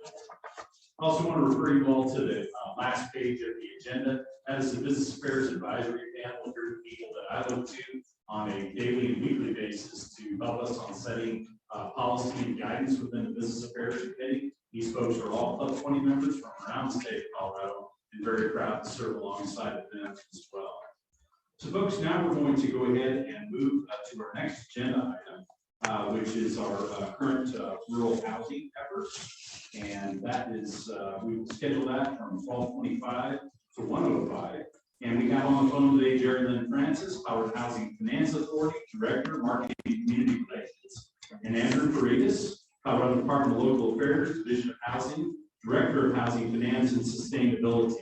The purpose for our session today, folks, and I know that you all who are particularly familiar with the Business Affairs Committee know that this is an area of concern throughout rural Colorado, for that matter, but certainly in rural Colorado. We talk about this issue at every single Club 20 Business Affairs Committee meeting because it's important to be able to bring policy leaders, business leaders, Colorado Housing Finance Authority, and of course, naturally, Department of Local Affairs, Division of Housing, and developers together to understand how do we meet these needs and how do we work together in which to do this. So I greatly appreciate the technical expertise that not only Jerry Lynn, but other CHAPA or outreach members here from Northwest Colorado and Southern Colorado, and then Mr. Freeze as well. We've not had an opportunity to meet each other prior to. We had a long working relationship with Catherine Groska prior to her move from Colorado Division of Housing over to CHAPA, and look forward to coordinating and working with you. Folks, the floor is yours, and good afternoon. Well, thanks, Phil. This is Jerry Lynn. It's great to see you all on the screen. I hope you're doing well.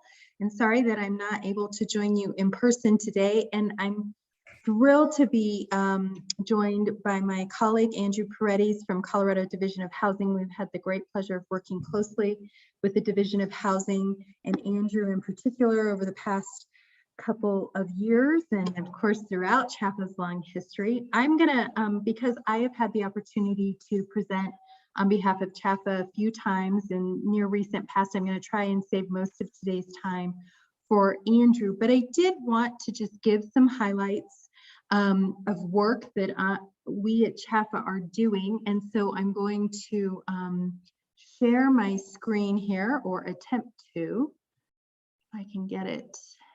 Okay, can you just give me an affirmative if you can see the PowerPoint? We can see it. Perfect, thank you so much.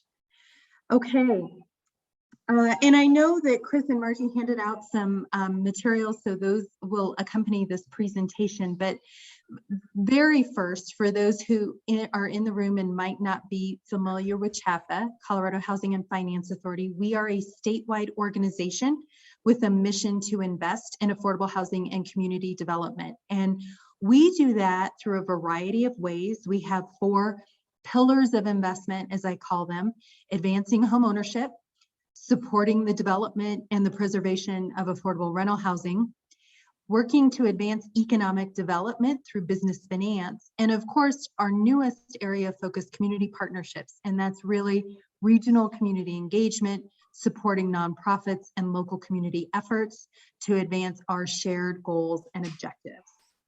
I want to give a shout out quickly to Margie and Chris, our community relationship managers serving Western Slope and Southwest Colorado, who are with you today and who will be with you through the winter policy meetings this week. And also want to just highlight the work that CHAPA has been honored to do to support the Club 20 region over the past 10 years. This gives you a feel of our investment directly in Club 20 counties across those 4 pillars that I highlighted: the home ownership space, the development and preservation of affordable rental housing space, and of course, our business support and economic development programs. It truly is an honor to work with you all. As you know, so many of our programs are deployed through partnerships with the public and private and nonprofit sector, working with local lenders and banks who are there in community to help serve our shared customers. Today, I wanted to spend just a minute highlighting an important effort that we are working on at the Capitol, and that's that rental housing space of our work. And this is something that we have talked about, and we've greatly appreciated Club 20's partnership and support for our work in this space, and that's our state and federal housing tax credit programs. So these are the resources that we as CHAPA allocate to developers who are working to build affordable rental housing in the state, to help them bring in private sector investment to get their projects done, to help offset the construction costs, the labor costs, the material costs that they incur when building affordable apartments. As we all know, those costs are increasing right now. It's becoming more and more difficult for housing to be constructed, and yet we have never seen a time of greater demand. And so these tax credits, having them available, having more available to us, is a huge need right now as we look at how we can continue to strengthen and advance our work across the state with you all. This gives you a feel of the tax credit supported developments in Colorado. This is a map through 2021, and these are developments that are all placed in service, or better said, up and operational with apartments available for lease. we make awards to developers before they get construction underway. So sometimes it can take a year or two from the time of our tax credit award to when that property comes online. So what you're seeing here with these green dots are all the properties in our portfolio that are actively online. The kinds of tax credits that we have come from both the Fed and the state. And the state credit, as you all may recall, is really modeled after our federal tax credit program. It works very much in the same way. And it was most recently renewed in 2015, right after, actually the legislation passed in 2014, and then we started running it after that in the 2015 year. But the legislation passed right after the floods in the Boulder County area that you all may recall, and a desire for the state to really start to lean into affordable housing. And thank heavens for the leadership that's continued that perspective of the Colorado General Assembly. I know Andrew's going to talk about some of the other policies that are coming online here in a minute, but the state credit was really one of the first. And in the time since the state credit program was started, we at CHAPA have been able to support over 8,200 new affordable apartments coming online using this resource. Again, the way it works, the power that it brings is using a tax credit incentive to draw in private capital to help these deals be financially feasible. And so the tax credits have helped attract over $1 billion of private sector capital into the state, which is what's led to those 8,000 plus units being built. We know that this not only creates housing, but it creates jobs, it spurs investment in the economy, and we estimate that investment to be in excess of $3.6 billion. And most importantly, because it's not just about the dollars and cents, but it's about the people and the neighbors with whom we share this great state. These units are providing critical housing for seniors. 20% of all the tax credit developments that we support are providing housing for seniors, but also for our workforce. And it's in large part our service industry workforce, clerical and administrative professionals, production, construction, and operations professionals, all hardworking individuals who earn very low and moderate incomes that often don't enable them to support what market rate housing costs are today. We are, oops, I advanced too fast. We are working on a bill this year, House Bill 1051, that would increase the amount of state tax credits that we at CHAPA are able to award every year. Right now, we can award 10 million a year. This would increase it to 15 million a year. And it would extend the state tax credit program through 2034. It's currently set to expire in 2024. And because we know that the development community starts working well in advance of when they're going to come and ask us for credits, we want to make sure that they have the predictability to hopefully know they can rely on this resource. And same for the investors who seek these tax credits out. This is a quote from the developer of Anglers 400, and it's a state tax credit supported development that's currently under construction in Steamboat Springs. And I think it just articulates well the reality of what we know communities are facing today and how much in need this resource is all across the state, but particularly in rural communities that have been very hard hit by COVID and economic changes. And so with that, I'm going to pause and would greatly appreciate Club 20's support. Happy to answer any questions about the state tax credit program or any of the work CHAPA is doing. And again, thank you for your time today, and invite you to connect with myself or Margie and Chris as your meetings continue. Thanks. Thank you. Any questions for Jerry Lynn right now? Okay.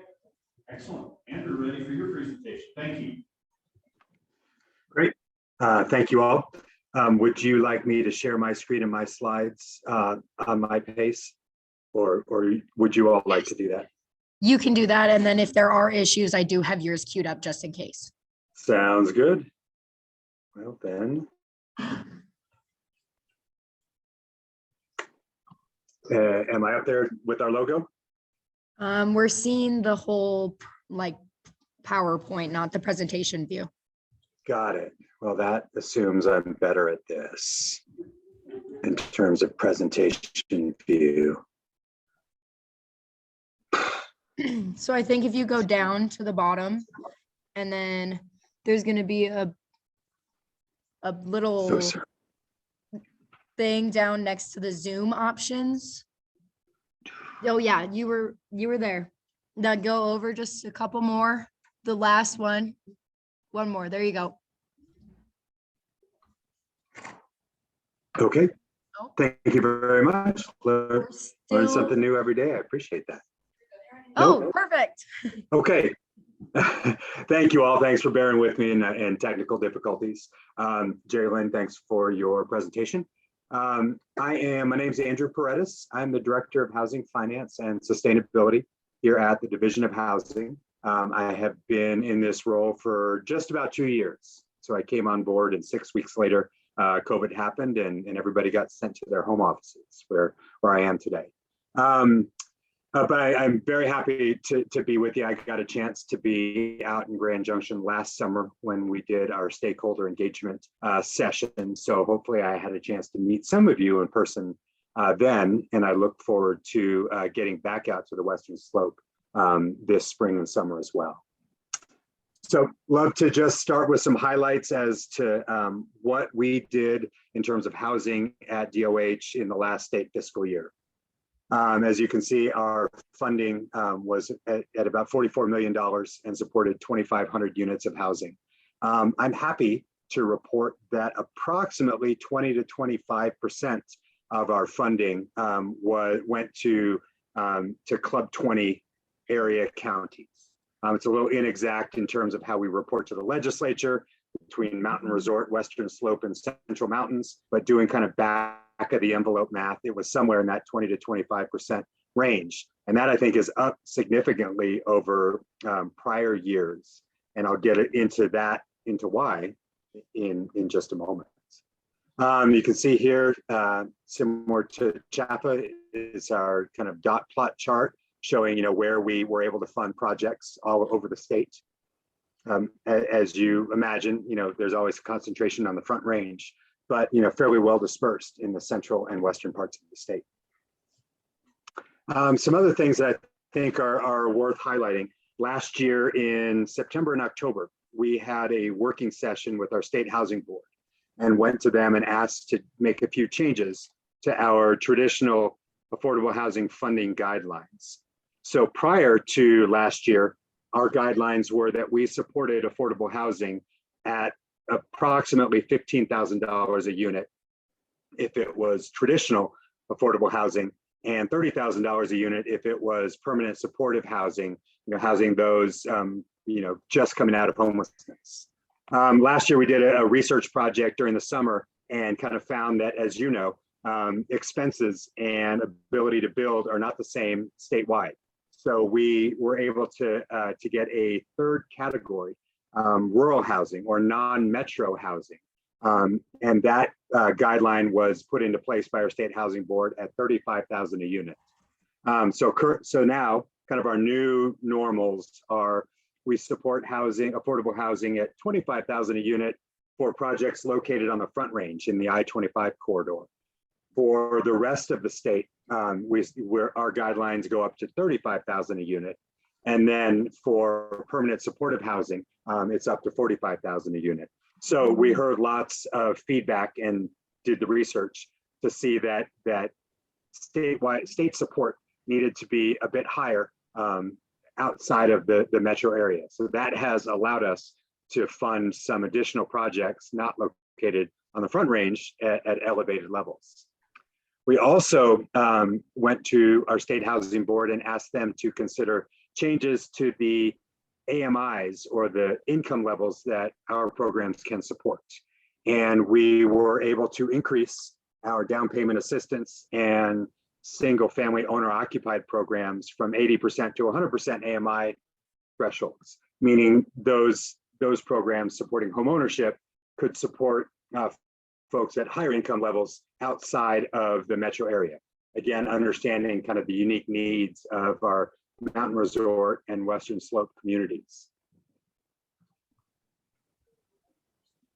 So now that's a little bit of a look back. This is a bit of a look forward in terms of what's the 2022 budget and legislative priorities that we're seeing coming out of the Capitol and the governor's office. And you can see here where the Capitol and the governor's priorities are for this session, primarily related to the ARPA stimulus dollars that the legislature is currently debating. And this gives you an idea of the Affordable Transformation Task Force's recommendations to the broader legislature after their special session last fall. And you can see with that $400 million of ARPA money, the legislature is recommending a mixture of kind of revolving loans, perhaps to help spur construction and construction lending, along with grants to nonprofits, local governments, and housing authorities earmarked for affordable housing. Some funds set aside or hoped to be set aside for mobile home park preservation, as well as funds hoped to be earmarked for CHAFA's middle income program. That program aims to serve AMIs or income levels a little bit higher than the kind of old-fashioned cookie cutter affordable housing. So above that 60 to 80% range, perhaps even able to serve income levels up to 120 and perhaps 140% of area median income, realizing that many communities, especially in our mountain resort areas, see a great need for housing above the traditional area median incomes.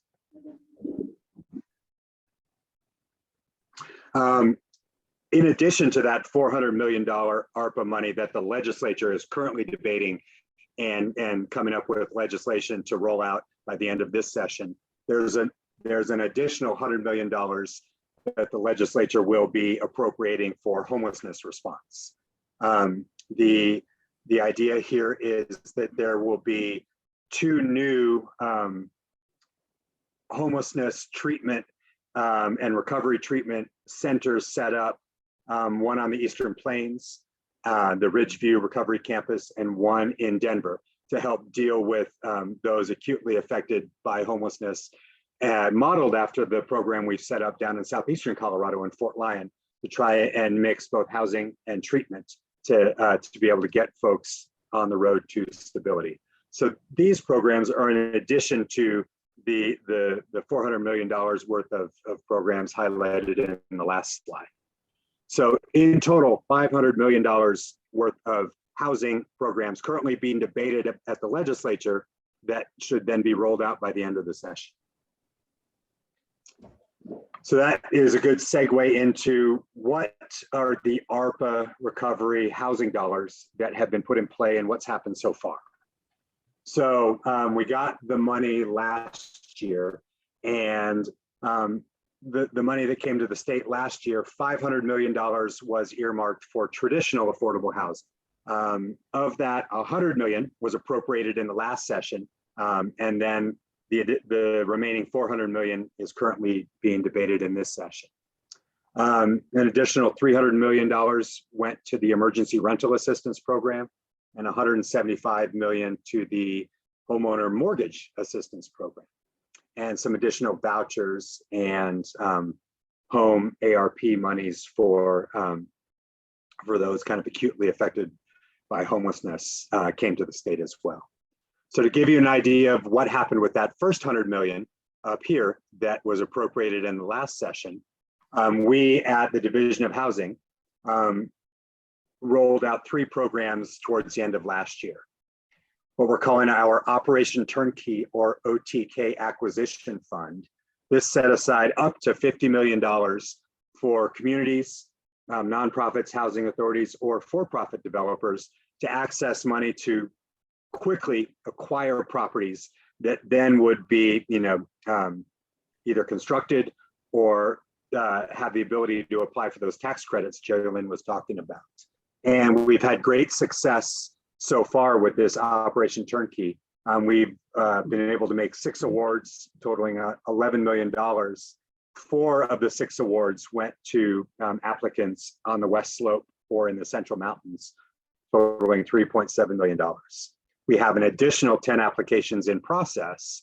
Of those 10, 6 of them are earmarked or are from applicants in your region. So very happy that this kind of more broad and trying to think of the word, less restrictive funding source is being utilized in areas outside of the Metro Denver area. The second NOFA, or funding availability notice, that we rolled out was for affordable housing investment funds. So we're currently underwriting these applications, but this allows for up to $70 million of funds to be awarded from Division of Housing to CDFIs statewide for them to then be able to take this money and lend or invest out in the community.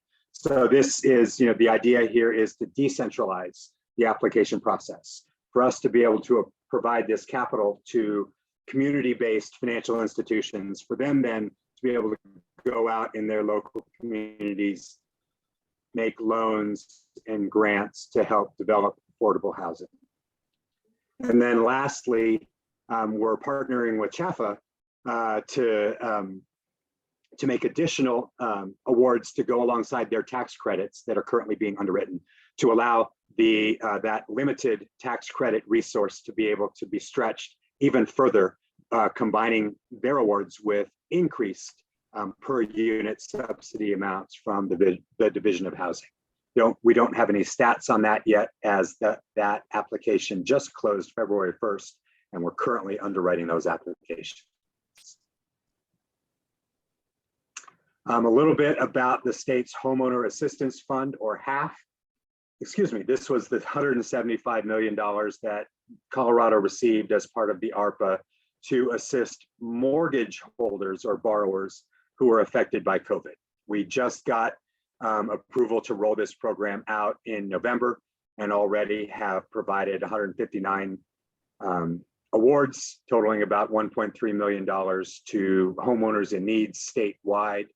You can see that we are able to expand this program beyond just mortgage payment support to support homeowners who are in need with taxes, insurance, HOA dues, and kind of counseling and support for them to step through the mortgage forbearance and foreclosure prevention process in the months and years to come. This program is really just getting off the ground the last few months. And then, as you all may be aware, we have had a robust rent relief program in the state since middle of 2020. We have been able to get out the door over $200 million of rent relief to both renters, as well as to their landlords directly, and have an additional $200 million to be rolled out this year to continue that rent relief support.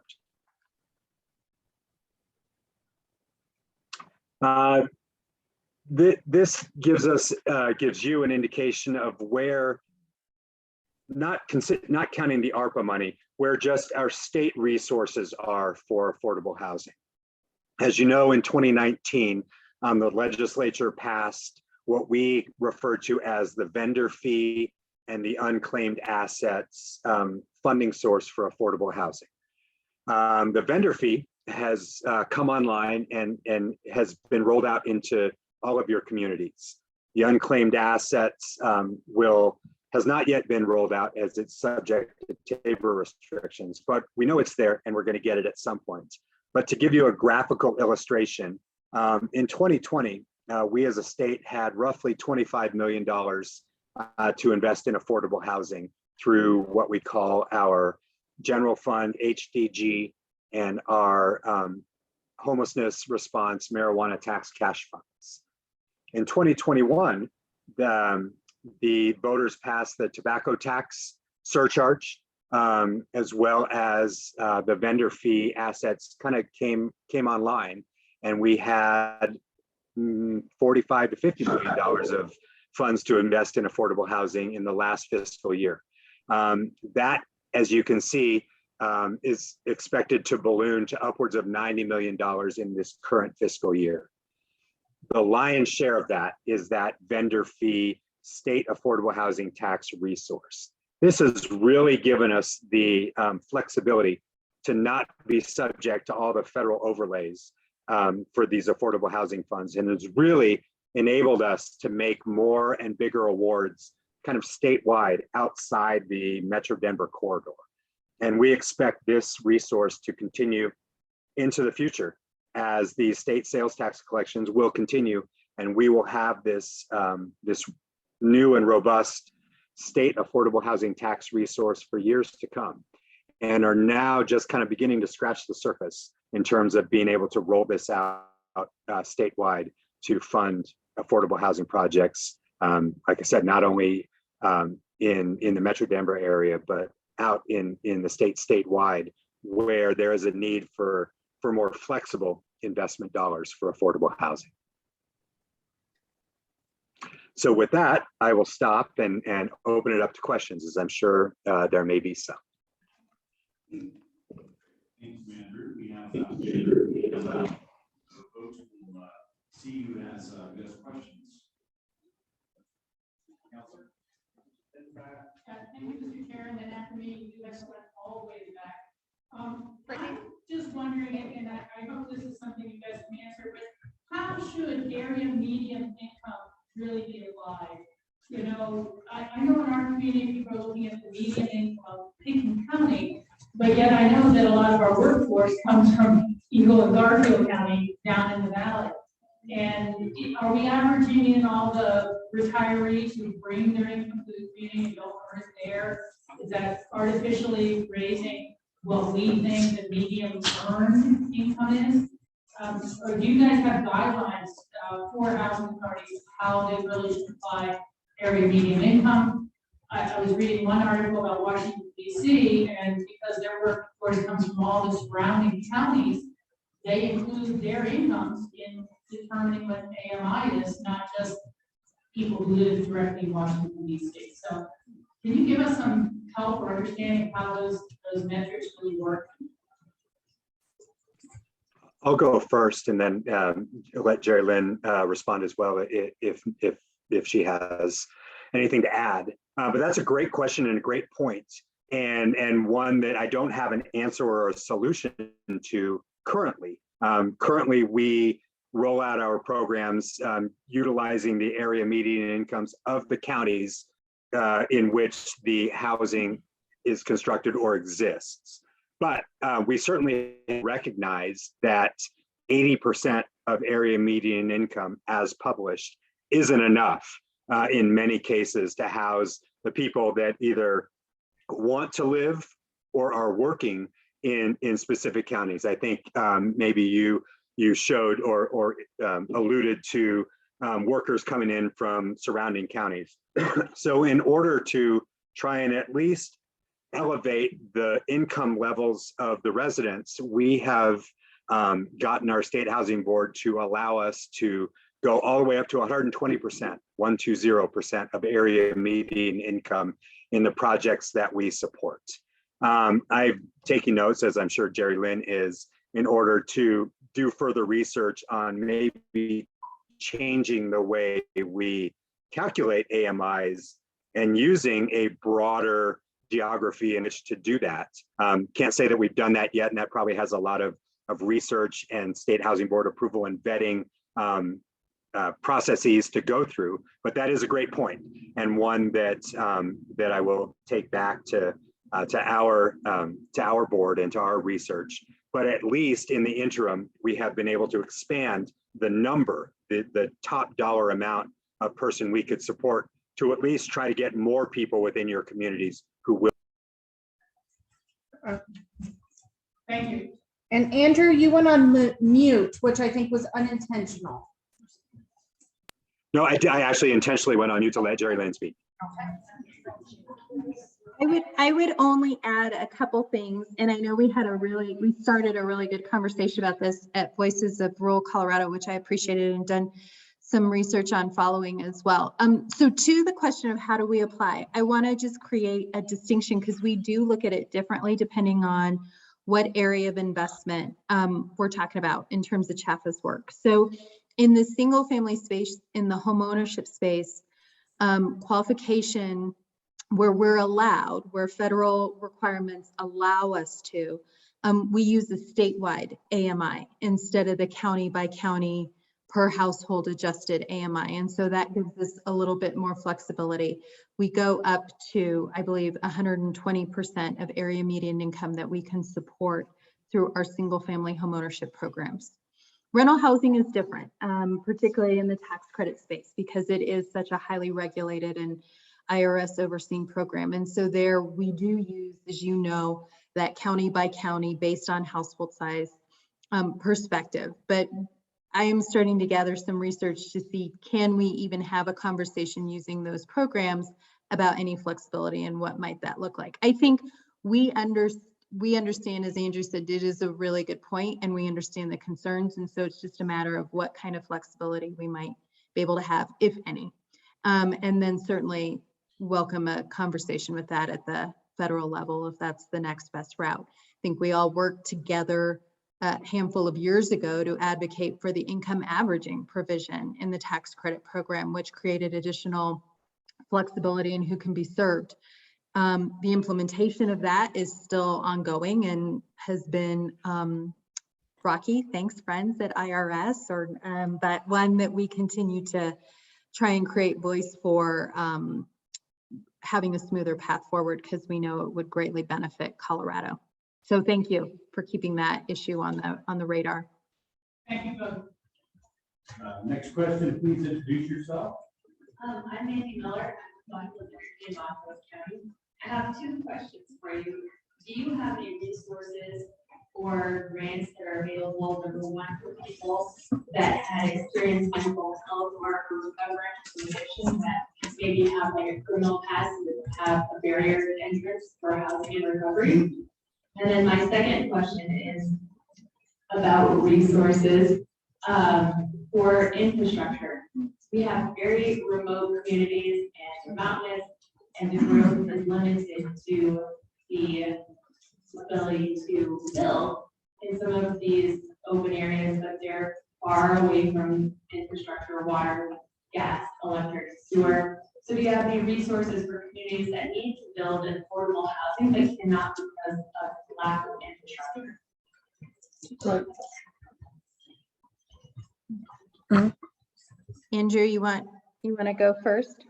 Certainly, and I'm sorry, I was struggling to hear a little bit. I feel like the first question was around grants and programs for geared towards folks who were maybe experiencing homelessness or at risk of, who have barriers to entry to kind of traditional housing, be it, you know, substance abuse past or criminal system involvement. Did I get the gist of that? Yes, you did. Okay, thank you very much. So I would say that absolutely we at DOH kind of champion those type of programs. We have a group within the Division of Housing called our Office of Homeless Initiatives, or OHI, and they spend a lot of time working with programs and proposed developments to make sure that that our developments have as low to no barriers to entry as possible. Kind of going through what they call the housing first model. So we want to be sure that we are working with programs who try to have as few or no barriers to entry to get people into housing, and then provide them with the wraparound and supportive services to keep them there and to move them along the continuum to stability. So I would say an emphatic yes to your first question. And then the second one, if I heard correctly, was around infrastructure, recognizing that especially in farther flung areas of the state where people live further and further out from each other, just getting, basic utilities and infrastructure from, say, the town center, 2 miles out to where there could be housing is an enormous expense because, the pipes, for lack of a better term, don't exist yet. And so building housing needs not only the housing, but also the infrastructure out to the site. And that is something that, I just heard about 2 days ago as well, and has been an ongoing conversation for us at DOLA, both here at the Division of Housing and in our sister agency, the Division of Local Government, recognizing that we need to figure out funding sources to fund not only the housing, but the infrastructure. I think I'm hopeful, because it's not our call in the executive branch, but I'm hopeful that we will see some of the legislation coming out of the Capitol this year with the ARPA money, allowing for grants to local governments and municipalities to help them build the infrastructure that you're talking about, to get it to the housing. And maybe, I guess housing is what I'm concerned with, to get it to the employment centers and everything else. But yes, have heard that, and I am optimistic that we will be able to have some companion funding sources to fund the needed infrastructure to get the housing. I would only add on from Chaffa's perspective, and I'll take your questions in reverse just to tag on to what Andrew was sharing. We at Chaffa do not finance infrastructure. Historically, that has not been work that we have been able to do, although we hear that need so significantly. And so it's great to hear what Andrew's talking about in terms of potential resources coming forward. I know how much of a difference that would make to the customers and partners we work with. To your first question around housing for those who are transitioning out of homelessness and barriers, totally echo what Andrew said. Oftentimes, those developments are obtaining resources from both of our shops, some from the Division of Housing, some from ours. We're certainly looking at, just as Andrew shared, not just providing the roof over folks' heads, but what are those wraparound services that are really going to help them succeed and thrive. And then I would add that we at CAFA do a pretty robust philanthropic program in terms of support to build nonprofit capacity. And so nonprofits who are looking for grants, donations, and sponsorships in that space to fund their programming or operations certainly have resources available for that. And I would welcome your connecting with Margie or Chris to learn more about those if you're interested, or myself. Folks, we're coming up on 5 minutes after 1. We're going to need to close this session and move into our next speaker. But I did, Andrew, before we close, just want to thank you for your attendance today, as well for Division of Housing. And Jerry Lynn, thank you for inviting Andrew. Part of what we wanted to do, Andrew, today as well is, if we could, if you wouldn't mind emailing over your local contacts for Colorado Division of Housing for your staff members who are in our Club 20 counties. We greatly appreciate that. That was one of the concerns that I had issued to Jerry Lynn when we were having the discussion, is just haven't had a lot of contact with CDOH during the course of the past few years. And I think it would be helpful for us to be able to understand who those resources are and to be able to communicate and coordinate with those folks.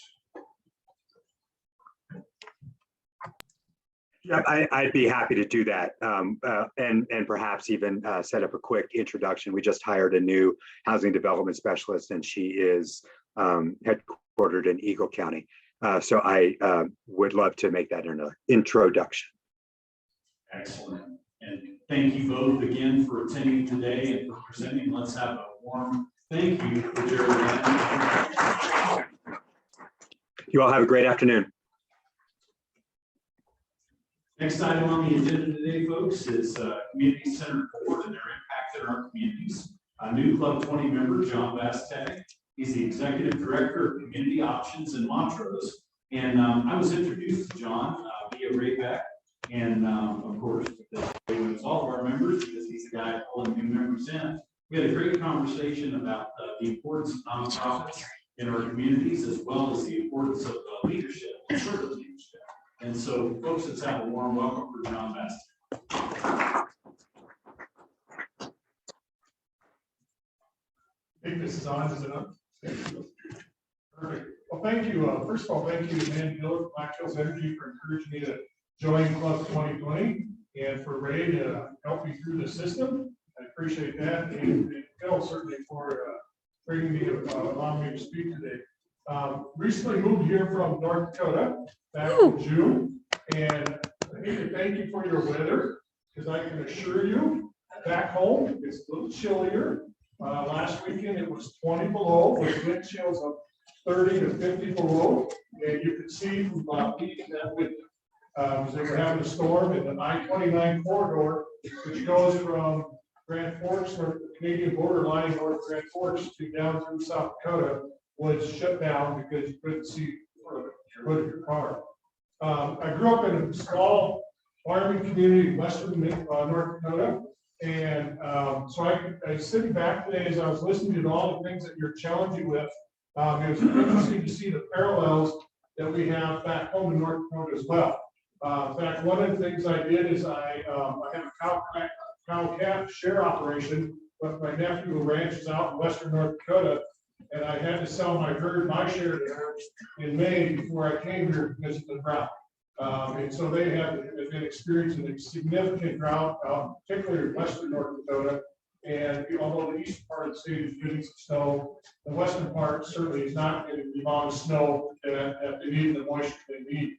So from that standpoint, I know we talked a lot about energy, and so most of you probably heard about the great oil boom we have in North Dakota, or have in North Dakota, and all the resources and millions of dollars it's generated. But probably what you don't hear about is the struggle the local farmers and ranchers have out in western North Dakota with the oil trucks. Those county roads were not meant to have tons and tons of oil trucks beat them up daily with hundreds and hundreds of trips. In fact, about 2 years ago, we were moving cattle, and there were about 5 of us that had our pickups with 20 to 30-foot horse trailers on load with cattle. And we were going down a country road, and we were as close to the ditch as we could get. And I can tell you, we passed at least a half a dozen oil trucks that were going at least 50 miles an hour. If you stuck your hand out your window, you would have lost it, because they were within like 2 inches of us. And so that's part of the challenge. And with all that money comes the challenge, particularly for local farmers and ranchers. Our cattle could not eat the first 30 to 50 yards a day in the fields because of all the dust generated from the gravel roads and the trucks. The farmers with wheat fields couldn't harvest the first 30 to 50 yards of the wheat field because of all the magnitude of the dust. So there's a lot of challenges that come with that as well. From a communication standpoint, we talked about earlier today. In fact, we wouldn't be here. I wouldn't be here today if we didn't have Elevate at our house. My wife works from home for a big insurance company, and without the availability of the technology that we were able to get through Elevate at our house and her to do her job, we wouldn't have come. That was a key decision in us coming. So, and one of the things that I'd like to share with, when growing up in a small family community, my grandpa moved to North Dakota in late 1800s. He was one of the first settlers in Morton County in 1894. So we're a 6th generation dairy farm in North Dakota. And you learn a lot of lessons growing up on a farm community and on a farm. And the one that I, obviously the work ethic you get from doing that, but one my grandpa instilled in me a long time ago was a place for everything and everything in its place. Because I can assure you, and I learned this the hard way from personal experience, unfortunately, you did not want to be the one to take a tool out of the toolbox of the tractor and have grandpa break down in the North 40 and walk home. Because if you did, you learned a lot of German. It's not shareable. It's not. So I learned a lot of German, and most of it's not sure, but be sure. So on to what we're talking about, community-centered boards. There are 20 community-centered boards in Colorado. And we provide services to individuals with intellectual and developmental disabilities. And let's see, can I just have you go over this? Yep. This is just a map of Colorado, of course. And then the next one talks about the 20 boards for 20 nonprofit entities that serve as community-centered boards. We each have a board of directors that we work under. And we contract with the Department of Human Services with federal and state programs to serve individuals with intellectual disabilities. One of the things that all of us are nonprofits. Nonprofits are very critical key component to our business community. You look at your individual communities, I think in Montrose, we probably have close to 300 or 400 nonprofits that provide a significant amount of service to the community areas. So they're a key fabric to that. We're going to show you some numbers in a bit. One of the things with those with intellectual developmental and all disabilities, quite frankly, that we encourage you all to do is inclusion. One of the things that's the biggest challenge for us is to get everybody that we serve included in all the activities of the community, whether it's our city parks, it's our recreation, or whether it's being employed. So we're one of the most untapped workforces there is today. Given that we have such a huge workforce need, when you look at your community center boards and the people we serve, we have a tremendous amount of individuals that fill those workforce gaps with today's technology. It's just a matter of tweaking that job a bit to have our folks that they could serve and work for you. So here's the service areas of our 20 community center boards. Our 20 community center boards, we serve over 38,683 people with intellectual disabilities. We employ over 10,000 people, and we have an annual combined budget of $344 million in communities. So it's a tremendous impact, economic impact that we have in the communities that we serve. And so we'll next one. This is the community that we serve, Community Options. We serve 6 counties, Montrose, Delta, and 4 other counties in the area. We cover just under 10,000 square miles. With my agency, we serve over 500 families in those 6 counties. I have about 200 staff, and we have 35 different properties. We have properties in Cedar Edge, Delta, Montrose, surrounding area. We have a fleet of about 60 vehicles that put a lot of miles on, transporting our folks. We're very rural, and that's part of the challenge is getting staff in a very rural area that we serve. A lot of our families live in very rural areas, and getting professional staff out there. For example, our early intervention program, we serve everybody from 0 through end of life. And a lot of our families that have early intervention needs and little guys from 0 to 3, to get the professional OTs, occupational therapists, physical therapists, and speech therapists into the homes where those families really need them is quite a challenge at times. First of all, you got to find them. You have them out in the communities. And obviously, they're very hard to provide. So, economic impact. This one's a bit small, and so I'm just going to do that. We recently had a gentleman out of Denver complete an economic impact of Community Options. And for Montrose and Delta County, just 2 counties, we have 243 employees. We have $5.2 million in direct wages, an economic impact of $12.7 million. That's just our single agency. So if you multiply that economic impact by 20, it's a huge economic impact within the communities that we serve. One of the things that we did too,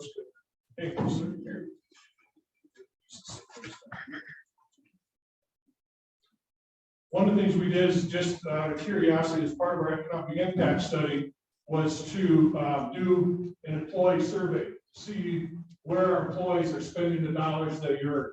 And as you can see on this, do you own your home? 44% of our employees own their home.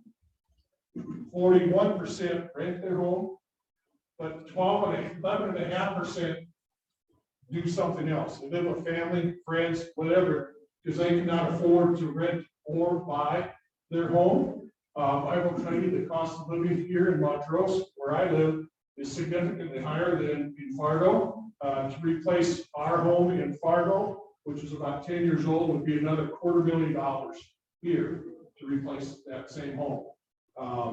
So it's very, we were a little bit surprised by the cost of housing when we got here, but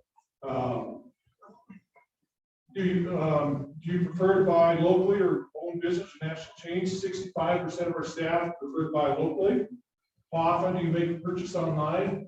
This one kind of surprised me. Only 23, almost a quarter of our staff didn't purchase anything online. 42% only do it about once a month. And so I was surprised by that, given the pandemic and everything else, that low number that did that. Do you purchase your groceries locally? 91% did. Do you make your vehicle purchase locally? 73% did. Do you receive your medical services, Montrose Delta? 93% did. This was kind of number 9 is unique for us. We currently have children in daycare.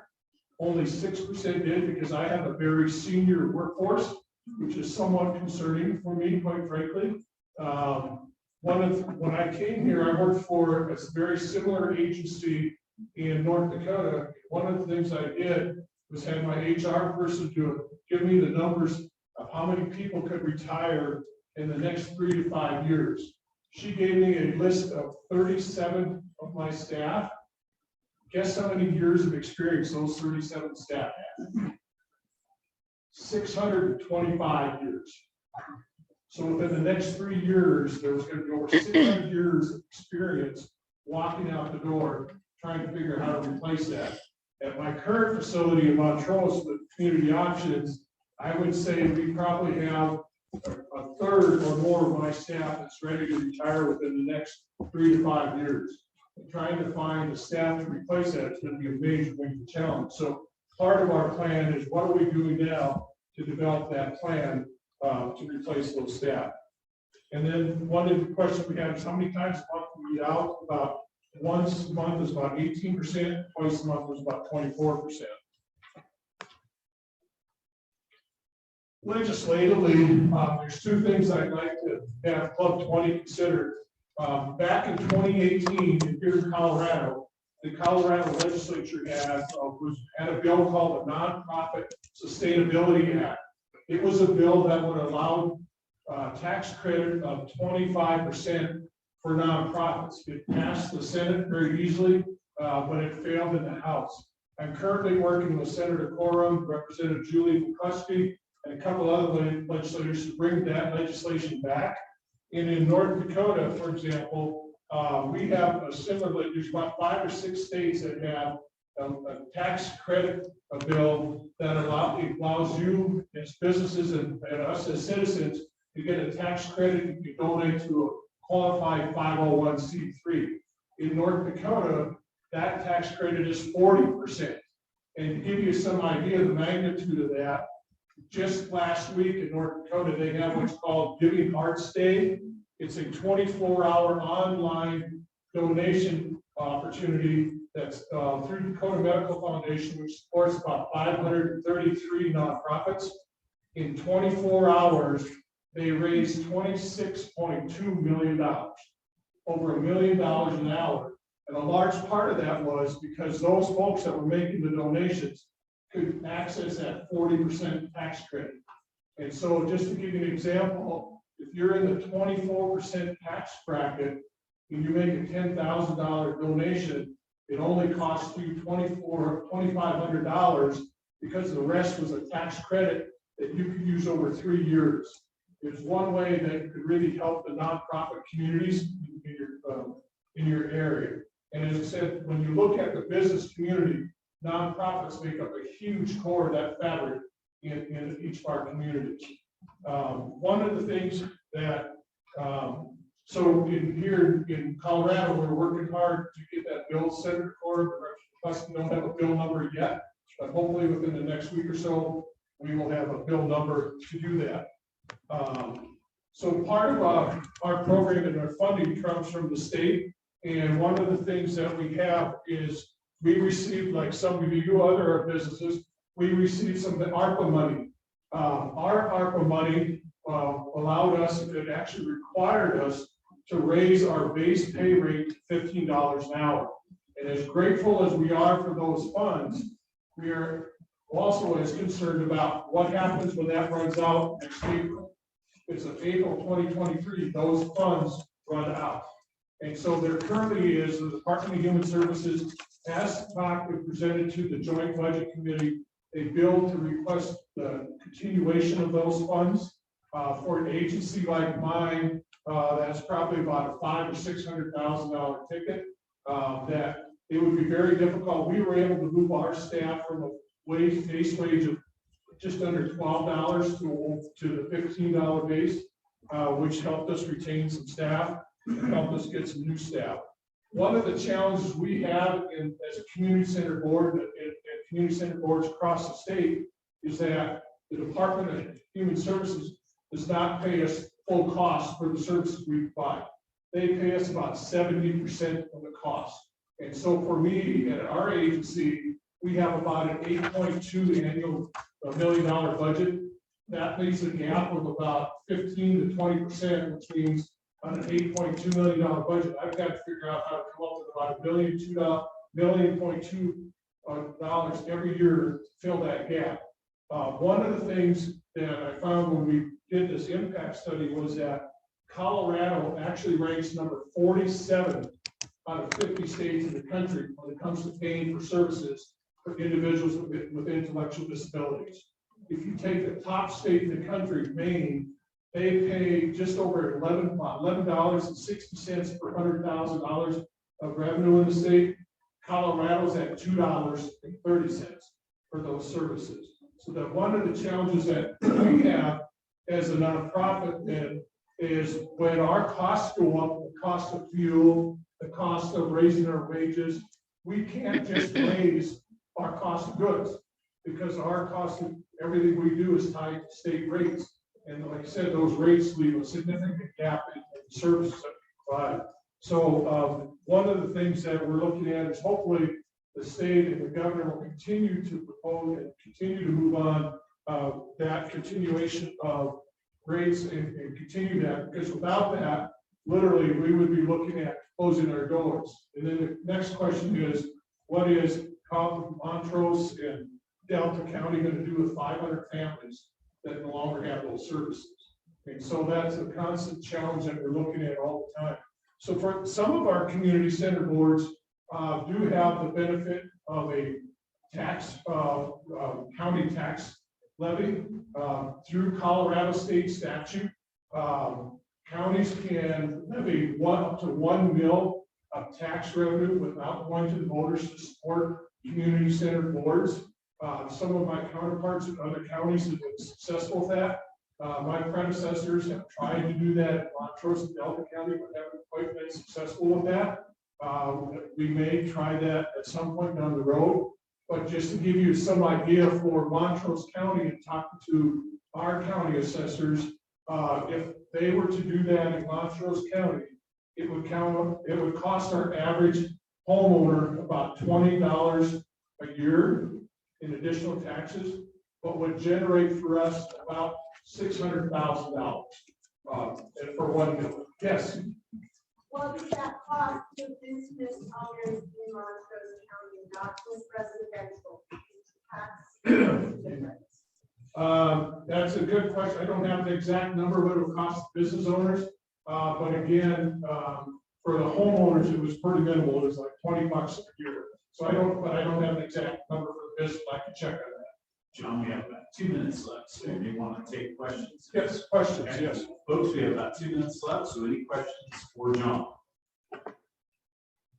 One thing I did promise you, John, is I would introduce you to representatives from CHAPA. We had a discussion about affordable housing in Montrose County, and want to make sure that we get you all hooked up here today, part of the reasoning behind the Public Business Affairs Committee as well. So, folks, any further questions for John?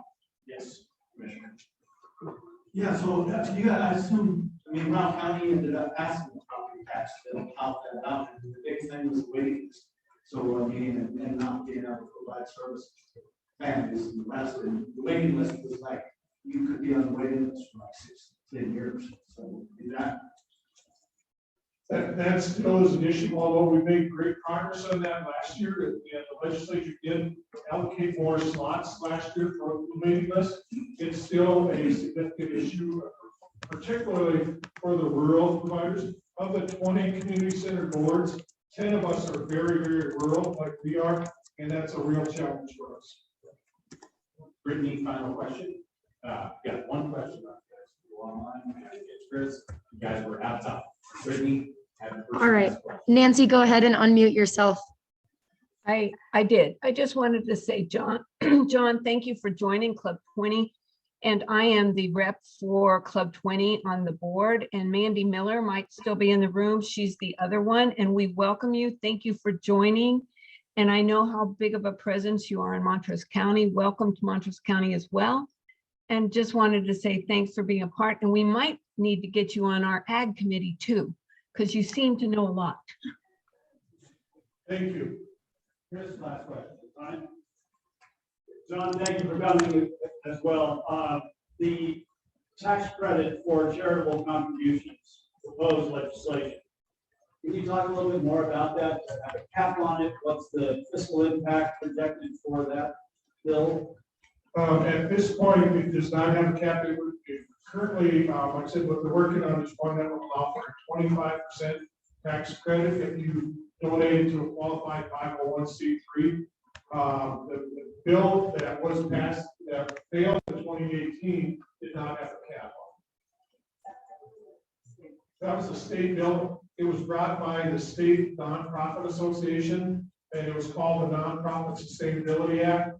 Like I said, it passed the Senate, but failed in the House. It would have allowed for a 25% tax credit for individuals donating to a 501c3.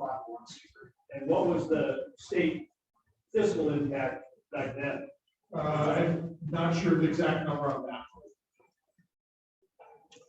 Folks, let's have a warm thank you for John Bass.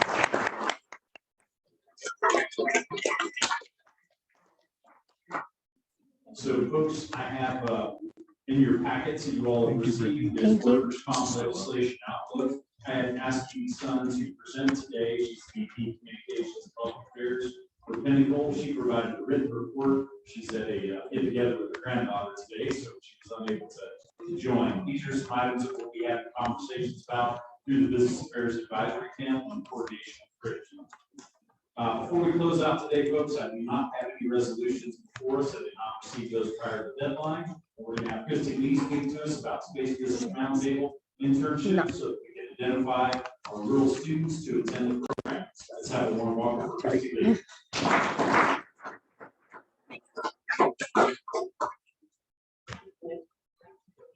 I was advised to eat the microphone. Yes. I will do that.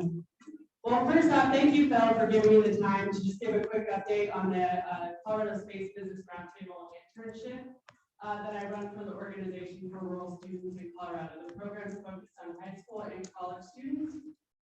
This is our, I think, 9th year coming up. We've had over 250 students go through the program since it started in 2014. It came out of some business development road trips we were doing, where we were bringing the aerospace companies around to rural communities to seek suppliers and subcontractors and how we can better grow the aerospace community in rural areas in the state. And we had some students in Durango ask us about internships. And they said, you know, we don't have the same opportunities kids do on the Front Range. Our parents don't work in aerospace. There's no aerospace companies. What can you do for us? And so we developed this program in 2014. We'll bring the students out to the Front Range. It's 2 weeks in the summer. We bring them out. We'll pay for them to go if they can't afford it themselves. We'll put them up in an extended stay hotel over the 2 weeks in the Front Range area, and we bring them out to various aerospace companies. So they'll go to Lockheed for a day, Ball, Boeing, Sierra Nevada. There's all sorts of different aerospace companies, and then we also do an academic portion. So they get to go to Sea Boulder and do a rocket lab. They get to see MSU Denver and its advanced manufacturing programs. And so they get a little breadth of everything. And we also take them to some smaller businesses as well to see that side of the aerospace industry. But this year, if you are interested, please come find me. I'll be around at the break. Or I'll be at the reception, but this year's dates, we're going to do a hybrid model. So we're doing a virtual piece June 6th through 10th, and then we'll do the in-person piece July 11th through the 15th.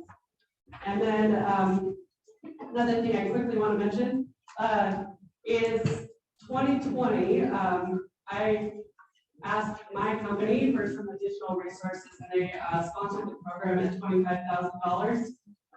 In order to expand the program to include teachers as well. So we're expanding the program this year in July, so it'll be the same dates, July 11th through 15th. We'll be hosting world teachers at all the various companies and talking to them about the aerospace industry and what we're looking for from the industry side of things with teachers as well. So that's going to be a new program. And if anyone's interested, it's on the Colorado Space Business Roundtable website, coloradosbr.org, and under programs, you can find the application for both the student and the teacher program. And I really need help pushing this out to students and teachers in rural areas. So please post on your newsletters, send it out to anyone and everyone. Happy to take anyone you send me, and Phil and Denise have always done an amazing job sending me amazing students. So thank you for that. And any quick questions, or do I have time, or should I just? Any questions for Christy? Folks, this is life changing for not only students, but teachers. Please avail yourself of this and help out young folks. It's really important. Thank you, Christy. Great. Thank you. Thanks, Christy. Folks, we're coming up on the journey of the Business Affairs Committee meeting. I want to thank everybody for attending today and for your hard work. We will come back together on July 28th in Rangeley at Colorado Northwestern Community College. We will have Colorado Space Business Roundtable. We'll be attending again this summer as they have for the past 6 summers. And we're going to have that group over continuing business development on aerospace in our rural areas and discussing economic development with our friends in Rio Blanco and Moffett County. And of course, and obviously Delta County and others have been tremendously hit by the current issues that we've seen economically. Got to help out our brothers and sisters. Thank you all for your time. We're adjourned.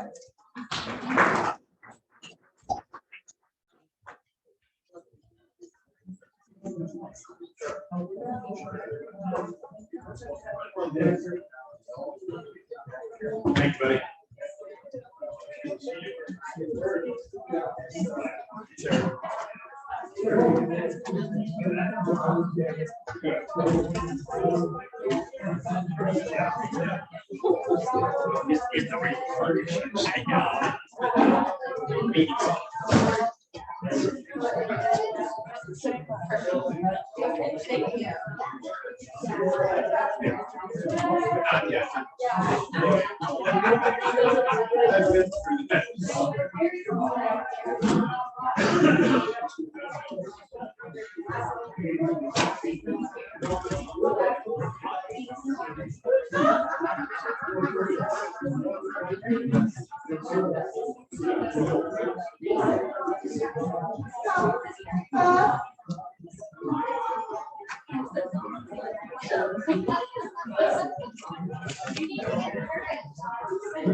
So Riley Scott is here, and she's with the Eli Bremer campaign. Yeah. Is a swimmer. Oh, really? From college. Yes. Oh. And I said, oh, we have a staff member who's a swimmer. So if you get a chance to visit with her, do. Number one, she's super sharp, super intelligent. She's probably Eli Bremer's the best asset. Oh, wow. Awesome. And that she came when we asked her and invited her. It's It's great. Yeah. because I was thinking, even if Gino and Thomas, people couldn't have come because I invited them to, they could have zoomed in, and Right. they chose not to. That's a real pressure on them. Yeah. In my view. Yeah, absolutely. You have to show up. Yes, and I don't think he knows or understands most of the issues, and I'm not seeing a desire to learn. She will do the job. Good. I don't know if she will be as chief of staff if you want, she might be, but she is great. But I thought it was hysterical. Yeah, I'll have to talk to her. Do you know where she went to school? No. No. Hey, Riley, where did you go to college? Where did you go to college? USC.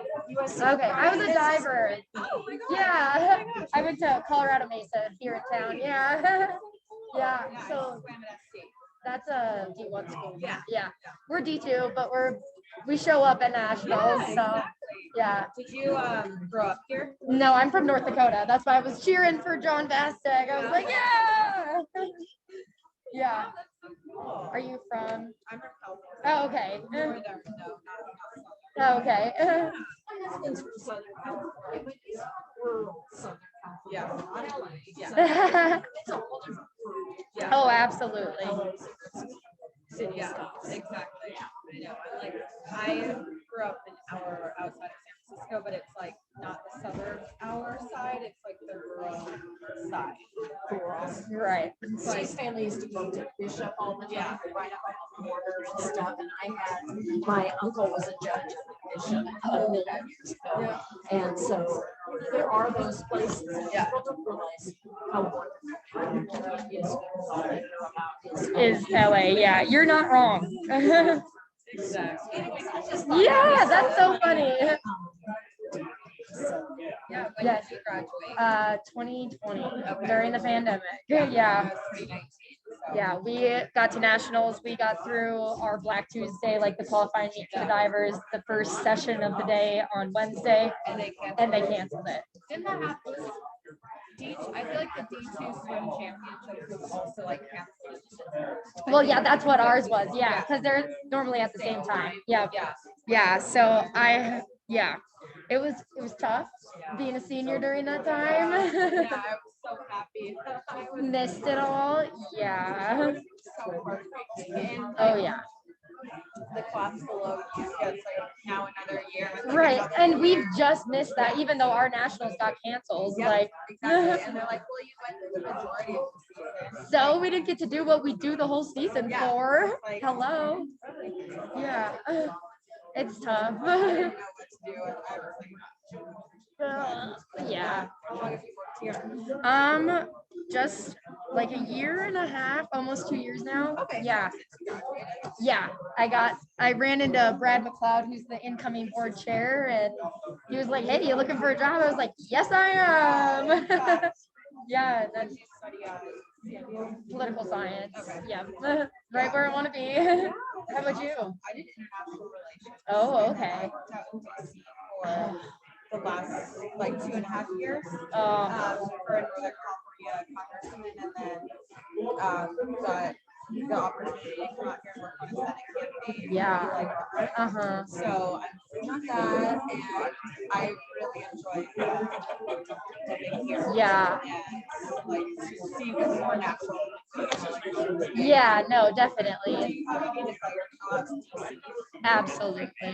Yeah. Sorry. This is Patrick. Hi, nice to meet you. Very nice to meet you. Yeah. We're just making sure, we want to make sure that you got the most recent. I did, the one that you got off the flight or, 2 minutes ago. Well, I was like, wait, no, I didn't get that one. It was just about an hour. Okay. 2 hours ago. Yeah, then I think I got it. Yeah. Don't scare me like that, Steve. Come on. No, you're a lab athlete. So was she? Oh, yeah, what'd you do? Yeah, she was a swimmer. Okay. Yeah. We're together, yes. That's so fun. Oh, yeah. Yeah, it's fun moving past that. Yeah, it's great to not be an athlete anymore, which I'm sure you can also agree with. Sometimes, and sometimes I'm like, I kind of miss it, but Yeah. I don't miss waking up at 5:30. And jumping into a freezing cold pool. Yeah. Yeah, no. You guys were just in the wrong town. I was in LA and it was still freezing cold. In Glenwood Springs, we have a heated pool. Well, they're I all wanna heated. swim in it. They're all heated. It's still not fun to leave our bed and Oh. get into a body of water. No. Here. And stare at a line. Yeah. So Patrick's gonna stand up front and talk. You can just push through. We have a clicker. I got a clicker. All right. There you go. Very good. And there is a pointer on there in the middle there if you do want to use that at any point. The microphone should be pretty self-explanatory. Just click it once to unmute it, Okay. and then it'll be all yours. All right, sounds good. Yeah. And you're the first speaker after we do our little spiel about. Okay. So can you give me like a note when I like wave your hand for about 10 minutes? Just so I Yeah. know. Okay, yeah. Okay, yeah. You want to keep your eyes on? Yeah. Yeah, I do that anyway. Okay. So what I'll do is hold 10. Okay. Yeah. And if you keep talking, I'll go 5. But we do need to stop at. Yeah. Yeah, I just don't want to. And I know how that happens. So yeah. I tend to do that. And Michael is going to be on Zoom. Okay. And I do the second chat with him. Just. 10 minutes. Yeah. So I can do that for him. Perfect. Yeah. Perfect. Yeah, that's right. This is the first time I run a meeting that's Zoom and haven't been On Zoom.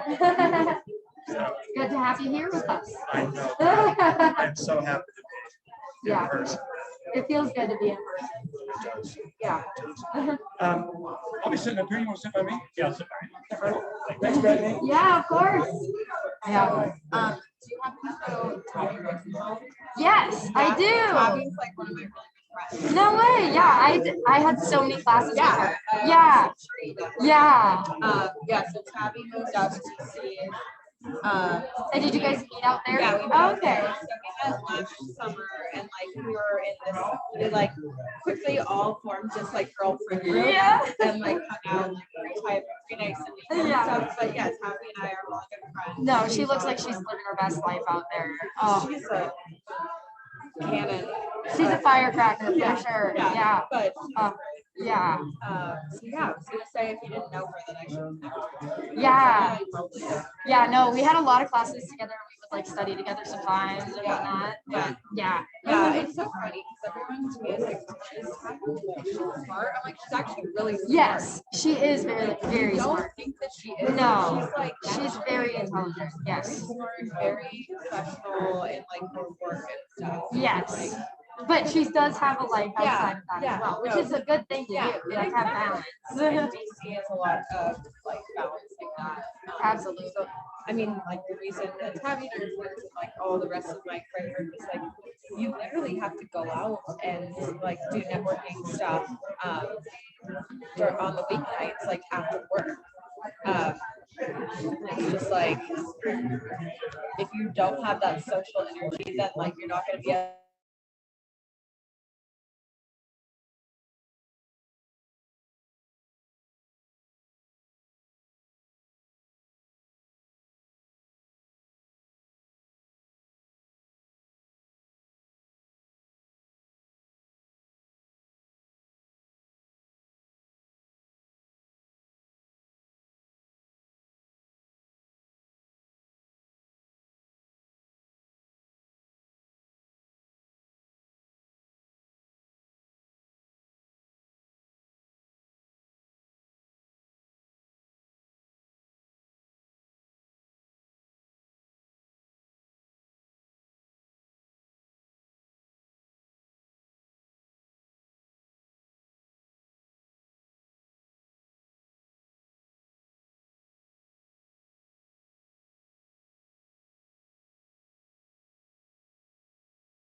People that you're aware of? They were here briefly around I saw them. lunchtime, but I think they left now. Okay, great.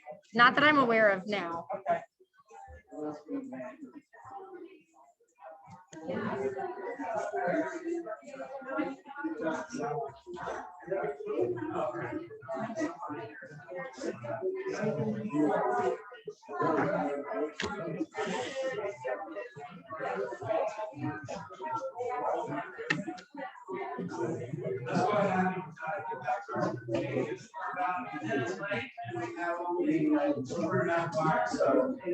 Find your seats, please, everyone. We're going to get the healthcare committee meeting started.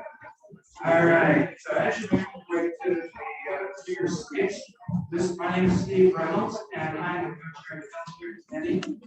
George, my co-chair, is on Zoom. He will add, there we go, he will add comments as we go through. With according to our bylaws, want everyone to know that everyone here can participate in conversation. We're not going to be voting on anything today, so it doesn't matter about that. If you are talking, if you're in front of one of these, I want you to wait until you're acknowledged by me, and then turn your microphone on, and then speak into it, and then turn it off before, as soon as you're done speaking. If you're in the back of the room, the Club 20 staff will be walking around with a microphone, and we'll have a couple of different programs today that you can ask questions of the presenters. At this point, I'm going to go ahead and, if Brittany, can you introduce anyone that's online?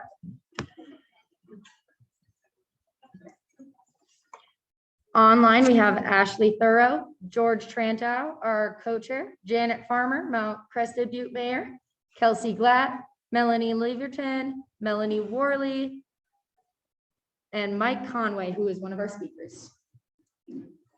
That's awesome. For those of you who are on the Zoom, if you have questions throughout the meeting, go ahead and put them into the chat.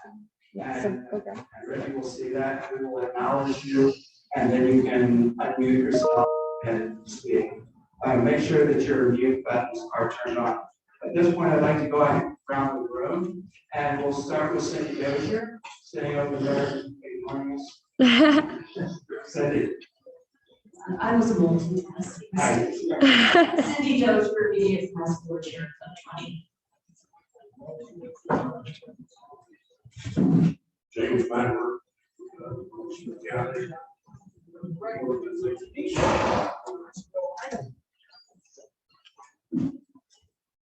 Michael Murphy, Hinsdale County. Alan Harris, Gilligan County. Doug Palmer, Round County Rancher. Marina Zimmerman, running for United States Congress, CD3 from Archuleta County. Patrick Gordon, CEO of Rocky Mountain Health Plans. Right? Previous membership chair for 20 and County Commission. Christy Dunlap, NHI Group, of the Executive Health Insurance Agent here in Grand Junction. Clarice Navarro, here for on behalf of Congressman Wilbur. Andy Webb, Delta County. Les Merman, Delta County. And let's go to the back. Riley Scott, Eli Brummer for US Senate. Tim Redmond, Brown County Commission. Tom Fleischman, Visit Montgomery County. Chris Trees, Garfield County Board Member, Club 20. Eric Rules, Mason County, Oakland Board Member, instead of the on-off organization.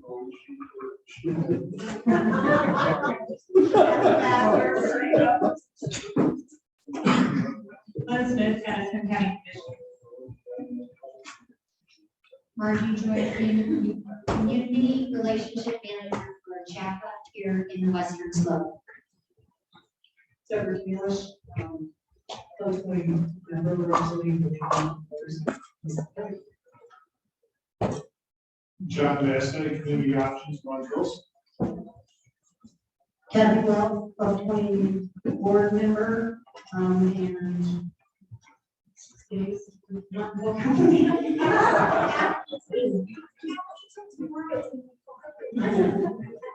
then we'll Steve Child, Pickens County Commissioner at County County Rec. Jamie Thompson, Booker Dollar Hospitality. Anne McCoy Harold, with more experience than all of you put together. Phil Vaughn from Garfield County Board member. Hi, Catherine Reggio with Colorado Mountain College and the Vice President. I'm very nice, I'm a retired nurse. 2 years. Not very active.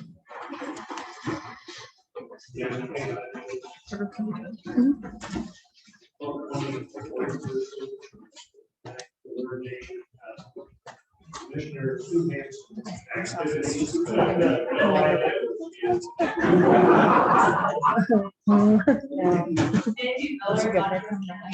Yeah, hello.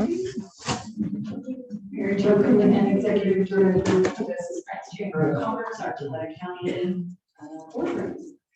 Hi, I'm Marguerite Bethel, I'm here in Junction, and I work for the Quest. Excellent. Thank you, everybody, for being here today. As you notice, we have a relatively short and packed agenda. Our first presenter is Patrick Gordon. Patrick and I used to work a long time ago on the community health care grant. And since then, he's moved on to bigger and better things, and I still kind of do the same stuff. Patrick is now the CEO of Rocky Mountain Health Plans. And today, he's going to be making a presentation on the behavioral health access. It's a driver of healthcare costs for all of us. And I'm not going to spend a lot of time, go ahead and get started. Please welcome Patrick Gordon. Hey everybody, it's great to be here. It's great to be back in person at the policy committee, and really appreciate your time today. I am going to be as brief as I can, but this is a really important topic, as you all well know. It's been the focus of a tremendous amount of policy making at the state level, and a lot of media focus and in recent weeks. So I wanted to share some data.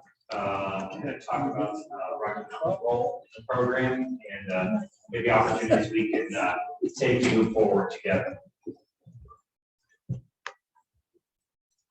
Okay, I'm not going to read this slide to you, but in a nutshell, Rocky really began heavy engagement in the Medicaid behavioral health program about 3 years ago. We've always been a part of the Medicaid program. We've been a part of the Medicare program and all other forms of coverage, but behavioral health was a key element of the state procurement about 3 years ago. We did on that contract on behalf of Western Colorado. It represented a pretty significant change in the structure of the state's program, at least in our region in Western Colorado. I'll talk about that a bit, but going in, we had pretty clear vision of what we hope to accomplish. First and foremost, behavioral health is so important. It drives such a large share of health outcomes and health costs. It doesn't need to be as complicated as it's been. And so committing to transparency in everything we do, helping people understand how the system works so that we can all work together for performance where it needs reform, that is a core goal. Transparency, including everybody. So making sure that when it came to who has a say in how the program is organized, who participates in the program and who it serves, we wanted to be very, very inclusive. And one of the challenges I think over the years is that it's been kind of narrow and opaque. And so that was another thing. Then obviously none of that matters unless we achieve results. And so measuring performance and sharing hard data in discussions like these so that the community can hold us accountable for what we're trying to do is a key part of this. We knew that behavioral health access is critical, and first and foremost, we needed to expand the number of providers willing to be able to participate in the program. There are enough barriers to that happening kind of in the system and in the economy. We don't need programmatic barriers or contractual barriers. And so our goal early on was to take those away to the greatest extent that we could and commit to growing provider participation in the network. We also wanted to provide much needed support to the community health system. Providers like Mindscreens, providers like Access Health, providers like the Center for Mental Health. Those providers have been serving this community for decades. They've been through a lot. This contract agreement represented very significant change for them. We'll talk about that. Our goal, though, was at the time we're growing the inclusion of independent providers in the network, we also offer support for those mental health centers. We have a ways to go with respect to their experience in this program and their experience with this process of change. But the commitment to funding and the commitment to support of it. Okay, so what does that all mean? This is roughly a 2-year timeline. Early part of 2019, about 6 months into this program. And as I mentioned, we really made a significant effort to bring more providers in. This is a count of providers for 1,800 members, which is a state metric. The key point, though, is that we went from relatively little independent provider participation in the program to significant growth in a short period of time. And these aren't just sort of names in a book or a graphic. These are providers who are actively serving members, actively serving patients, and filling actively. We had a little bit of a dip with COVID, as many other parts of the health system did, but the increase in participation has been significant. Same is true for the most part with the volume of services being delivered. So not just the providers participating, but how many unique service encounters or unique sessions are being filled. And we saw a significant increase rapidly in that space as well, particularly in the independent network.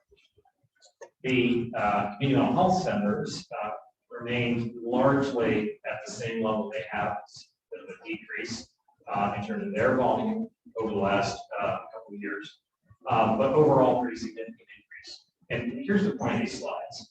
It's not that we made a change or made a difference.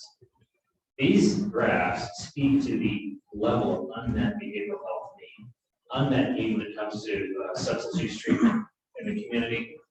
Oftentimes in healthcare, you'll start a program, open a network, open an arrangement, and people kind of grow into their benefit or grow into those new accommodations. That wasn't the case with this change. The demand for these services at the outset of the programs went further.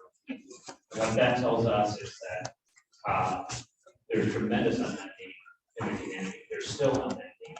We need to do everything we can to expand capacity in these programs, to pull additional providers in and to build better support communities, because that doesn't happen unless there's very acute gap to close. And this is the individuals, just another version of the same type of metric. How many people, how many unique members are served across the board? You see about a 20% growth overall. Good, but not great. More to do. In the independent network, the non-community health center programs, the number of people served is growing significantly. I will tell you, we don't have the graph, but about 60 to 70% of people who present with needs and gain entry to treatment are now coming to the independent network. So it's a broad net of individual providers who are becoming available to meet needs. The mental health centers still play a critical role with intake and assessment, but we've made some change there. And then, of course, accountability, right? So, we work on behalf of the state, work closely with the state. These are public dollars. They need to make sure that public dollars are being used effectively. And with this change, we have focused significantly on creating new oversight mechanisms and accountability for how these programs are performing. And again, I'll go to the weeds here, but in a nutshell, because we are an independent organization, we work in close partnership with communities, with contract providers, and with the state. We're an independent organization. Essentially, we have an important role to play: separation of control. A separation of control between the delivery of services on the ground and to our communities, and the financing and payment for services from the state. And to that end, we've implemented new measures. In a nutshell, when somebody presents for care, whether they're in for an intake, whether or not one of the providers is undertaking the challenge of filling out some of the required paperwork, whatever it is, we've got measures now that count that encounter, even if it's just a phone call or a walk or some kind of request. The clock starts ticking on timely access to care. And if providers, being health centers or other providers, can't meet those standards, there are financial penalties that occur at the end of the year when the standards aren't met. So we're not just paying for care, we are making sure that it's actually delivered and trying to move the best that we can beyond some of the archaic, old-fashioned measures in place for decades around these types of standards. Access to psychiatric consults of care is an acute problem, not just in the Medicaid space, but pretty much across the board. That is a specialty that's in very short supply. But there are providers in this region, in these communities, that are willing to participate in programs like this. And so when a referral is actually made from another provider, we want to make sure that it's effective. And so tracking that, making sure that people don't fall through the cracks in a referral, and that we hold both the referring providers and the treating specialists accountable. That's been an area of focus. We will roll the data out regarding these new measures as it becomes available. Like anything else in healthcare, our claims data, our administrative data often have to catch up before we can make sense of them. But that's not too far out. We will begin reporting outcomes of these measures at the end of March. And we're hopeful that, again, with this type of oversight of progress. But I will tell you again, is that the incentive structure that we try to put in place works both ways. So for the providers that are serving this vulnerable population, building new programs, working to close gaps, including especially in call centers, like my experience in Access Health and Center Health, there's significant upside, financial opportunity. And in fact, that payment model is prepaid. So you don't have to earn it, you just have to work to keep it. And I get the weeds on what that looks like, but bottom line is pretty significant upfront investment to make sure that it occurs. Likewise, if it doesn't occur, the funds are recouped and reinvested elsewhere or returned to the state. So again, hope to see progress on that, but that is something that is very important. I will leave time for conversation. I'll kind of close by saying that we've got a wealth of data about how things like the West Springs Hospital has been performing, challenges that have occurred there, and improvements that have been made, the complexity of the population. People who seek care oftentimes don't have a simple need; they have complicated needs, and so we track very carefully how both the mental health centers and the independent providers are supporting that population. And again, are hopeful that by kind of making this information available and actionable, looking county commissioners, other leaders in this room, we can all drive change. So I'm going to stop talking and let you guys ask any and all questions that you Do you have the microphone? Hold on, He Mandy. has the microphone. Oh. come up here to a microphone. With keys, yes. I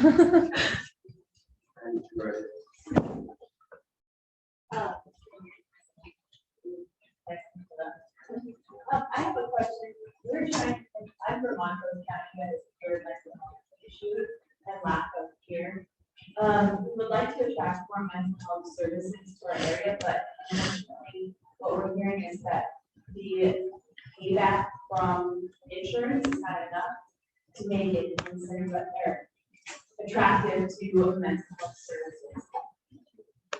How can we fix that? Yeah, I hear you loud and clear. Just to kind of level set, a lot of the providers, particularly in the behavioral health space, have truly private practices, meaning they don't participate in insurance at all, or let alone something as big and complicated as medical. And the good news is that we have two things going for us.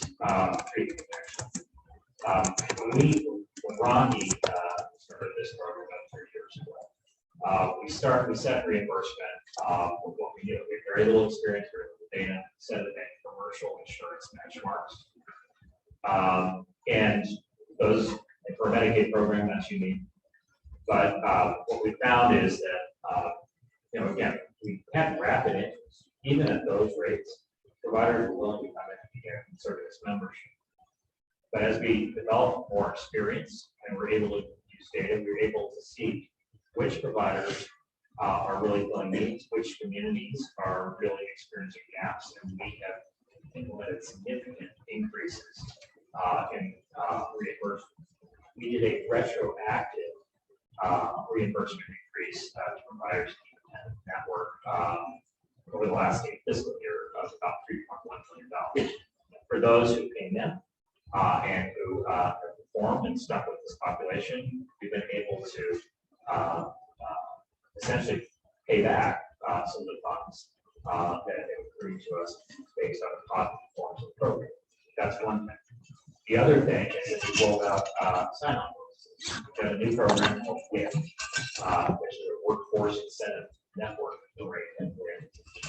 which will allow providers and even licensed peers working under supervision of other programs to receive up to $5,000 sign-on bonus for joining the network patients.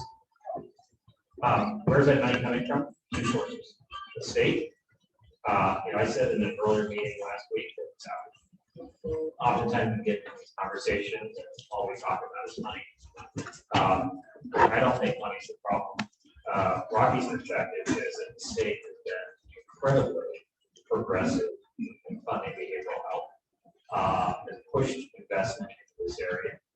And so it's not a lack of funding, it's a lack of organization and engagement. And so to the extent that we can get those dollars pushed out, we can bring providers in and address the issues that you're talking about. We're working to do that. The rates that you're paying independent providers in the coming year are 14 to 20% higher, depending on the community, than they were at the outset of this program. Again, that's significantly improved. It's not going to close the gap between what somebody in private practice can do, $150 an hour without dealing with insurance. But we're working to close that gap. And likewise with the health centers, you saw that they have struggled. They struggled with workforce issues. Several of them had layoffs a couple of years ago, and so building that capacity back up so that they can fulfill the responsibility they have in communities is a people focus. We're going to continue to try to invest in that system to give it the support it needs. But bottom line, I think the key is working locally, getting organized in your counties and your individual communities to identify providers. It's our job to kind of build a bridge to take some complexity out of the system, move barriers to participation, and then be clear about what funding is available. We have a lot of flexibility here, and so there's no reason to do nothing. There's a lot that we can do to afford the flexibility of funding. Thank you, Patrick. And we are out of time. You're going to be around for Michael's presentation too, right? Oh, I would miss that one. All right. And so if anyone has additional questions, Patrick will be around later. Plus, it's always around close. Thank you. All right. Thank you so much, Patrick.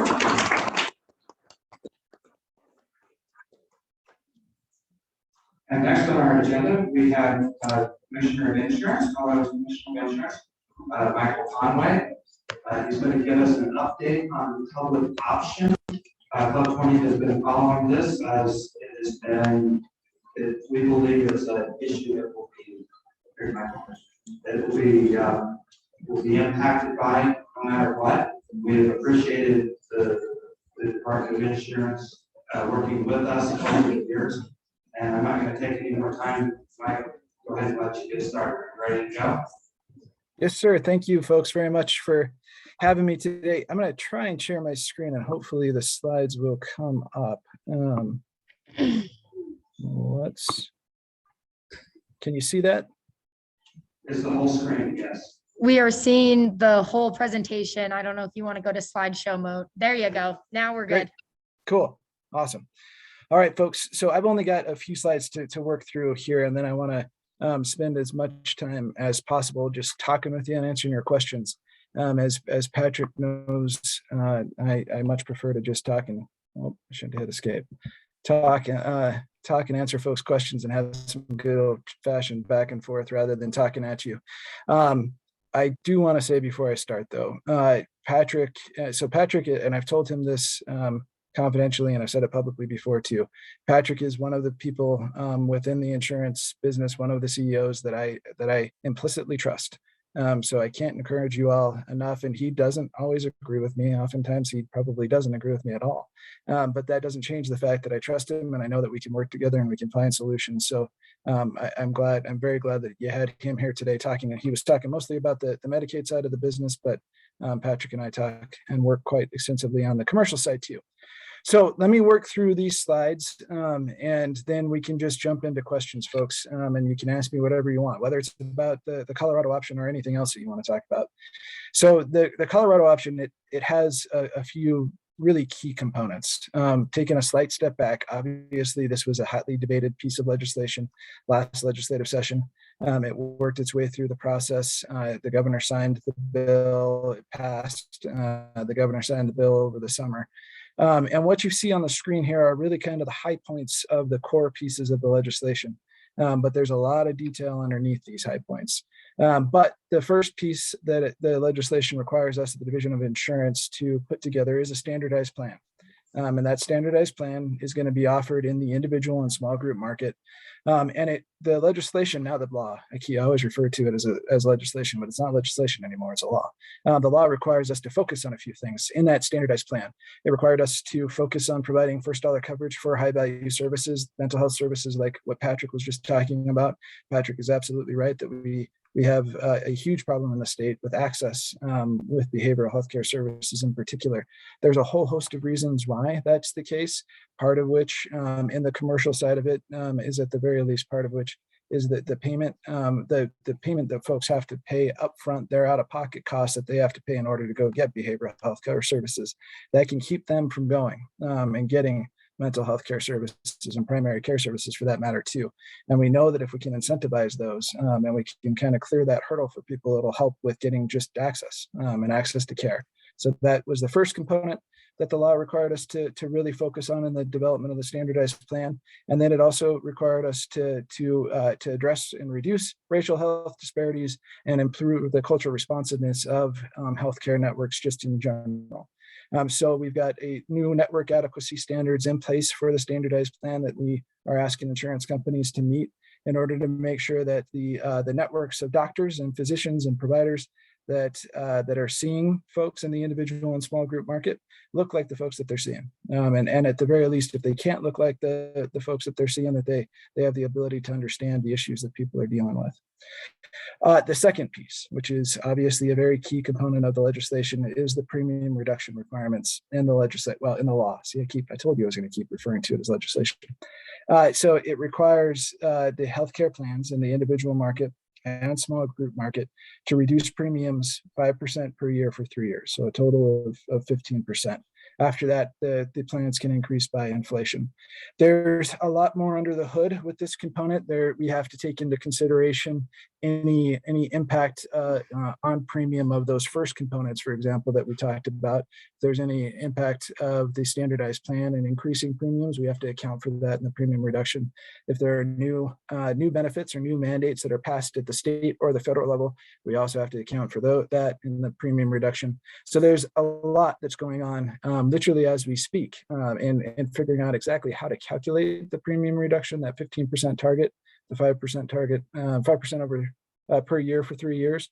And we're going to continue those conversations over the next month or two. But we need to get information to our plans as soon as we possibly can, because they have to start to file with us, as Patrick knows. Their filings will come into us starting in May into June of this year. So that's only a few months away. So those premium reductions are designed in part in order to, what we can accomplish, I should say, with those premium reductions is we can go to the federal government. We can say, hey, federal government, when we reduce premiums, when our healthcare plans and our providers manage to reduce premiums in our state, we're also reducing the amount in the individual market that you have to pay for tax credits. So we're going to apply for a 1332 waiver in order to capture those tax credits and put them back into the health insurance market to expand coverage and to make coverage just more affordable in the individual market across the board. That's the same, you folks are probably familiar with our reinsurance program. That's the same mechanism that we use to fund about 2/3 of our reinsurance program. This funding would help us expand coverage even further and expand subsidies even further than what we can do with the ACA. So here are the kind of the three core work streams that we've got going on. The first one was that standardized plan and culturally responsive provider network. So we had a whole host of stakeholder meetings over the summer into the fall. We had 18 stakeholder meetings. Patrick was on a number of them, but we had over 200 people that we had conversations with officially. Then we had a whole host of conversations kind of off the record too, not at scheduled meetings, but just conversations where we hop on the horn and talk things through with interested parties, or just go out and have a conversation over a cup of coffee or whatever else it may be that might be in play, where we can just have a more candid conversation than sometimes you can have in public meetings. So all of those conversations collectively led to our standard plan, the emergency reg that we adopted on December 1st of last year. The network adequacy regulation we adopted January 11th, and the standardized plan permanent regulation hearing was on January 18th. So we're still going through the final process. We're still evaluating kind of the comments that we received during the rulemaking process on the standardized plan to decide exactly what we're going to put into the final regulation. But we absolutely understand that we're on the clock because we got to get the information out to the plans so that they know exactly what they're working with. The premium rate reduction targets, like we talked about a second ago, we've had a lot of robust conversations. We've had 2 official stakeholder meetings. We talked with 50 people at each one of those meetings, but it's the same thing as the standardized plan and the culturally responsive network part of the conversation. A lot of the work happens not at those official meetings, but just having candid conversations with folks, sometimes outside of those official meetings too. The draft methodology report, we published that on December 13th, and we've got the premium reduction emergency regulation is in progress, and we're looking to get that adopted March 1st, but we want to have a couple more conversations internally before we finish that one off. The 1332 waiver amendment. So the 1332 waiver process, it's a long process with the federal government. You have to have an extended public comment period, as we've got up there on the slide. We've had conversations with over 60 stakeholders, and then there's a lot of actuarial work that goes into the background, into the application, to really distinguish and lay out how we're going to meet the guardrails that the federal government requires you to meet in the 1332 waiver. So we submitted our waiver application on November 30th.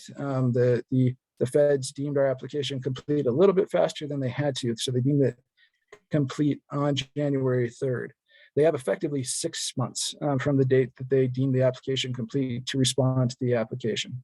So we're looking about the beginning of June that they have to tell us at the latest whether they're going to approve our 1332 waiver application for the Colorado option. Folks, as you know, a lot of people refer both within the state and outside the state to our law as a public option law. So with that kind of component in mind, if the feds approve our application, we would be the first state to have an approved public option 1332 waiver on the books. So this is the last component that I've got, last slide for you, and then I'm hoping that we can engage in some conversation. So one of the things that the law requires us to do is to set up an advisory board to implement the law. So that application is open as we sit here right now, and I will I'll get this information for the applications where you can go and you can fill out an application to apply to be on that advisory board. So that you can help us figure out exactly how we need to move forward on setting up the public option, the Colorado option, and how we can move forward with it as we go over the next couple of years. So we got some of the key topics there listed, but there's a whole host of information that the advisory board is going to be working on and that they're going to help us figure out, like I said, over the next couple of years as we implement the law. With that, folks, I would love to just engage in some conversation with you all, answer any questions that you have, and just have some back and forth. If I can figure out how to stop sharing my screen. I'll start. The second component that you were talking about there was about the reduction of premiums. And those of us that were familiar with the way that premiums were created actuarially 5 years, 10 years ago, does this change that? I had a hard time hearing the question. I'm sorry. Was the question essentially, how does this impact the actuarial soundness of premiums? Right. The way that the premiums were calculated and actuarially created years ago. So I think I'm hearing that. I think I heard the question correctly. That essentially, how does the law impact the actuarial components of building out rates? So the same actuarial soundness components that are in state law that apply to non-Colorado option plans apply to this law as well. So there are components in play that if the insurance company can't meet the premium reduction targets that the legislation calls for, that the law calls for, it requires the division to hold hearings and hold hearings to try and essentially figure out why whether the insurance company didn't meet the premium reduction targets in a particular county or in a particular rating area, why that's the case. And the law also gives us the authority at the division if it ends up being the case, the reason that the insurance company wasn't able to meet the premium reduction targets was because of the hospitals within the network. We have the ability to set rates down to a floor for hospitals in order to meet those premium reduction targets. So I think I answered your question, but if I didn't, please let me know.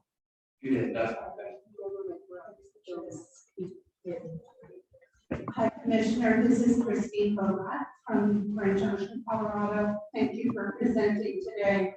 Those actuarial rates, does it take into account medical inflation and now more importantly, inflation in general, cost of living? So the law does take into account medical inflation. I think that we had lots of conversations about there's multiple different kinds of inflation when you're and there's different types of medical inflation even for that matter. But the law specifies the type of and the rate of inflation that will be in play for both the premium reduction targets and then after those first 3 years going forward, the medical inflation that plans can increase by. As far as kind of the any particular inflationary impact outside of what the law calls for, that at least in theory is encompassed in the medical inflation the law specifically spells out that we're required to use to account for the premium and take into the calculation for the premium reduction targets. I'm having a really hard time hearing y'all, but I think I answered your question. If I didn't, please let me know. Commissioner Conway, George Trantow in the chat box asks, what is the expected enrollment for the first 3 years? So we didn't do an expected enrollment for this particular plan, but taking a step back,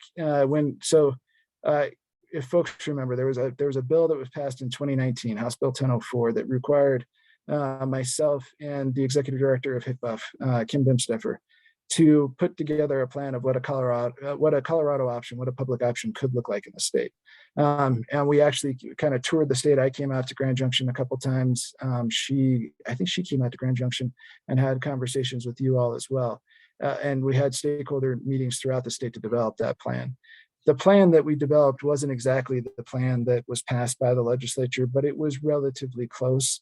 And in that plan, the study that we did for that plan, the expected enrollment in the first year, and that's as far as the actuaries looked in relation to House Bill 1004 and the plan that we came up with. And the first year, it was expected that roughly 10,000 consumers would have enrolled into the Colorado option, the public option.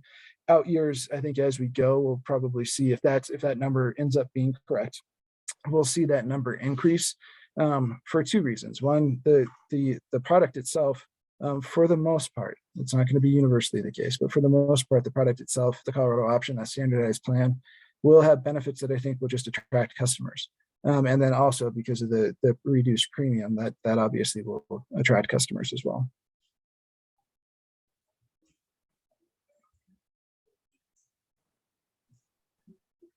Last chance for questions.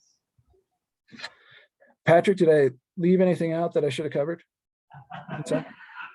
Well, I was just telling Steve I was going to hold my questions for next time we have beer. Hopefully not very public hearing. But I think so. My 2 cents on this is that this is a very rigorous target that the state set. And we need rigorous targets in healthcare because healthcare is too expensive. Healthcare is expensive for very reasons. It's easy to shave 15% off the top. We've done that a long time ago. And so I look forward to working with the commissioner and the state of the team on all the what I think is white space in the statutes and the regulations to make sure that we achieve those targets. That there is full consideration of all the actuarial factors that go into rating the product. The benefit, there's a standard benefit that we offered in 2023 is different than that was offered in 2021.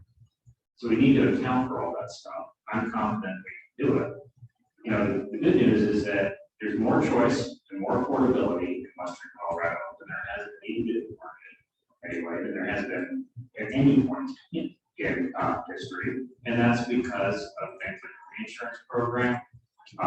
Some of the funding is available when we buy out premiums and cost sharing. That's making these products more affordable. And there's more participation in the market, there's more competition. So many years, Western Colorado, people had one choice of one plan, and that was their favorite. Our organization didn't look at our plans. Other people are entering the market.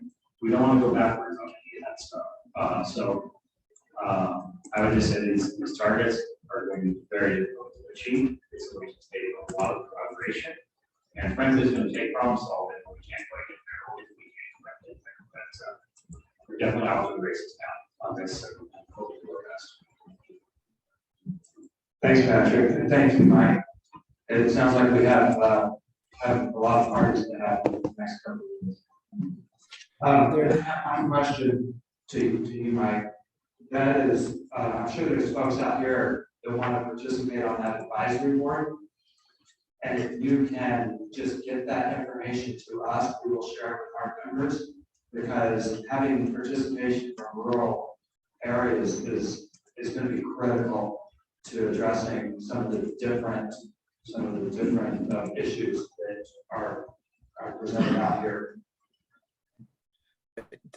I definitely will, and I couldn't agree more that whenever we're putting together our boards, whether they're boards that are just advisory or boards that have more authority, we make a concerted effort to make sure that we have rural voices on those boards. And to Patrick's points, Patrick's absolutely right that that there's going to take a lot of work to get to these premium reduction targets.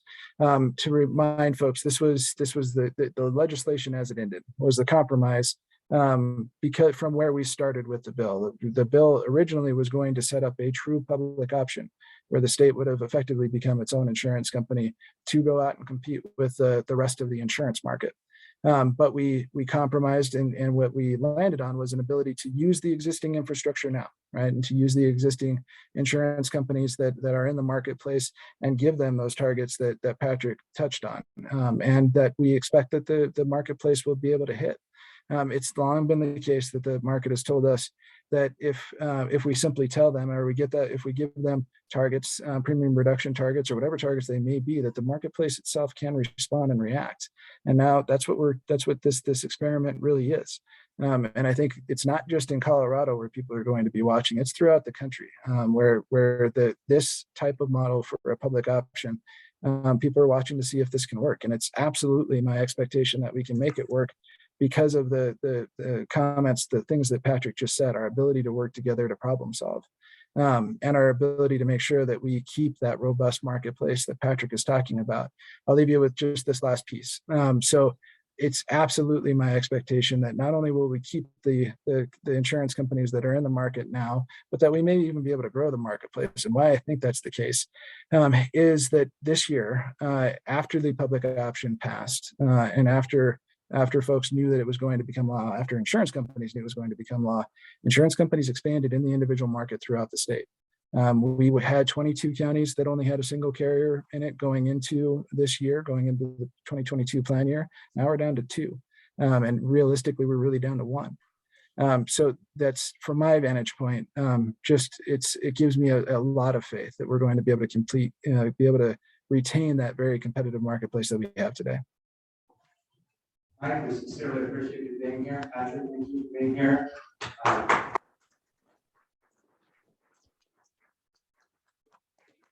Anybody who's interested in being our advisory board, let me or Christian know, and we'll make sure that we get Western Slope participation in that.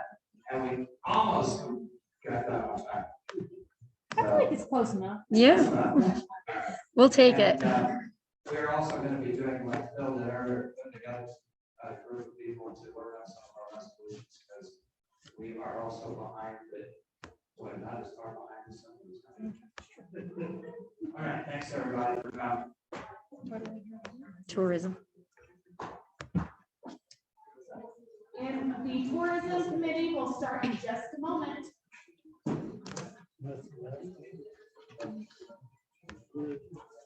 No, sir. Education. We're trying to stay because we get them all in over 2 days. I just envisioned you slipping with that knife. And Dorothy would hurt me if you got injured in Club 20 meetings. You know she would.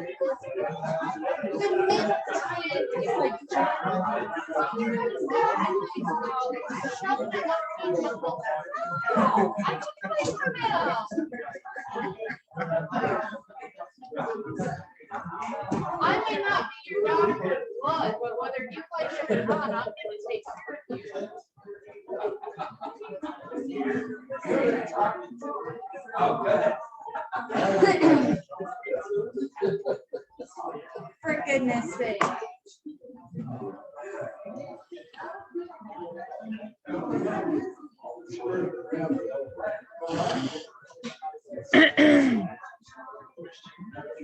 Yes.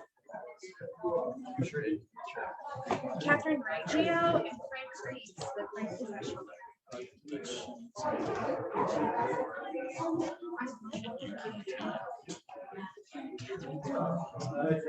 I think she took a phone call outside.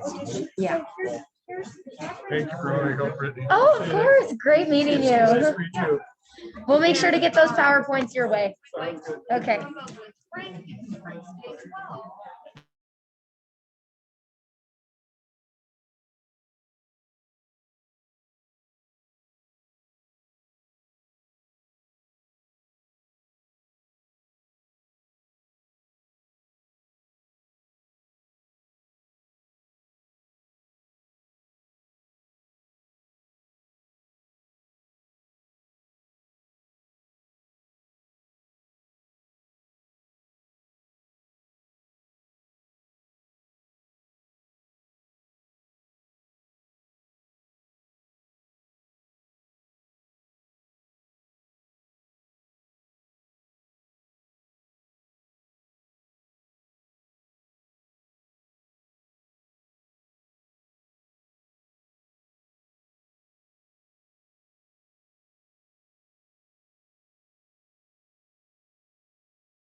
And Tammy, you'll have to speak very much into it.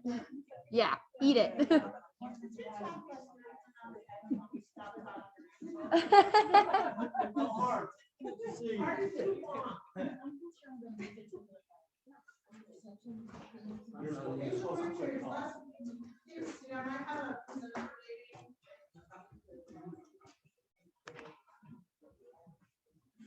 Okay, let's get started. Welcome to Club 20 Policy Committee meetings. In accordance with our bylaws, we ask that only current Club 20 members participate and vote on matters of policy development. If you are interested in becoming a Club 20 member, please see a member of the staff for more information before being back. Discussion is open to members and guests, and it is a critical part of our committee meetings. When asking a question or making a comment, please use a microphone and speak loudly so everyone can hear you.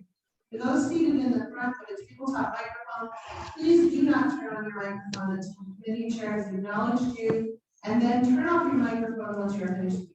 For those in the back of the room, please stop walking around with the microphone for you to use. We will now ask that folks who are joining us virtually to please introduce yourself. And I'll just go ahead and introduce them.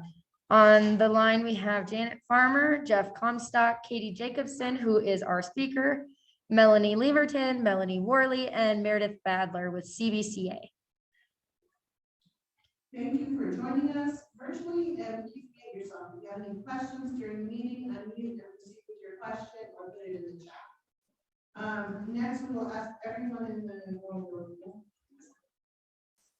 You have no other announcements, so you need to do an introduction around the room. No. Okay, good thing. You still are who you were just 20 minutes ago. Okay. I'd like to introduce Katie Jacobson. She is with the Colorado Tourism Office, program manager, and Katie does lots of things. She is going to present on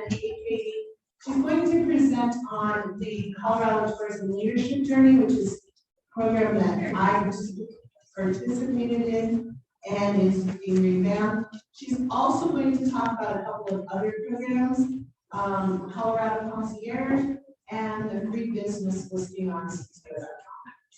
Take it away, Katie.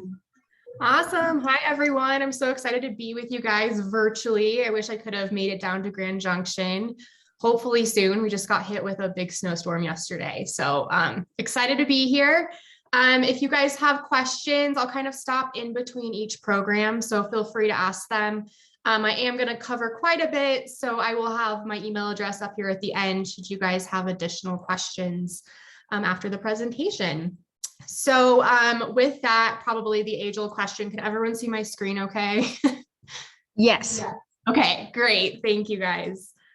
All right, so like Tammy mentioned, I'm just going to start today with a quick overview of the Colorado Tourism Office, maybe for those who aren't aware of who we are or what we do.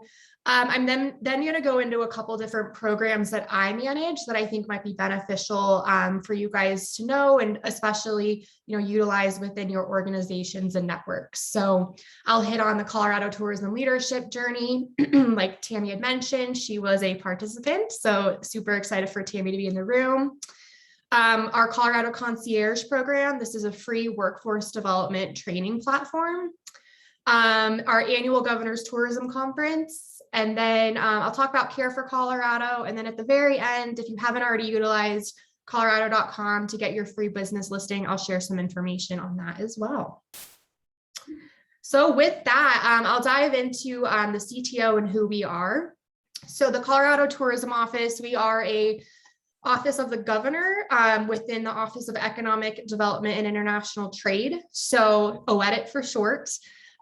We, with other divisions within OEDIT, we work really, closely with driving traveler spending through promotion and development of compelling, sustainable travel experiences throughout our state. Some people are probably familiar what a DMO is, a destination marketing organization. We say we're both a destination marketing and management organization. So with that, we created a roadmap, so a strategic plan back in 2017.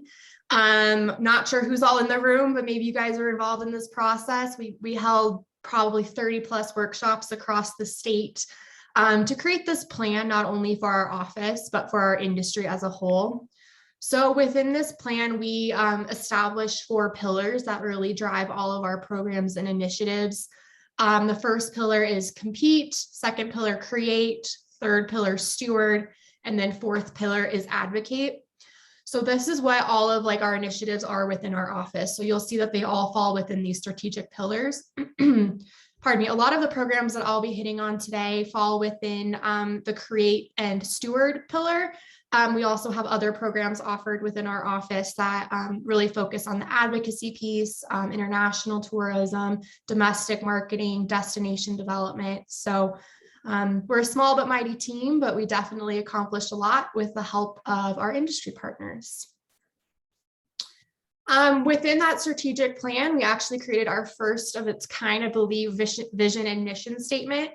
So our vision statement is Colorado is the premier U.S. destination for active, outdoor, and unique experiences that make you feel truly alive. Mission statement, drive traveler spending through promotion and development of compelling, sustainable travel experiences throughout our four-cornered state.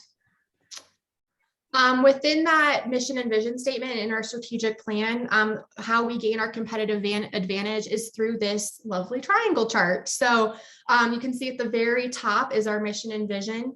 Underneath that would be those strategic pillars that I had hit on. Within those pillars, we created objectives, and then with those objectives, strategies. So a lot of these programs that we came from the strategies area, and then the tactics in order to accomplish that.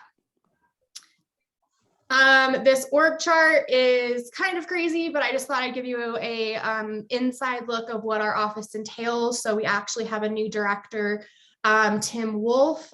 He came from the hospitality industry, the Brown Palace, and a couple of other really big hotels. So we're very excited to have him on board.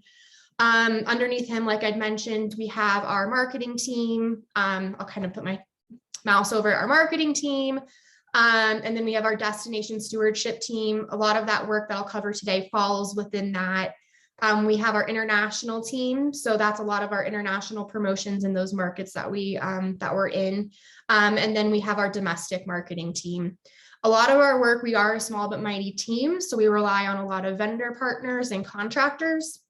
And then I would be remiss if I didn't mention, we also have our Welcome Center team. And I know you guys are in Grand Junction right now. We have a center in Fruita. So that is just a brief overview of our office. So like I mentioned today, our CTO programs that I'll be covering is the Leadership Journey, Colorado Concierge. I'll refer to our annual Governor's Tourism Conference as GovCon because that's a long, lengthy name, and then Care for Colorado. All right, so diving into the leadership journey. So the leadership journey is near and dear to my heart.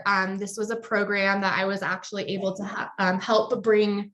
It started from just a conversation around a conference room table, and we were able to make it into a full program that's been successful over the past a few years.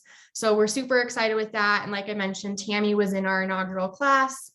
So this leadership program is very, I would say, comparable to if you've been in a leadership program through a chamber of commerce or another association.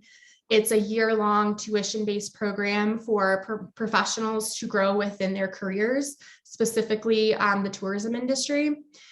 And what we do and how we promote it is we say, for employers, it's a great way for you to retain your talent and use this to incentivize folks. You know, if you have them join this leadership program, they get a lot of connections and growth and networking out of it. And this program was really created to grow the economic development and just create a stronger, more unified community and industry. And this lovely picture was at GovCon. So we had our annual Governor's Conference back in person. It was a hybrid event, and this was our most recent class. I call it the class of 2020-2021. They were in the program for 2 years due to COVID, but they were finally able to graduate with us on stage in Pueblo at GovCon. All right. see here. What the makeup of the class. So who makes up our leadership cohort? We represent a large range of sectors across the industry. So we've seen folks from ski, hotel, casino, DMOs, public land agencies. We had a representative from the cannabis industry this year. So our cohort size is around 20 to 25 participants, and we really are aiming on those diverse participants, like industry sector wise, just so participants have a chance to learn from each other. Tourism is a large industry that can represent many different cross sectors. So having a wide range of industry sectors is important for our cohort. So within the leadership program, participants will, gain leadership skills. We have an amazing leadership facilitator through Keystone Policy Center, and then Jeff Clem with Adventures in Leading. So they come in and they build out our curriculum for us. And we start off the class with everyone taking a Myers-Briggs assessment, and we have dedicated readings. So really leadership skills cover a wide gamut of different learning opportunities throughout the year. Participants will also build lifelong relationships and networking, connections with state and national resources. And then a sense of shared identity as a contributor to the industry. It's really cool to see the leadership participants grow within the year that they are in the program. I would say especially this year, it was very impactful. At our annual governors conference, we have awards that we recognize annually. And it just happened to be that a large majority of the award recipients were past leadership participants or current leadership participants. So it's super exciting to see their growth throughout the year. How the program is made up. So we offer experiential learning sessions. So normally we kick off at our GovCon, and that is an opportunity for the participants to learn more about the industry and get to know their class. And then in between the GovCons, they'll meet in person 3 different times across the state. So these different locations are around different themes. So one of the locations was Colorado Springs, and the theme was around achieving excellence. So we had them, the participants tour the Broadmoor. We brought in speakers from the Olympic Training Center. And we really just try to bring in the community and work with our industry partners during these experiential learning opportunities. So if you kind of think about it, at bookends, you start at GovCon, you have 3 experiential learning opportunities, and then the participants graduate at the Governor's Conference. So additional program components, participants do an action learning project. So they start this at the very beginning of their journey.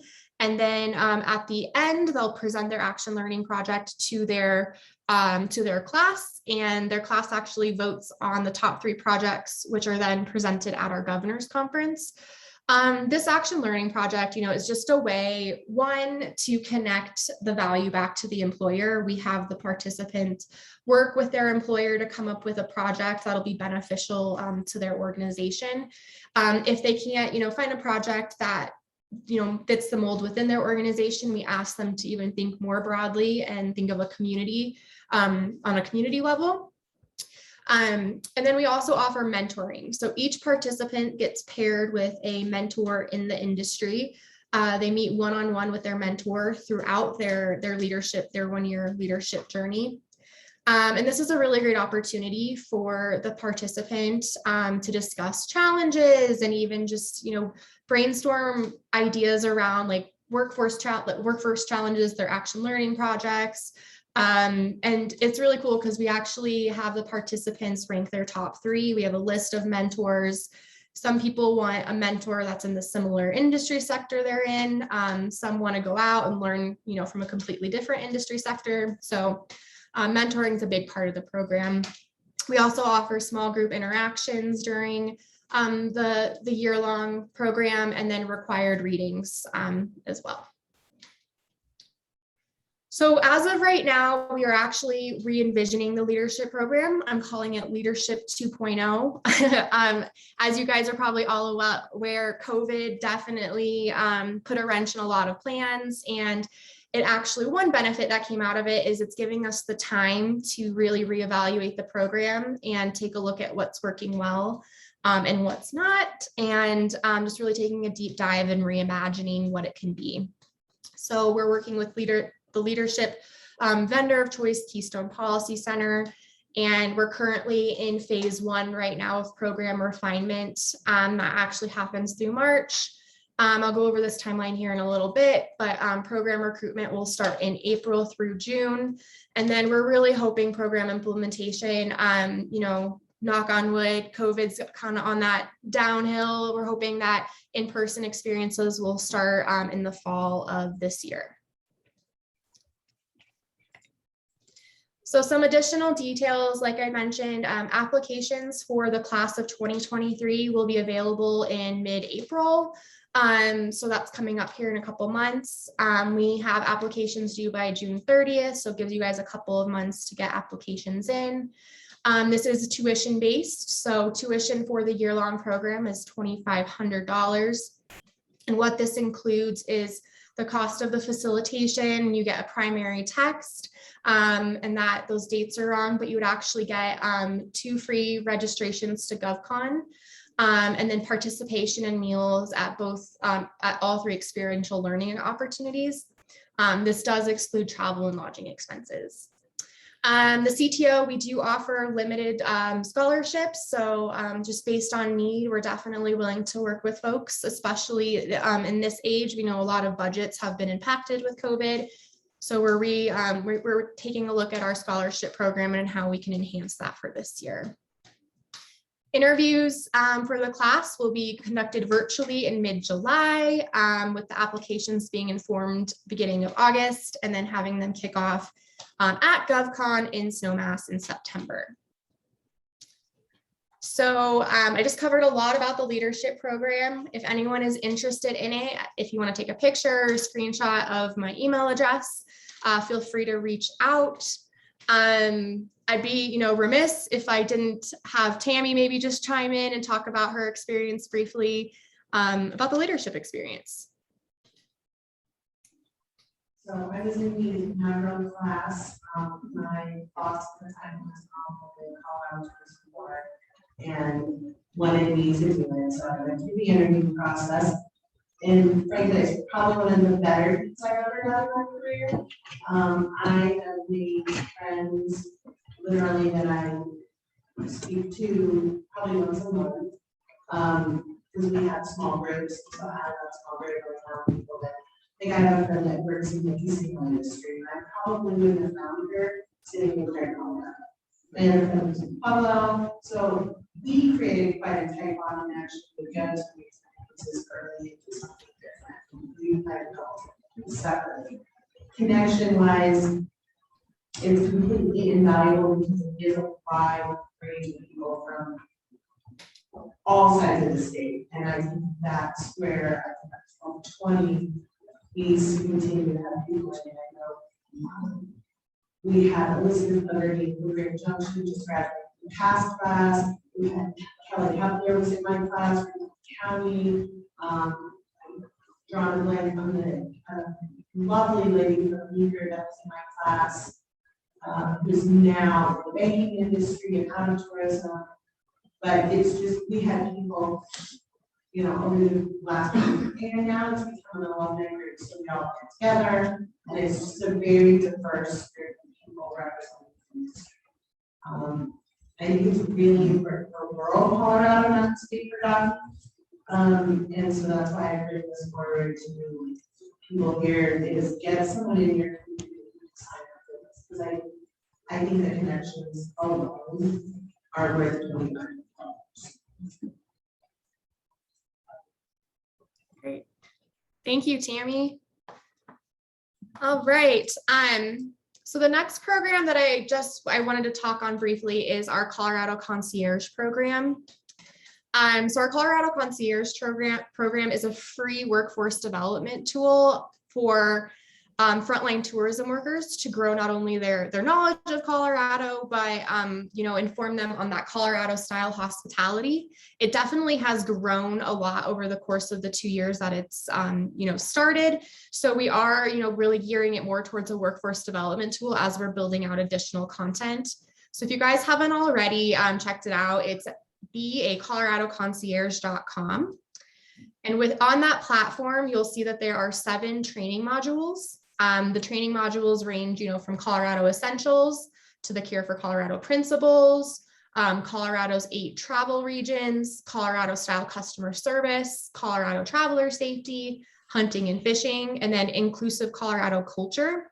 So each of these 7 chapters take about, I would say, 20 to 25 minutes to complete. And once you complete all 7 modules, you are officially certified as a Colorado concierge. And with that, I'll go into some of the benefits of it.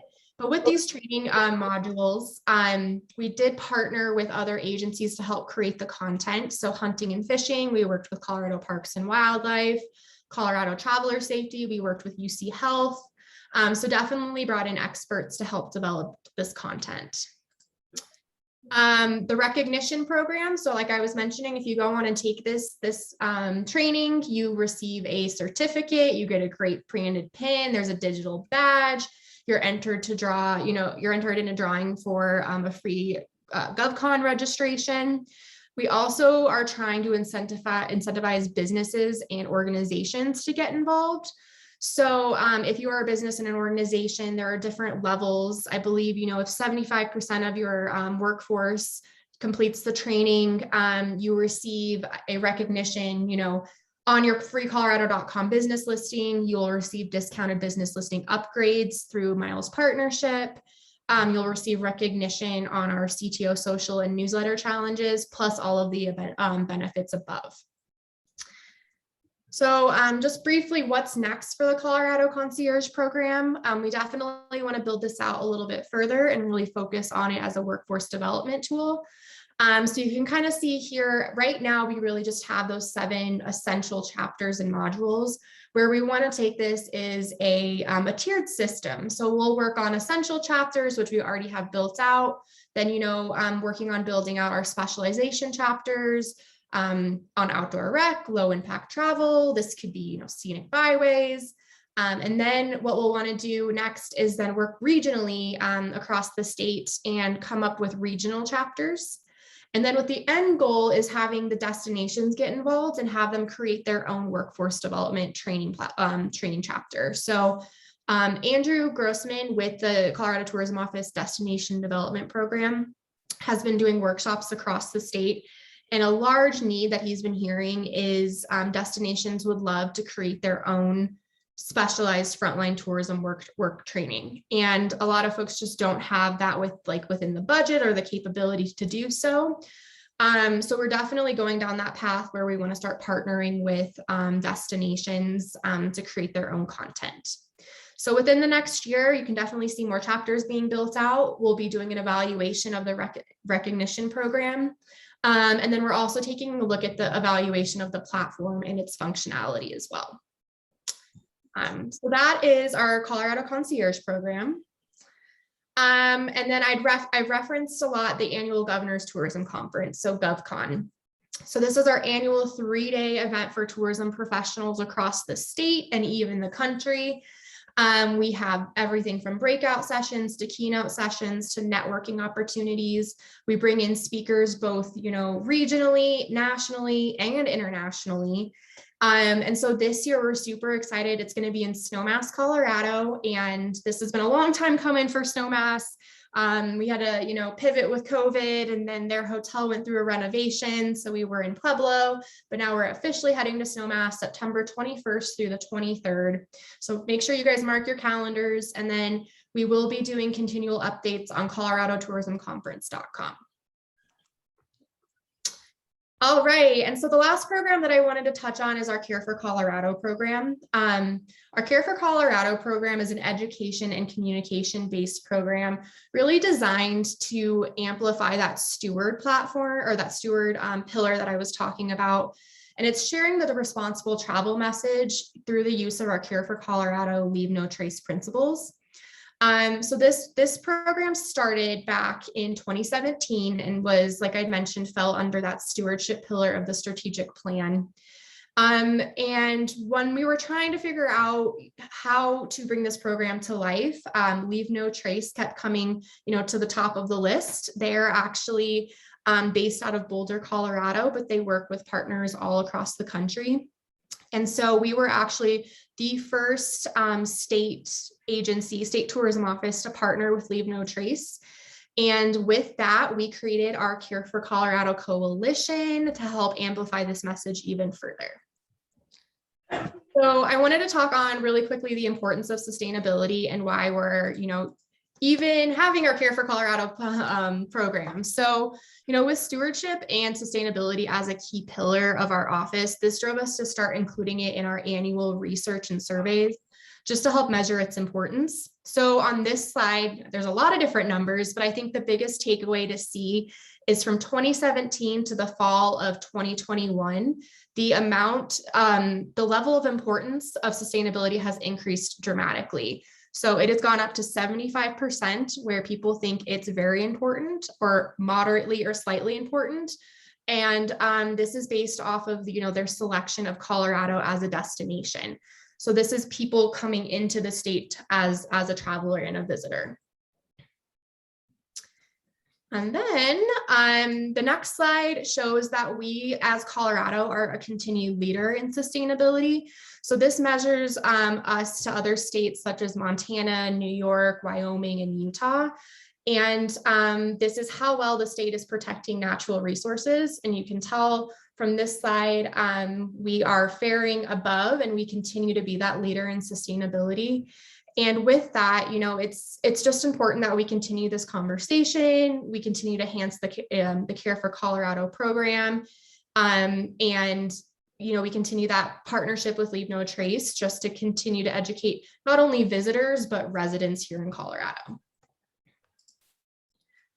So with our Care for Colorado partnership with Leave No Trace, we created our Care for Colorado Leave No Trace principles. Some of you guys may be familiar with these. So it's know before you go, stick to trails, leave it as you find it, trash the trash, be careful with fire, keep wildlife wild, and then share our trails and parks. So Leave No Trace has their own principles and we just adapted them based off of what we felt visitors should know coming into the state. And so with that, our principles, we were like, how do we get the principles and all of this information out there? And we, thought, why not create a Care for Colorado coalition? So within this coalition, we really brainstormed who we would want involved. And so you can see from this list, we have members and partners from federal and state public land agencies. We have tourism destinations like Aspen, Denver. We also have outfitters, so the Colorado River Outfitters Association, we have the Restaurant Association, and then just other boards as well. So the Colorado Wine Industry Development Board. And all of these people are like, they just continue to share the message and of sustainability and its importance. So the Care for Colorado coalition levels that I was just talking about, we have both a stewardship partner level and a stewardship member level. So the stewardship partner level really focuses on statewide agencies and associations. And then the stewardship member level is a little more granular. So those are maybe members of statewide associations, or they are individual destination marketing associations. And so the difference with this is partners work directly with the CTO on spreading the message. And then the stewardship members, we actually partner them directly with Leave No Trace. And Leave No Trace helps them develop training and give them additional resources in spreading the sustainability message. Here is a screen of our stewardship partners to date. You can see like a very broad range, cross-representation of a lot of different associations. One of our newest members is the International Dark Sky Association. One of our founding partners was the Colorado Hotel and Lodging Association. So we definitely have associations and organizations from a lot of different industry sectors represented as partners. And I will mention joining as a stewardship partner is free of charge. The only thing that we would ask is signing an agreement between us and the organization to just, to commit to spread this, the sustainability message and all the different resources. And then here's a large list of our stewardship members. I won't go through all of them, but a lot of, like I mentioned, destination marketing associations. We have, which is, I thought was really cool. We had our first coffee shop, Thunder Snow Coffee Company, joining as a member. So again, these stewardship members work directly with Leave No Trace. So when you join on with the Care for Colorado Coalition, you get access to all of these Care for Colorado resources. So we have digital badges, we have a content hub on colorado.com, toolkits, custom brochures, monthly messagings, and trainings. So these are what those digital badges look like, and these are used on websites, they're used in email signatures, they're used on social media, and they're just a really great way to say, like, look, hey, I am a Care for Colorado stewardship member or stewardship partner. This is the Care for Colorado Content Hub. In theory, if you scan this QR code, it should take you to the Content Hub. But if you go to colorado.com and you scroll to the bottom of colorado.com, it'll say Care for Colorado. And this is a whole suite of our marketing assets for the program that you guys can access. So it has our principles, it has our videos, it has a link to more information on our coalition. And it has a lot of really cool things like quizzes, social media stills, things that you guys have access to spread the Care for Colorado message. And then I hope this will play for you guys. This was our original Care for Colorado video that was produced, and I would love to play it so you guys can get a sense of.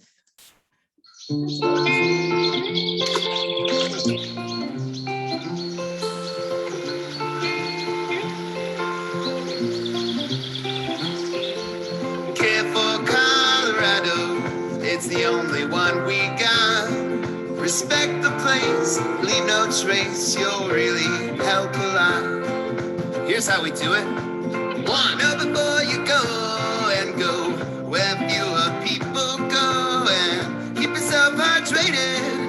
Disposables are overrated. 2, stick to the trails, the Rocky Mountains don't have rails. A new path may seem fun, but it causes lots of erosion. 3, leave it as you found it, the flowers and the trees. We don't need to know who you dated in 1983. Care for Colorado, it's the only one we got. Respect the place, leave no trace, you'll really help a lot. 4, trash the trash. Do we really need to write a clever lyric about putting your trash in the trash can? And keep in mind, you'd hate to find the domestic critters leave behind. 5, be careful with fire, make sure they're out and won't grow higher. Even a little cigarette haze could cause a major forest blaze. 6, keep wildlife wild, they may be cuddly and cute, but don't give them food, I'm telling you, dude, best not get them riled. 7, share trails and parks in every kind of weather. Be respectful of each other's space. We're all in this together. Care for Colorado, it's the only one we got. Respect the place, leave no trace, and thank you. You really help a lot.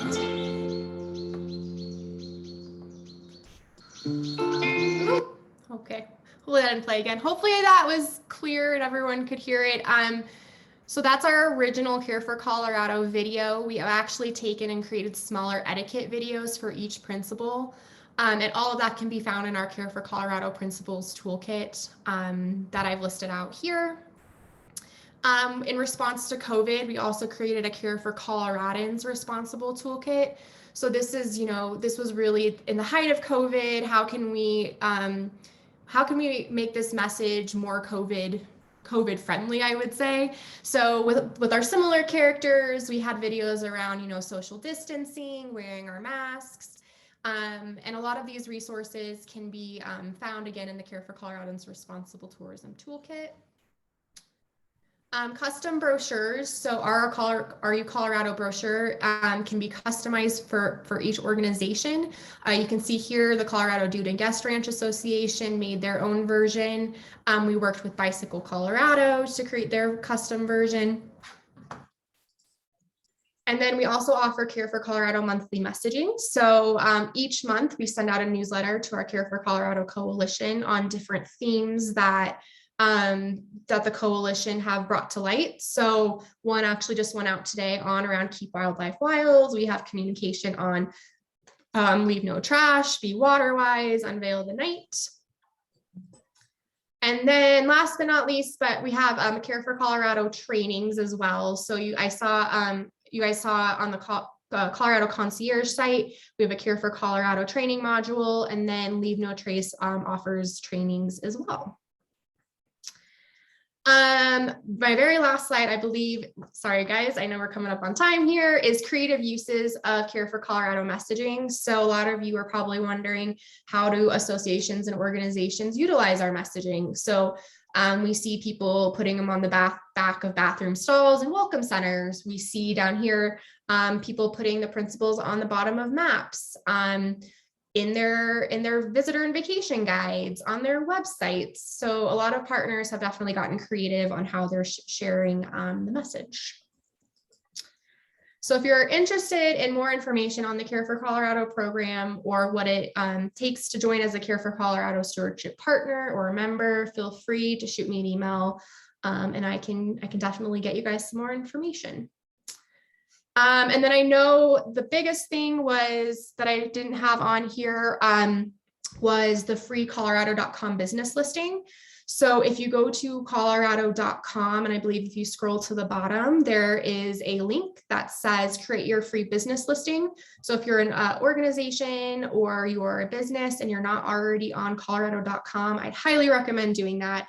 It's a free way to get information out there on your organization or business. And with that, I think I'm at time. So if you have questions, just shoot me an email, or I'm happy to take a few if you guys have additional time. I'll leave that up to Tammy and team. I think Rachel has a question. Go, Rachel. Thank you so much, Rachel Richards, Aspen, Colorado. At our spring meeting, was it last year or summer that we were in person and we were listening to Colorado Tourism Board? A lot of people expressed concerns about over tourism, and I know that's really something in our community, and it really relates in many ways to the housing shortage. But I don't think we're able to offer the service and quality that people are expecting anymore. Our local city market closes their fish counter and meat counter at 4 o'clock because they don't have people. They close the deli at 2 o'clock. You know, it's just across the board.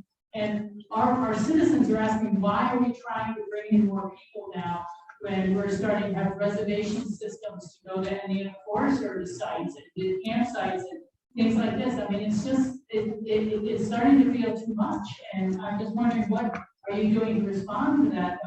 Can you use some of your budget to build housing or anything? I think I got most of that question. So it's around the concept of over tourism and affordable housing. I would say in response, what our office is doing is we actually just created a destination stewardship area of focus. So Jill Corbin is our new Deputy Director of Destination Stewardship. And within that area, there's definitely the conversation and topics of affordable housing, how we can disperse travelers in an effective and efficient way. We're also even working on creating a new strategic plan. So the one you saw was created back in 2017, where we're not addressing the problems back in 2017 that need to be addressed now. So our next steps, probably within the next, I would say 6 months, is we're taking a look at all of those different issues that you brought up and creating a new strategic plan on how to address them. I don't have the perfect answer for you now. I think that's a topic that we keep hearing from partners, across the state. We do offer other, platforms and things to disperse travelers. And I believe one of those was our Colorado Field Guide, where we try to get people to lesser known destinations to help, spread the love a little bit. But I think, to answer your question is that's something that's very top of mind for our office. And as we're looking, towards that new strategic plan, it's still going to be a very inclusive process where we'll be reaching out to community partners to make sure that plan addresses those topics that you had mentioned. So unfortunately, I have a 100% answer for you, but it's definitely top of mind for our office. Thank you. Yep. Rachel, I sit on the CTO board, and one thing that we'll bring out is back in the late 80s, early 90s, when there was absolutely no marketing done. So we have to find a happy medium, because once we completely stop marketing, they will find other places to go. I mean, people are fickle as all get out. And so I think they are working on it, and this sustainability piece is definitely taking time. Maybe. I'm sorry you live in Aspen, and so if you came to Monmouth County, it would be so. The last meeting, Tammy, we heard this from concerns with what it was doing in Graham County and Montrose County, far different from Dayton County and Aspen. So But just I'm just saying, I do understand it's a bigger issue. and our last question will be from this. Yeah, from Madison County, so I'm another one of those mountain resort communities. But I just wanted to thank you for your presentation, and also locally, we started looking at how to perhaps expand our metrics of sustainability, which I think is really, really important to have kind of balance that so many of us want to see as our citizens and those of us who've been living in Colorado for a while are kind of seeing, pretty fast paced and alarming changes. And I think a lot of people are struggling with having a hard time recognizing communities as safe for weapons. So, we've been looking at, for example, the Global Sustainable Tourism Council, just observing that locally we've been doing really well with sustainable management and environmental impacts, but haven't been doing so well with some of the other criteria that they build in, like socioeconomic impacts and cultural impacts. And I would just encourage, I would love to have our collaboration with the state tourism office on this, how we might be able to work together to address those other two features that I think are also really critically important as we continue to see tourism change our landscape. Thank you. Yeah, I would love to chat further on that. We actually work with, a lot of us have gone through that GSTC course. So I'm very excited that you had brought that up. And like I had mentioned, Jill Corbin, our new Deputy Director of Destination Stewardship, has had conversations with the president of the Global Sustainable Tourism Council on how we can be better aligned with their organization, because there are, certain criteria that we're still not hitting on, as a state office that we could be more aligned on. So I'm not sure who brought that point up, but I would love to continue that conversation with you as well. And you were kind of breaking up a little bit, so I'm not sure if there was an actual question in there. No. We're good to go. Okay. Yes, we are out of time. Thank you, guys. We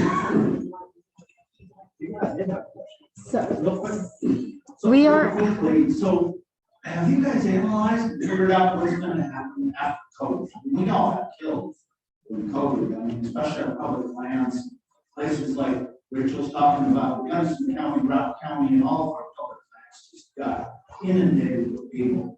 And which is great, we got out because they couldn't stay inside.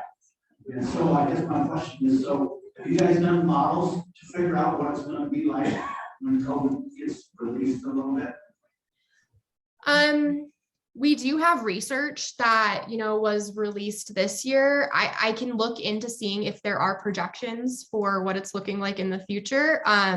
But at this point, I don't know the answer to that question, but I can look into that for you. We do have past trends that we potentially could use for current trends, but I don't know. I'm not sure if we have an official outlook for that.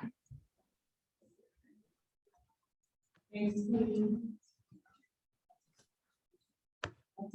Yep. Thanks, Tammy. So next we have our education committee, which is going to be chaired by Catherine Ratio and Frank Reeves, who will be joining by Zoom. So Catherine will bring over the microphone.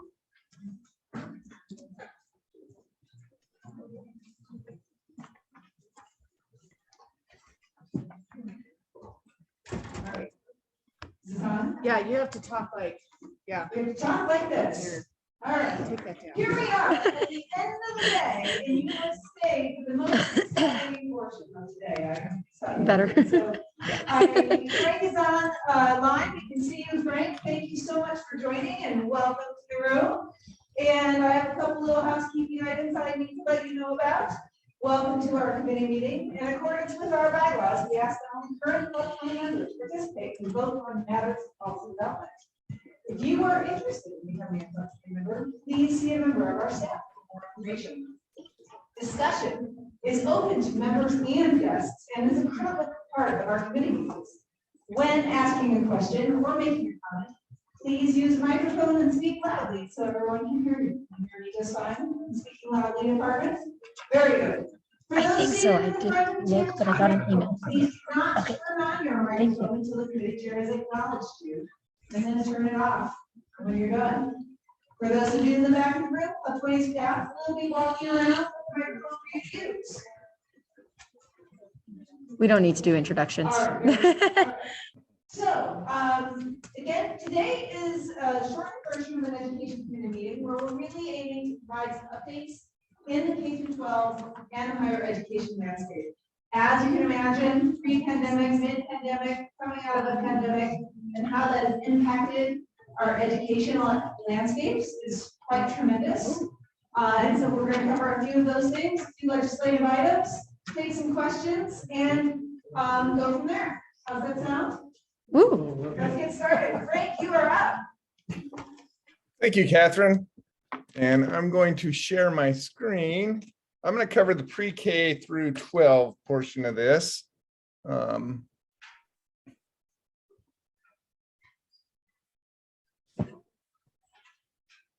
I can find my files.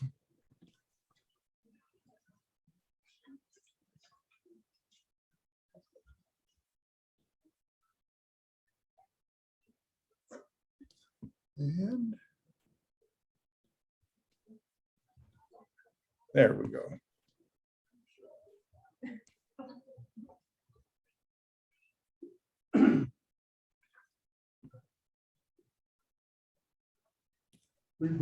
Okay, I'm just gonna go with this. Looking at major topics in pre-K through 12 education, Catherine's exactly right. The pandemic has thrown a real wrench in a lot of things. And some other things have actually come out to be helpful for us. And so we're going to look at about 5 topics today. The nice thing is, I think this is the first time I've ever come in front of this committee, or maybe any committee, to really discuss or not discuss funding. While funding is still a factor, and then the negative factor still exists, or the BS factor still exists, we're actually looking pretty good this year. And pre-K through 12 funding is going to see a pretty good jump to the tune of about probably $500 to $600 per student on average. And so that we're not going to really be discussing funding. We are going to look at universal preschool, teacher and staff recruitment and retention, free breakfast and lunch, accountability, and social studies standards. Those are really the 5 probably, I don't know, biggest items, biggest topics that we're looking at right now. So first we go to universal preschool. And basically Governor Polis, when he ran for office, this was one of his, this was a big part of his platform was to get free kindergarten and pay for full kindergarten and then do universal preschool. And so it's a great kind of unarguable thing in what do I want to say? It's hard to argue that we shouldn't have universal preschool, but it leads to a lot of unintended consequences. In rural Colorado, we just have a shortage of licensed providers, both in the K-12 realm or the pre-K-12 realm and in private. Pay for employees at most preschools is very low. There's serious concerns regarding how the current proposal will impact funding, especially provisions of educate or special ed services, which we have to provide now for anybody who enrolls. Identification of a lead agency tasked with implementing the bill in each region. So basically somebody in Grand County, we have Grand Beginnings, which is a government group that oversees our preschools and Jackson County as well. We have to appoint a lead agency in every part of the state to be able to do that. Not every part of the state has that. With universal, the pay will need to mirror that for teachers, and the pay for their teachers will need to mirror that of regular ed teachers, and we'll need to be able to workforce. Otherwise, we can't actually enact universal preschool. So again, just some unintended consequences. Hopefully we can get those worked out. Teacher and staff recruitment retention probably are our biggest topic, most important. It's the one that's going to have the biggest impact and last the longest, I think. Quite honestly, in rural Colorado and in the mountains of rural Colorado, we're in crisis mode. The shortage of teachers and staff are growing larger. It's impacting more large impacting more large districts now. I'll give you an example. We have to alter our athletic events oftentimes. We have to alter different things because of busing right now. We just have a shortage of bus drivers. And so it's not just teachers, it's really across the board. The state's devoted a large amount of dollars to support recruitment efforts for teachers, as well as added numerous pathways to certification to try to make it easier just to get more teachers in the field. But we know in colleges right now, there are very, very few students going into the field of education. And so recruitment is trying to find different ways, and we're looking for adults and providing pathways for adults now to change careers, and they can go right into teaching immediately, and we can get them certified in a year or two while they're teaching. So we're addressing the issue, but it's the need is much greater than what we're addressing right now. Teacher and staff retention is really, it's based on expectations and salaries, and those are mostly local decisions. Some districts can pass meal levy overrides to increase wages and salaries, but some districts will never pass one.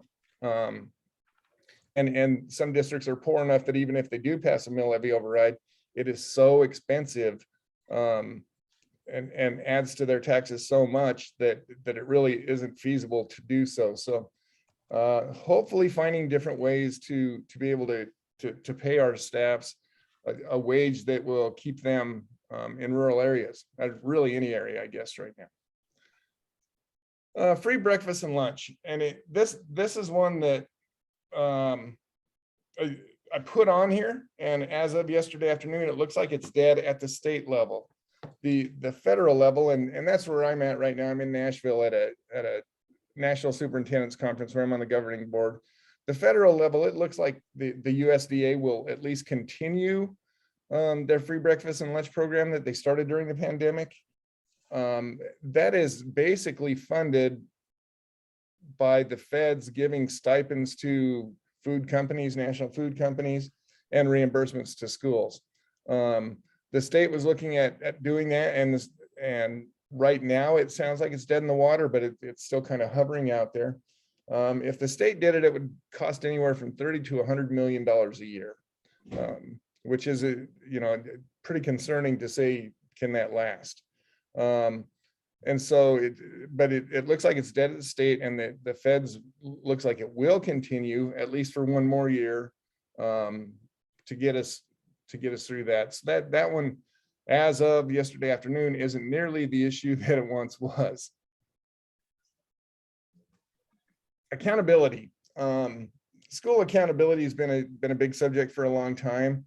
And right before the pandemic started, there was a lot of talk of changing our accountability system to include more factors that are really on a local decision and not put all the weight of accountability on state testing. Then in March of 2020, schools shut down. There was no testing that year. So there was no, it's hard to say there was no accountability. There wasn't a grade that schools got via accountability. There was really no way to measure how schools had performed.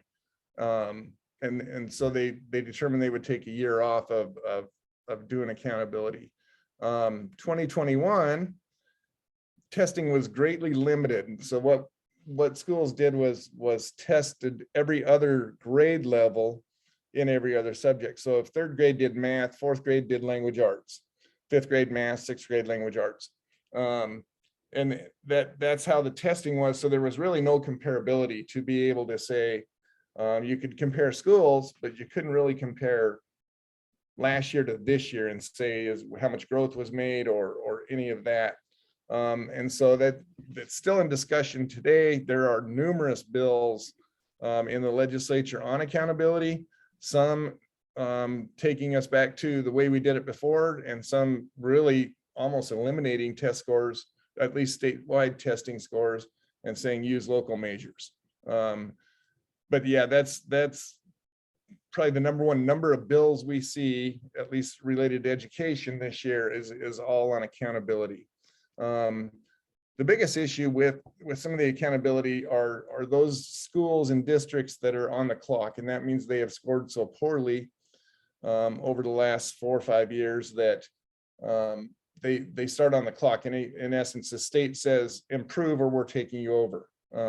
We're seeing that kind of being played out right now in Adams County and Adams 14, where the state hired a private company to come in and take the district over. That is failing miserably.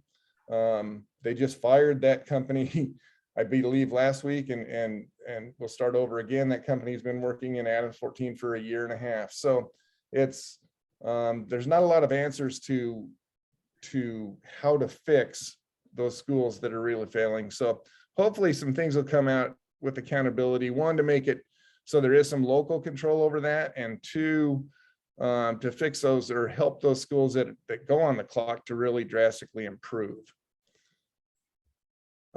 Leadership shortages.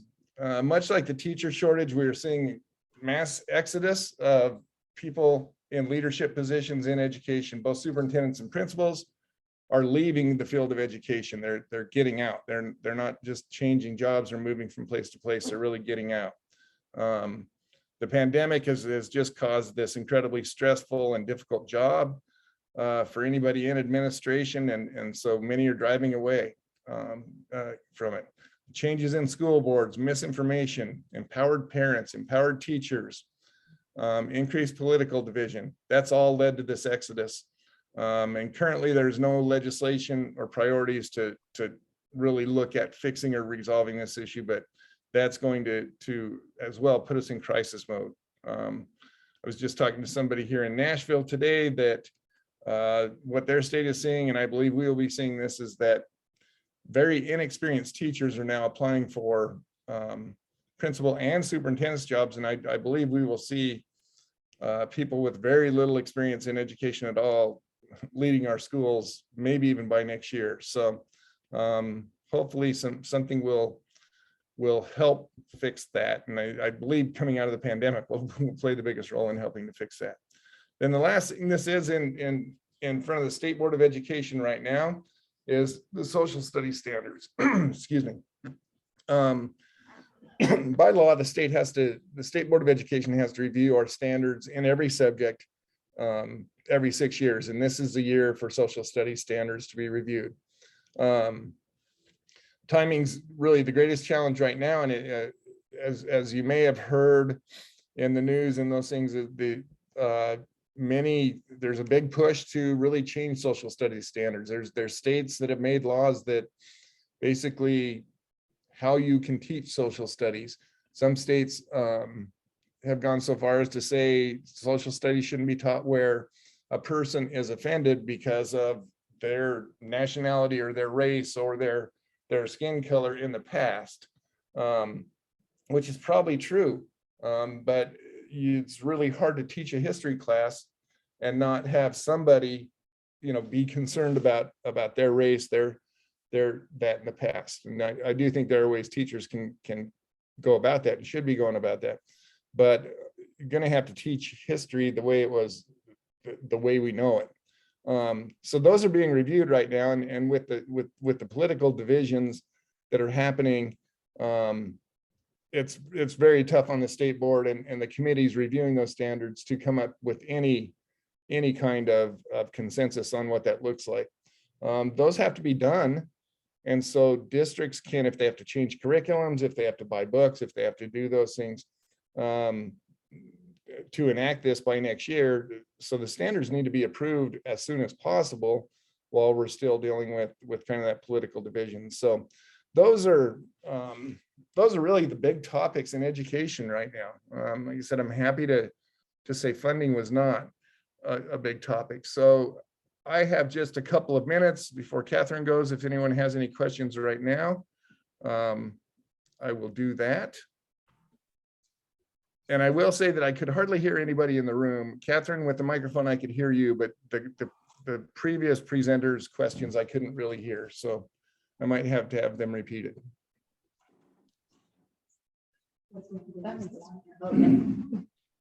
I have the pleasure of being married to a school teacher for 35 years. She claims that if she had to go back to teaching right now, she'd get fired the first week because she demands discipline.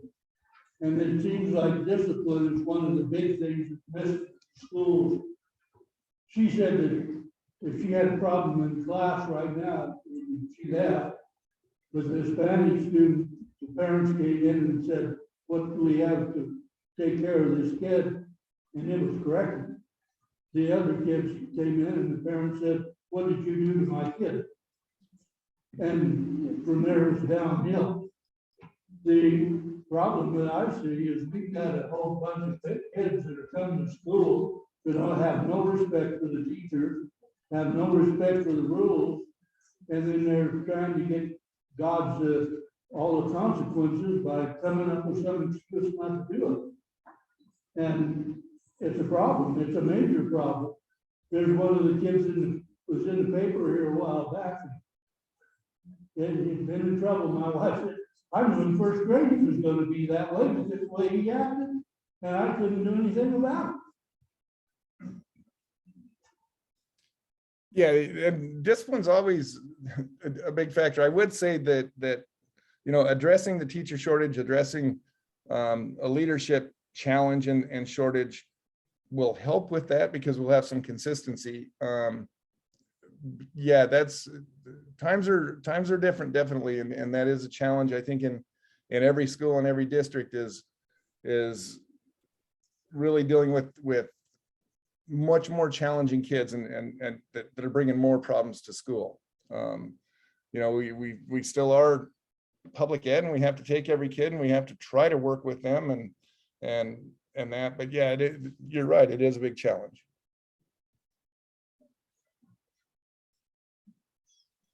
Other questions? I'm not seeing any, Frank. All right, thank you. And Catherine, I'll be on too. I'll be able to answer questions after you're done too. So. Perfect. Thank you. All right. So with higher ed, especially in the Western Slope and with Colorado Mountain College specifically, we have an integrated partnership with our high schools. So we'll talk a little bit about some of those efforts, as well as some things that I hope if you were at the last committee meeting in the summer, we talked about some things, and today even sitting in these committee meetings, climate, healthcare, behavioral care. We're going to talk about some things of how at least Colorado Mountain College and higher ed is trying to respond to some of those needs relative to our needs directly here in the Western Slope, as well as our students who are going through their own journey in a pandemic been isolated and come with a lot of those things that just, they didn't have the same norm, social norming that all of us had for best, in our growth, in our formative years. So we're gonna talk a little bit about those things. With that, what are we gonna watch for? This is a pretty long presentation, so forgive me if I've got to jump around. Which way do I go? Oh, there we go. So some major shifts, just kind of higher level. What is higher ed watching relative to things that have come out of the pandemic? Right, so we talked about it in the K-12 sector, the higher ed sector is no different. Crisis support for students. The pandemic brought us into an isolated era. Students trying to make it on their own. And if you remember, back to your 20-somethings, if you didn't have somebody with a net up underneath you, what might you have done? Something you would have regretted, right? So online learning and equity, we'll talk a little bit about that, and I'll show you where students are traversing relative to how they are learning online, and so on and so forth. How do they access it? The value of a college degree in a strong academic environment. We're going to talk about what that looks like today, and I would like you to tell me what that might look like for the Western Slope in the future. Coaches in the absence of community, right? So if we have fewer students engaging in-person and community building in higher education, we're doing that less overall. So how do we reframe and provide community to an individual through that coaching and mentoring concept? So we'll talk a little bit about that.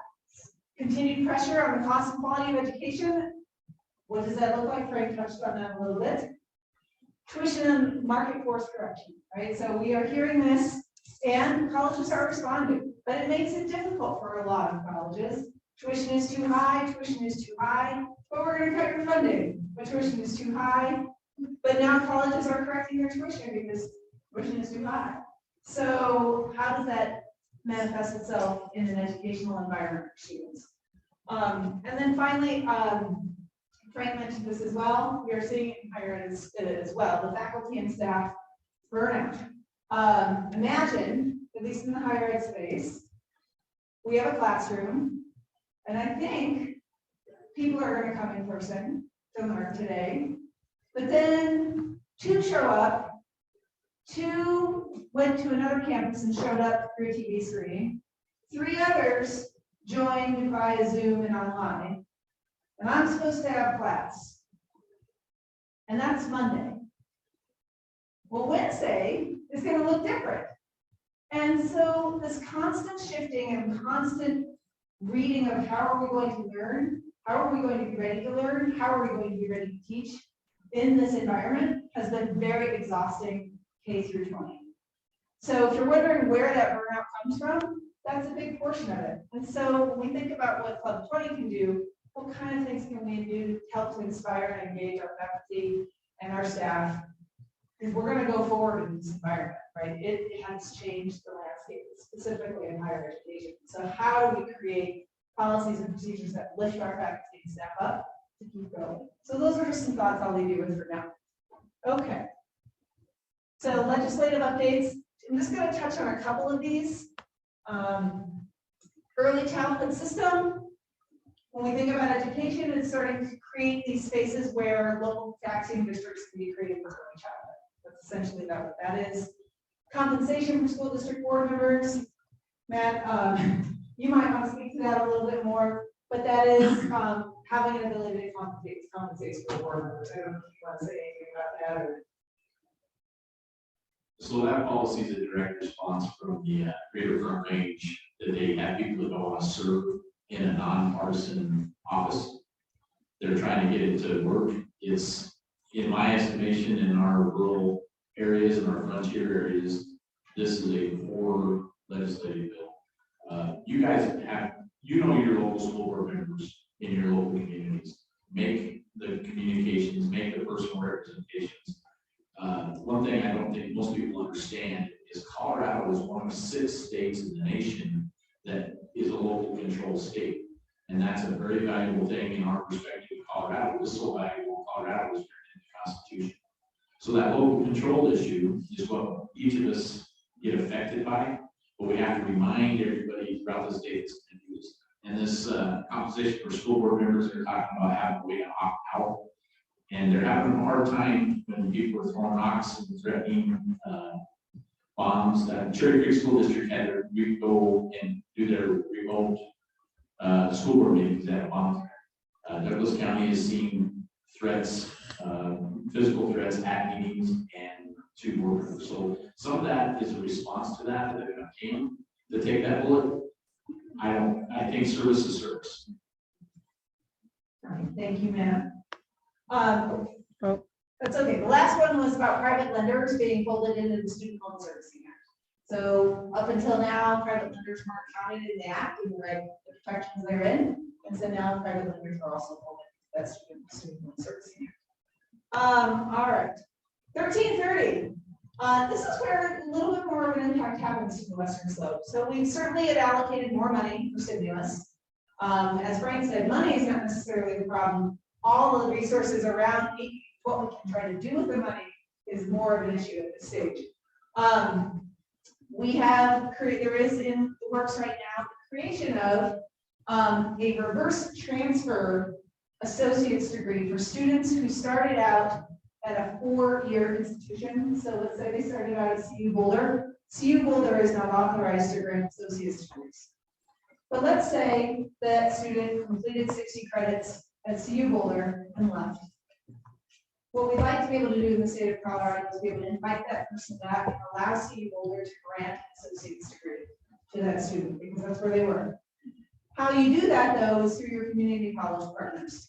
And so that's what this is aiming to do, is to try and help more students earn a credential that can help them in the job market and perhaps even help them finish what they started by earning that credential and re-engaging in college to get that. Well, now it's not too much farther to come and finish what you started. And the finishing part, as we all know, is the clutch component of higher education working out for you economically. All right. Dual mission institution. Guess what? There is one mission institution now in the state of Colorado, and it is Colorado Mountain College. Colorado Mountain College. And what that means is that we are recognized as both an associate and bachelor's degree granting institution. And with that authority, what we'll talk about today are 2 new bachelor's degrees that we've developed that will launch this coming fall that take us to 7 bachelor's degree offerings for our students in local communities, all of which are directly focused on supporting the workforce and career pathway needs in the mountains. So we'll talk a little bit about those. The pandemic has brought about this discussion on what a service area means in higher education. Because students are taking a lot of classes online. So what does a service area actually mean? And so no one's got an answer to that right now. And so that's what this bill had basically said. You got to figure out the service area thing so it makes sense for the communities you serve and the students within. Questions so far? A lot of information in this particular bill. And then finally, we do have some community colleges out there that do have authority to grant what's called a bachelor's of applied sciences degree, which takes students who are in a career and technical associate's degree and gives them a pathway to applied sciences. What this bill basically just says is that those can be approved by a board, a local board of the community college. Okay. Finally, sorry, last one. Also important because this matters for us, right? And when you think about what you heard in a lot of these other community meetings about workforce shortages, students who work for employers that provide tuition and benefits can be reclassified as in-state students if they are being funded by their employer. So the employer gets the benefit of in-state tuition if they're providing a tuition benefit to their employee.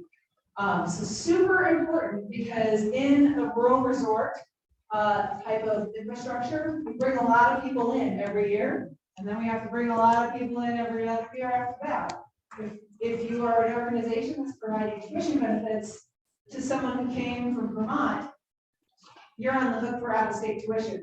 This allows us to reclassify them as in-state, or even in Colorado Mountain College's case, in district, and further reduce that tuition benefit. So it makes your benefit as a company go farther providing tuition assistance. Hooray. Okay. All right, next. We're gonna skip this one because it's a little less. Couple of things that kind of cross over. Concurrent enrollment, financial aid. So up until now, concurrent enrollment has been, the courses are covered for students, and they have to pay for books and fees.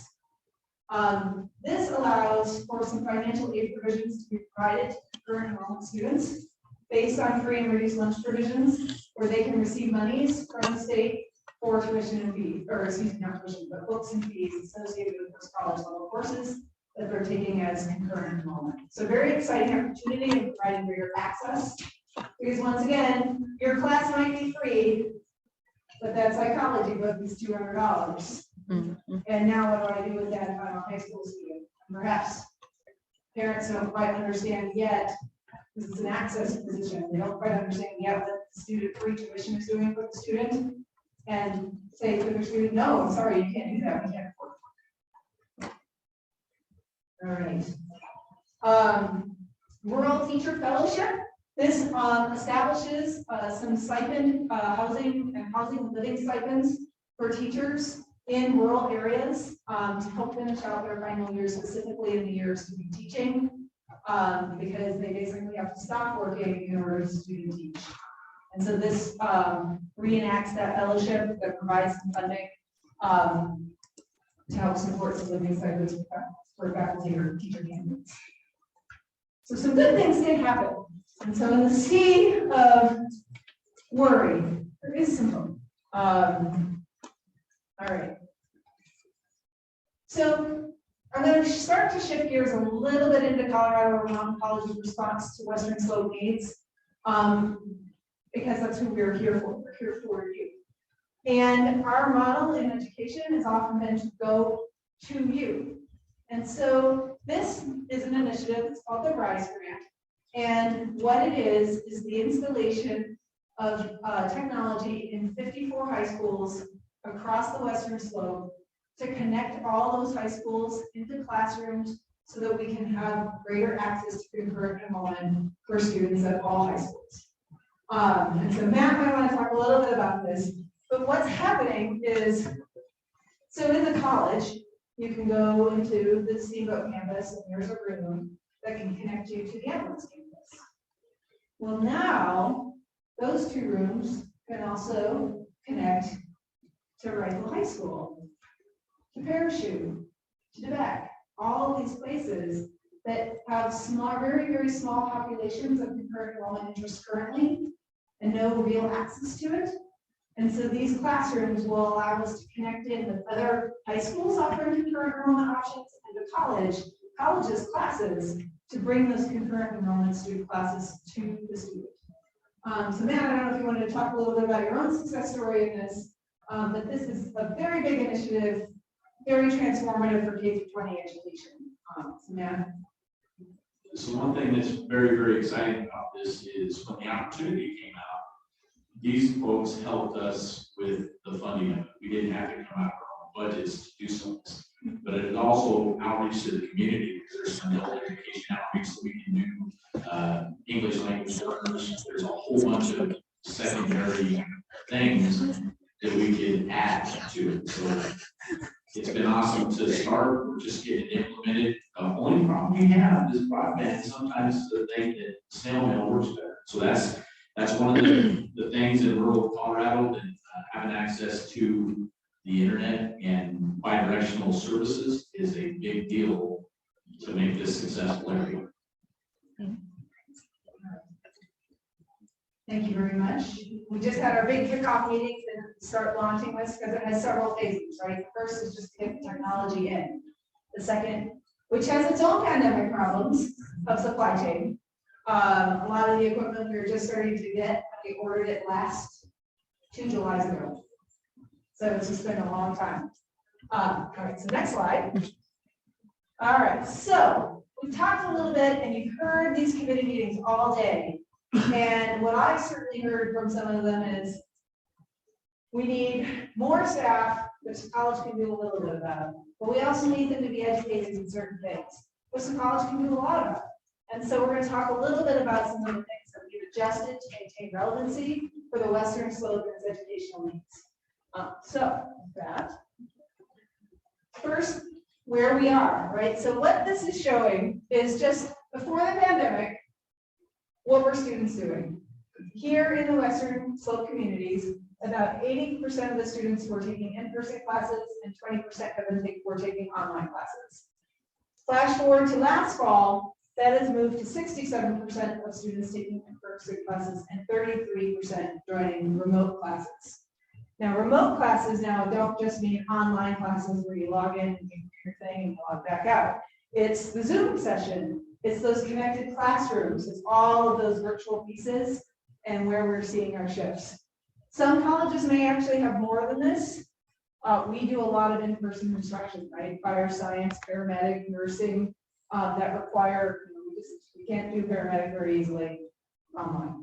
But that's where we are, and just kind of where higher ed is shifting and what do we do with it? What do we do with this? So next slide. And I'm leaving it there. What I'd love to hear from you is how do you think that's working out for people? What do you hear? What do you hear about learning in these environments? Do you feel like it's helpful? Do you feel like it's creating greater access? Do you feel like it's making it more of an observational, project for students versus something that you dive into? There's all kinds of things that we're wrestling with in higher education, and to hear your voice of what you want our Western Slope students to receive would be very helpful. So a couple of things that left us, certainly from the last meeting, I heard it today as well. And then of course, it's been ongoing in conversation for more than 2 years, is these two areas in our Western Slope communities of behavioral, climate and behavioral health. And then we also have that critical need for, how do we deliver critical care programs right here in our communities? Because we have a recruiting problem, because we have a housing problem, right? All of this starts to cascade together when we're trying to staff these critical care areas. So we'll talk about the next slide. So climate. The college just recently introduced its Bachelor's of Science in Ecosystem Science and Stewardship. The college has long had a degree, a bachelor's degree in sustainability studies, which takes all of those concepts of sustainability, economic sustainability, environmental sustainability, equitable, creating an equitable and sustainable environment, social justice. So those three things are really valuable, and they produce amazing critical thinkers who know how to take multiple stakeholder values in and help formulate decisions. It's really great. But if you want to be in the sustainability director of Aspen Ski Co. or Vail Resorts, that degree does not get you what you need to be in that job. You need the sciences degree that is more in water and soil, and climate, and land management, and all of those things. So this is the new Bachelor's of Science degree, providing deeper sciences track to help our students gain those access and be the first choice in those sustainability sciences jobs that are out there in so many of our mountain communities right now. So that's that. What can you get? These are the kind of jobs. You probably can't see that very far in the back, so I'll just read them. Conservation biologist, environmental scientist, soil and plant scientist, forester, not someone who's cutting down the trees, someone who's taking record of the trees, hydrologist, wildlife biologist, and associated salaries between $60,000 and $95,000 for those fields. 8 of those 10 careers have higher than average prospective job growth. So we're meeting the Western Slope where it needs relative to climate and water and education, and there are jobs waiting for the students. All right, next slide. Behavioral health. Starting next fall, we will launch our first bachelor's of arts in human services with 3 minors in psychology, addiction studies, and behavioral health. So this is very exciting for the Western Slope communities. We do not have a human services degree in an area that can help support the first level of entry need that so many of our critical care mental health communities really need. And so your bachelor's degree in mental health fields really is the point of entry. And so if you want to scroll over, what can you do? What do we know about this? There are nearly 8,000 jobs in Colorado. This was as of January. There were 8,000 jobs and almost 5,000 jobs that were related to human services degrees specifically in need right now. From the Western Slope, we were already getting calls because we started talking about this, and Western Slope CASA picked up like, when is this happening? The correction centers, when is this happening?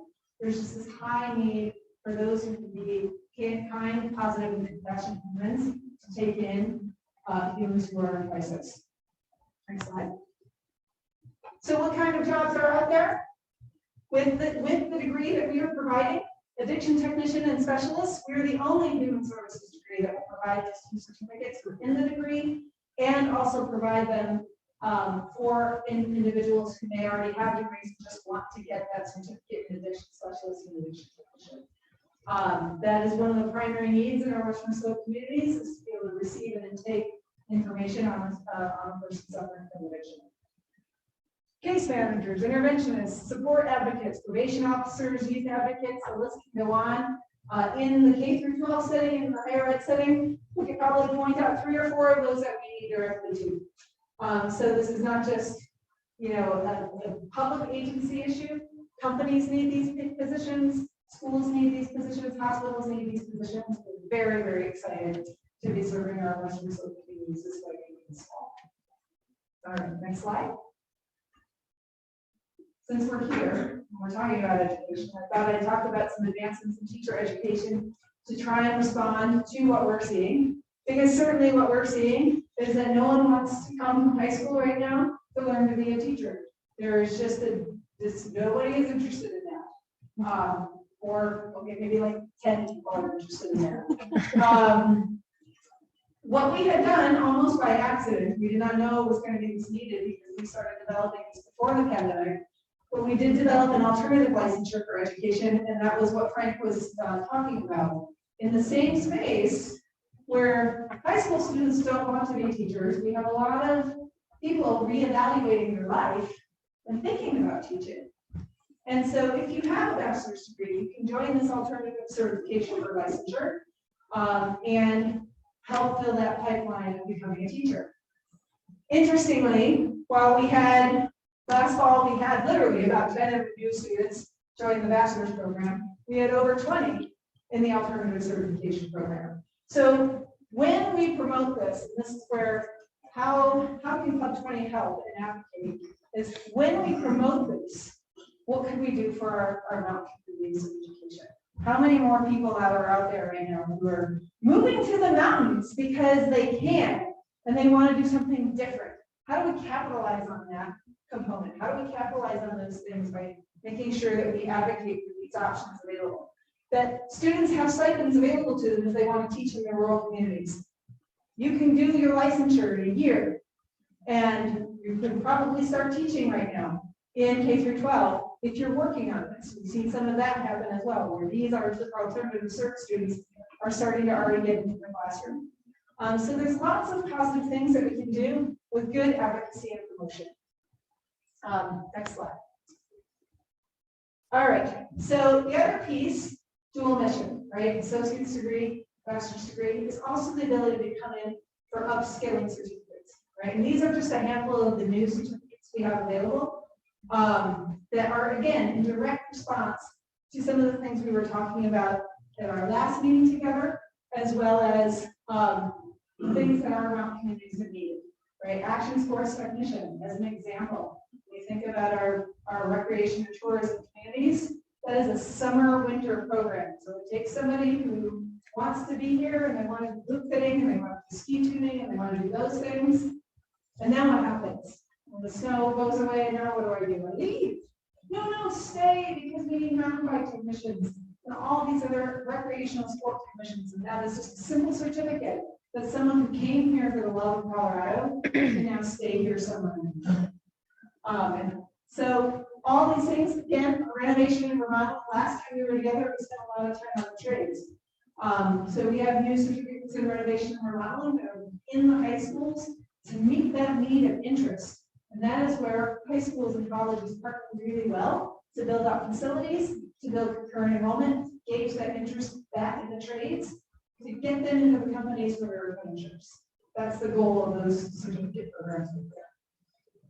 Sorry, I'm talking so fast, and I'm already 10 minutes over. I'm sorry, I'll go faster. All right, next slide. In the space of things that we already do, we've also expanded those. So we've normally only been able to take 36 students a year. Next year, we will start taking 54 students a year for nursing, which means in 2 years' time, you will start to see a pipeline coming out of CMC of 54 nurses a year for our mountain communities, which is very, very exciting. We've expanded our ability to serve more law enforcement officers into our communities as well, producing 18 additional beyond the normal 40 that we normally produce in a normal year. And then finally, we redesigned our ski area operations to be what we call a low residency model, where students can start studying in any of our mountain communities, and then they'll do some educational time that is in short blocks at our Leadville campus for the technical skills of ski area operations, hopefully rebuilding that staffing shortage that's going to make our resorts receiving. So these are the things, again, just a direct response to that staffing shortage need with education that is necessary to be safe and successful in these schools. All right, next slide. We can spend all day on this, so I'm just going to say these are some of the other things that we are also under consideration. One of our biggest thrusts right now is in the allied health space. Not just nursing is at a crisis, everything is at a crisis. So we're looking at hygiene, respiratory therapy, and radiology technician, a bachelor's in health sciences, if that makes sense. Communication arts and media specialists that take our associates' skills and put them into a bachelor's degree. Soft goods promotion, think ski tuning, ski and snowboard design, and all the things that you might need to know about ski and snowboard design, and take that into soft goods promotion. And then finally, programming and the building trades, and that real concerted effort to say, how do we do this so that we build interest back for these trades in the high schools through concurrent enrollment? What do we need? What partners do we need? What facilities do we need? So that we can do this and get our trades that interest level they need to take that mechanical aptitude that a student learned in high school and garnered interest for it, and take it into those on-the-job apprenticeship options, which is the standard for education and trade. All right. This I'm just going to say and leave you with, we've talked about it, and I'm giving you just show of hands. How many of you feel like, man, there could just be a little more kindness in the world? Okay, right? There could just be a little more kindness in the world. And we also have this sense of, I'll use the word languish because that's the best word I'm going to look for. You know, one day you're just fine, you're just feeling great, and this is the pandemic era. And the next day you're like, yeah, my bed feels pretty good today, and I think I want to stay here. I might get myself out, but I just really, you know, I'm not depressed, but I'm just like tired. Do you feel that way? A little bit, yeah. So our students feel that way too. And so the college, I just wanted to share this with hope. We recognize this, and we really are putting forward these efforts to create a culture of care.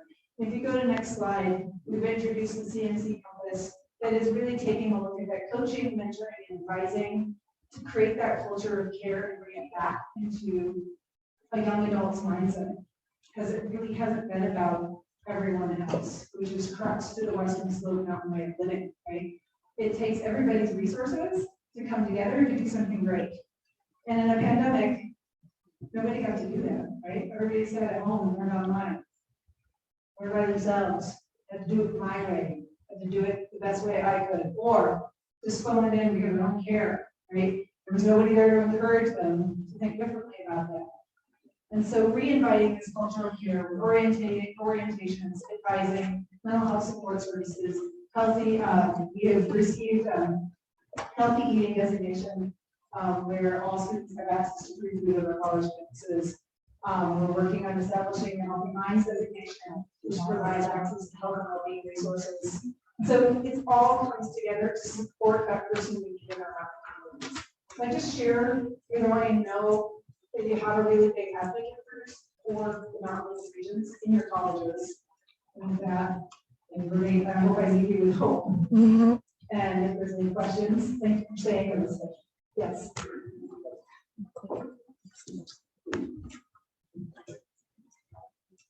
First of all, I'm unbearably fluctuating your chair. When I hear your presentation today, all those makes me want to go back to teaching. We all have teacher years, I suppose, I'm old and thank you. So but what I was going to say, I heard on the radio today, so I know that that's true. You see the internet, right? So apparently the restaurant business is really hurting for employees. The restaurant, COVID really knocked them back. And they did a kind of an exit poll for the people that switched. That's the biggest concerns that they came about. Okay, restaurants in Granby, they can't close. And they interviewed some of these workers that go out of the restaurant business. And the reasons are, is they have crazy hours, which leads to inconsistent pay. And the other big one was no chance or opportunity for improvement or advancement. And so they did a secondary question as to what are they going into. And I was really kind of surprised to see that going into teaching was one of the top four. It's like 27% of people, even the restaurant business, are going into teaching. So there's your captive market. You got to go around to these restaurants and go into teaching. That's really interesting. Right? But the first thing I said, culinary and education are really passion professions. So something, yes. I'm going to sound like a arch conservative. When does the culture of caring become coddling and a lack of consequences? Who are you?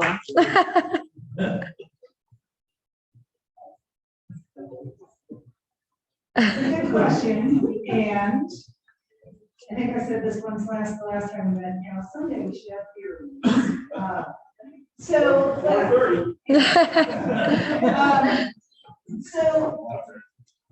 the culture of care is really about having an information person where they are, right? And then setting the stage of where these go. I understand that life has been hard, but that one word is a huge difference in somebody's life. I understand that your grandmother, your sole care provider, may have just died. And now you have to be the caretaker of your younger siblings. And you're trying to go to college, and now you have to get a job, and you're trying to do all this for your family. I understand, and I meet you where you are. And microeconomics is still really important. And how do we have to get there together? Because you still have to meet these challenges, you still have to meet these expectations. But I'm going to come all the way into where you are to be that personal approach when we get there where you need to go, where we need you to go as an community. So that's the difference. It's not enabling getting around the work, right? Or making the work easier. It's helping formulate plans that can help that person see through possibility where right now they might be looking down the block in an impossible situation. Right, so they don't abandon education. So I hope that helps. Because it's not following. Sorry, thank you. Well, then we have With that being said, one thing I don't think we can say is your life would be so much different if you were in pre-K. At 4 years old, being in school wouldn't change that scenario in someone.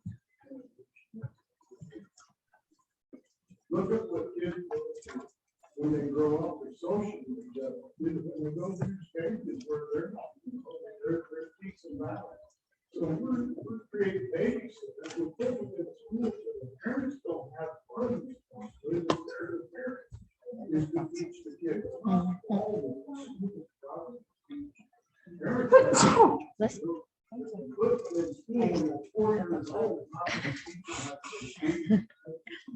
going to enable like less to be a little bit rebellious and say, I just don't think. So I don't think pre-K is necessarily the answer to proper behavior of future adults, right? I don't think, I would lean into that statement for sure. However, there is a consequence of our great economic development, post-Great Recession area of 2008, where you can't actually make a livable wage for a family unless everyone's working, right? And so you have to have an avenue that at least attempts to provide a safe, solid learning space to do some of those formative behaviors earlier on when there is none, right? Because our own economy took it away. So I think, I don't think it produces the most, affluent human in the world. I don't think you do that at 4 years old.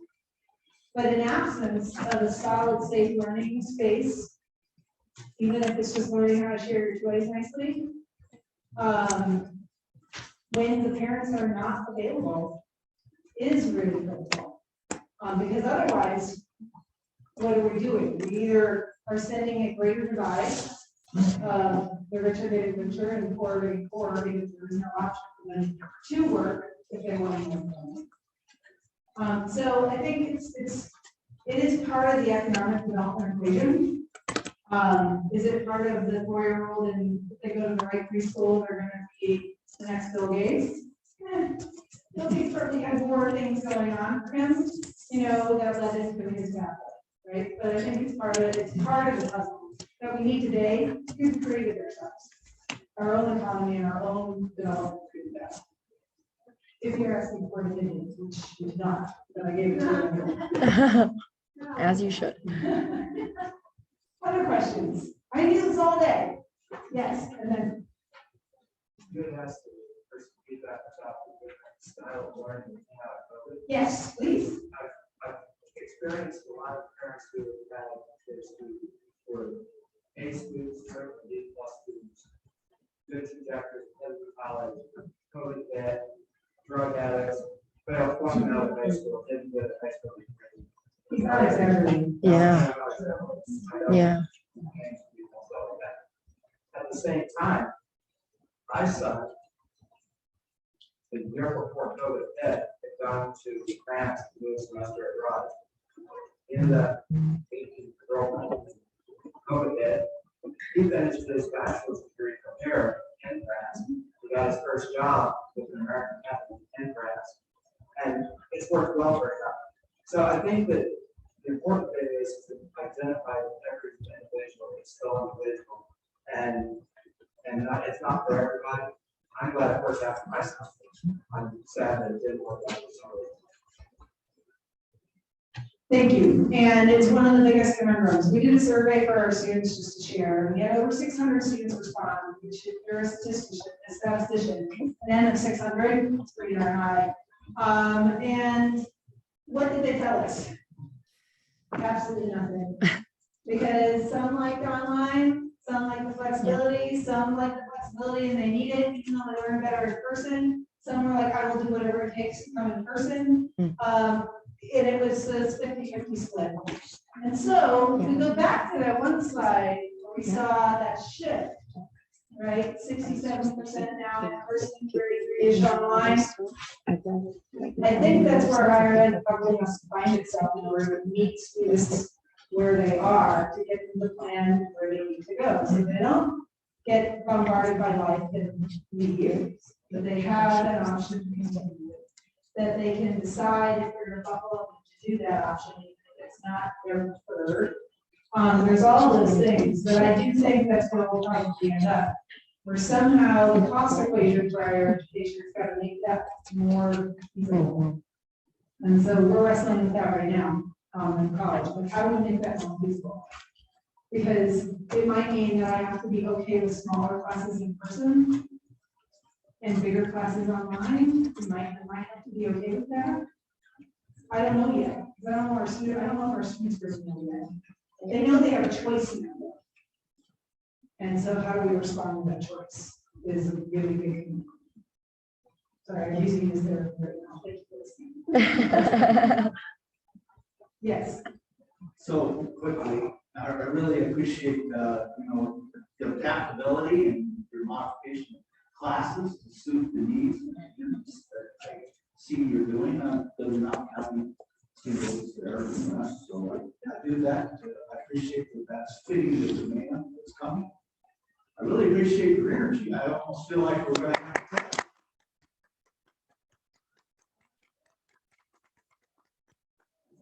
I just baited you. You know, one thing though, and then you talk about language or whatever. I don't know. I have to. I try to worry about being angry because of the things that happen. And again, so I try to wake up on the right side of the bed and not take it out on somebody's side. But you know, and again, so I worry about, you know, and again, we've had these conversations about, and we're in a pretty, you know, conservative part of the country here, and the sustainability program that STEAMO has. I'm totally supportive of that, but I want to make sure that we're teaching both sides of the equation, and not everybody believes in all of these. And again, there's especially this group here. There's a lot of people who don't agree to the furthest of how things go. So I hope that when they're teaching, they also teach the other side of the equation, the other idea. So again, that's just, and again, I'm not an education person. Yeah, I would have the tolerance to deal with. I would have the knowledge, baby, to be able to teach some bookkeeping and accounting and those kind of things. But I would have the tolerance. Patience is way off. So what I will say is that through all of our curriculum in higher ed, what we should do, and a lot of it does, the hard skills lesson, right? Math is a bit like math, right? There's so many ways to teach math, but at the end, we're going to deal with numbers, and it's going to be great. But if you're in a conversation, if you're in a curriculum that invites, and I'm just going to go back to where you started, so you don't wake up angry every day, is that notion of professional discourse, right? That, thanks to a lot of our social media platforms, has really taken it on the chin. People have just totally forgotten or don't care about professional discourse. So when we do teach, we always teach the other side. We actually want to invite that discourse. We want to make people feel uncomfortable, truly. Like I'm telling you in higher ed, where if you were in a class, at one point, you probably felt uncomfortable. It's on purpose. Because we want you to feel that discomfort that not everybody is the same. And how do you do that professionally? We're not saying that you have to believe something else, but how do you meet this individual and have a real conversation that's invigorating, inspiring, and learning about you, as opposed to shutting you down, which is what Facebook likes. Unfriend. Yes. Right. So I'm hopeful that is really the charge, and sometimes that looks like we're teaching something that's counter to what I think. You're darn right we are, in both ways, right? The very far left and the very far right are both going to learn something about professional discourse in college. Thank you. So, I hope that helps.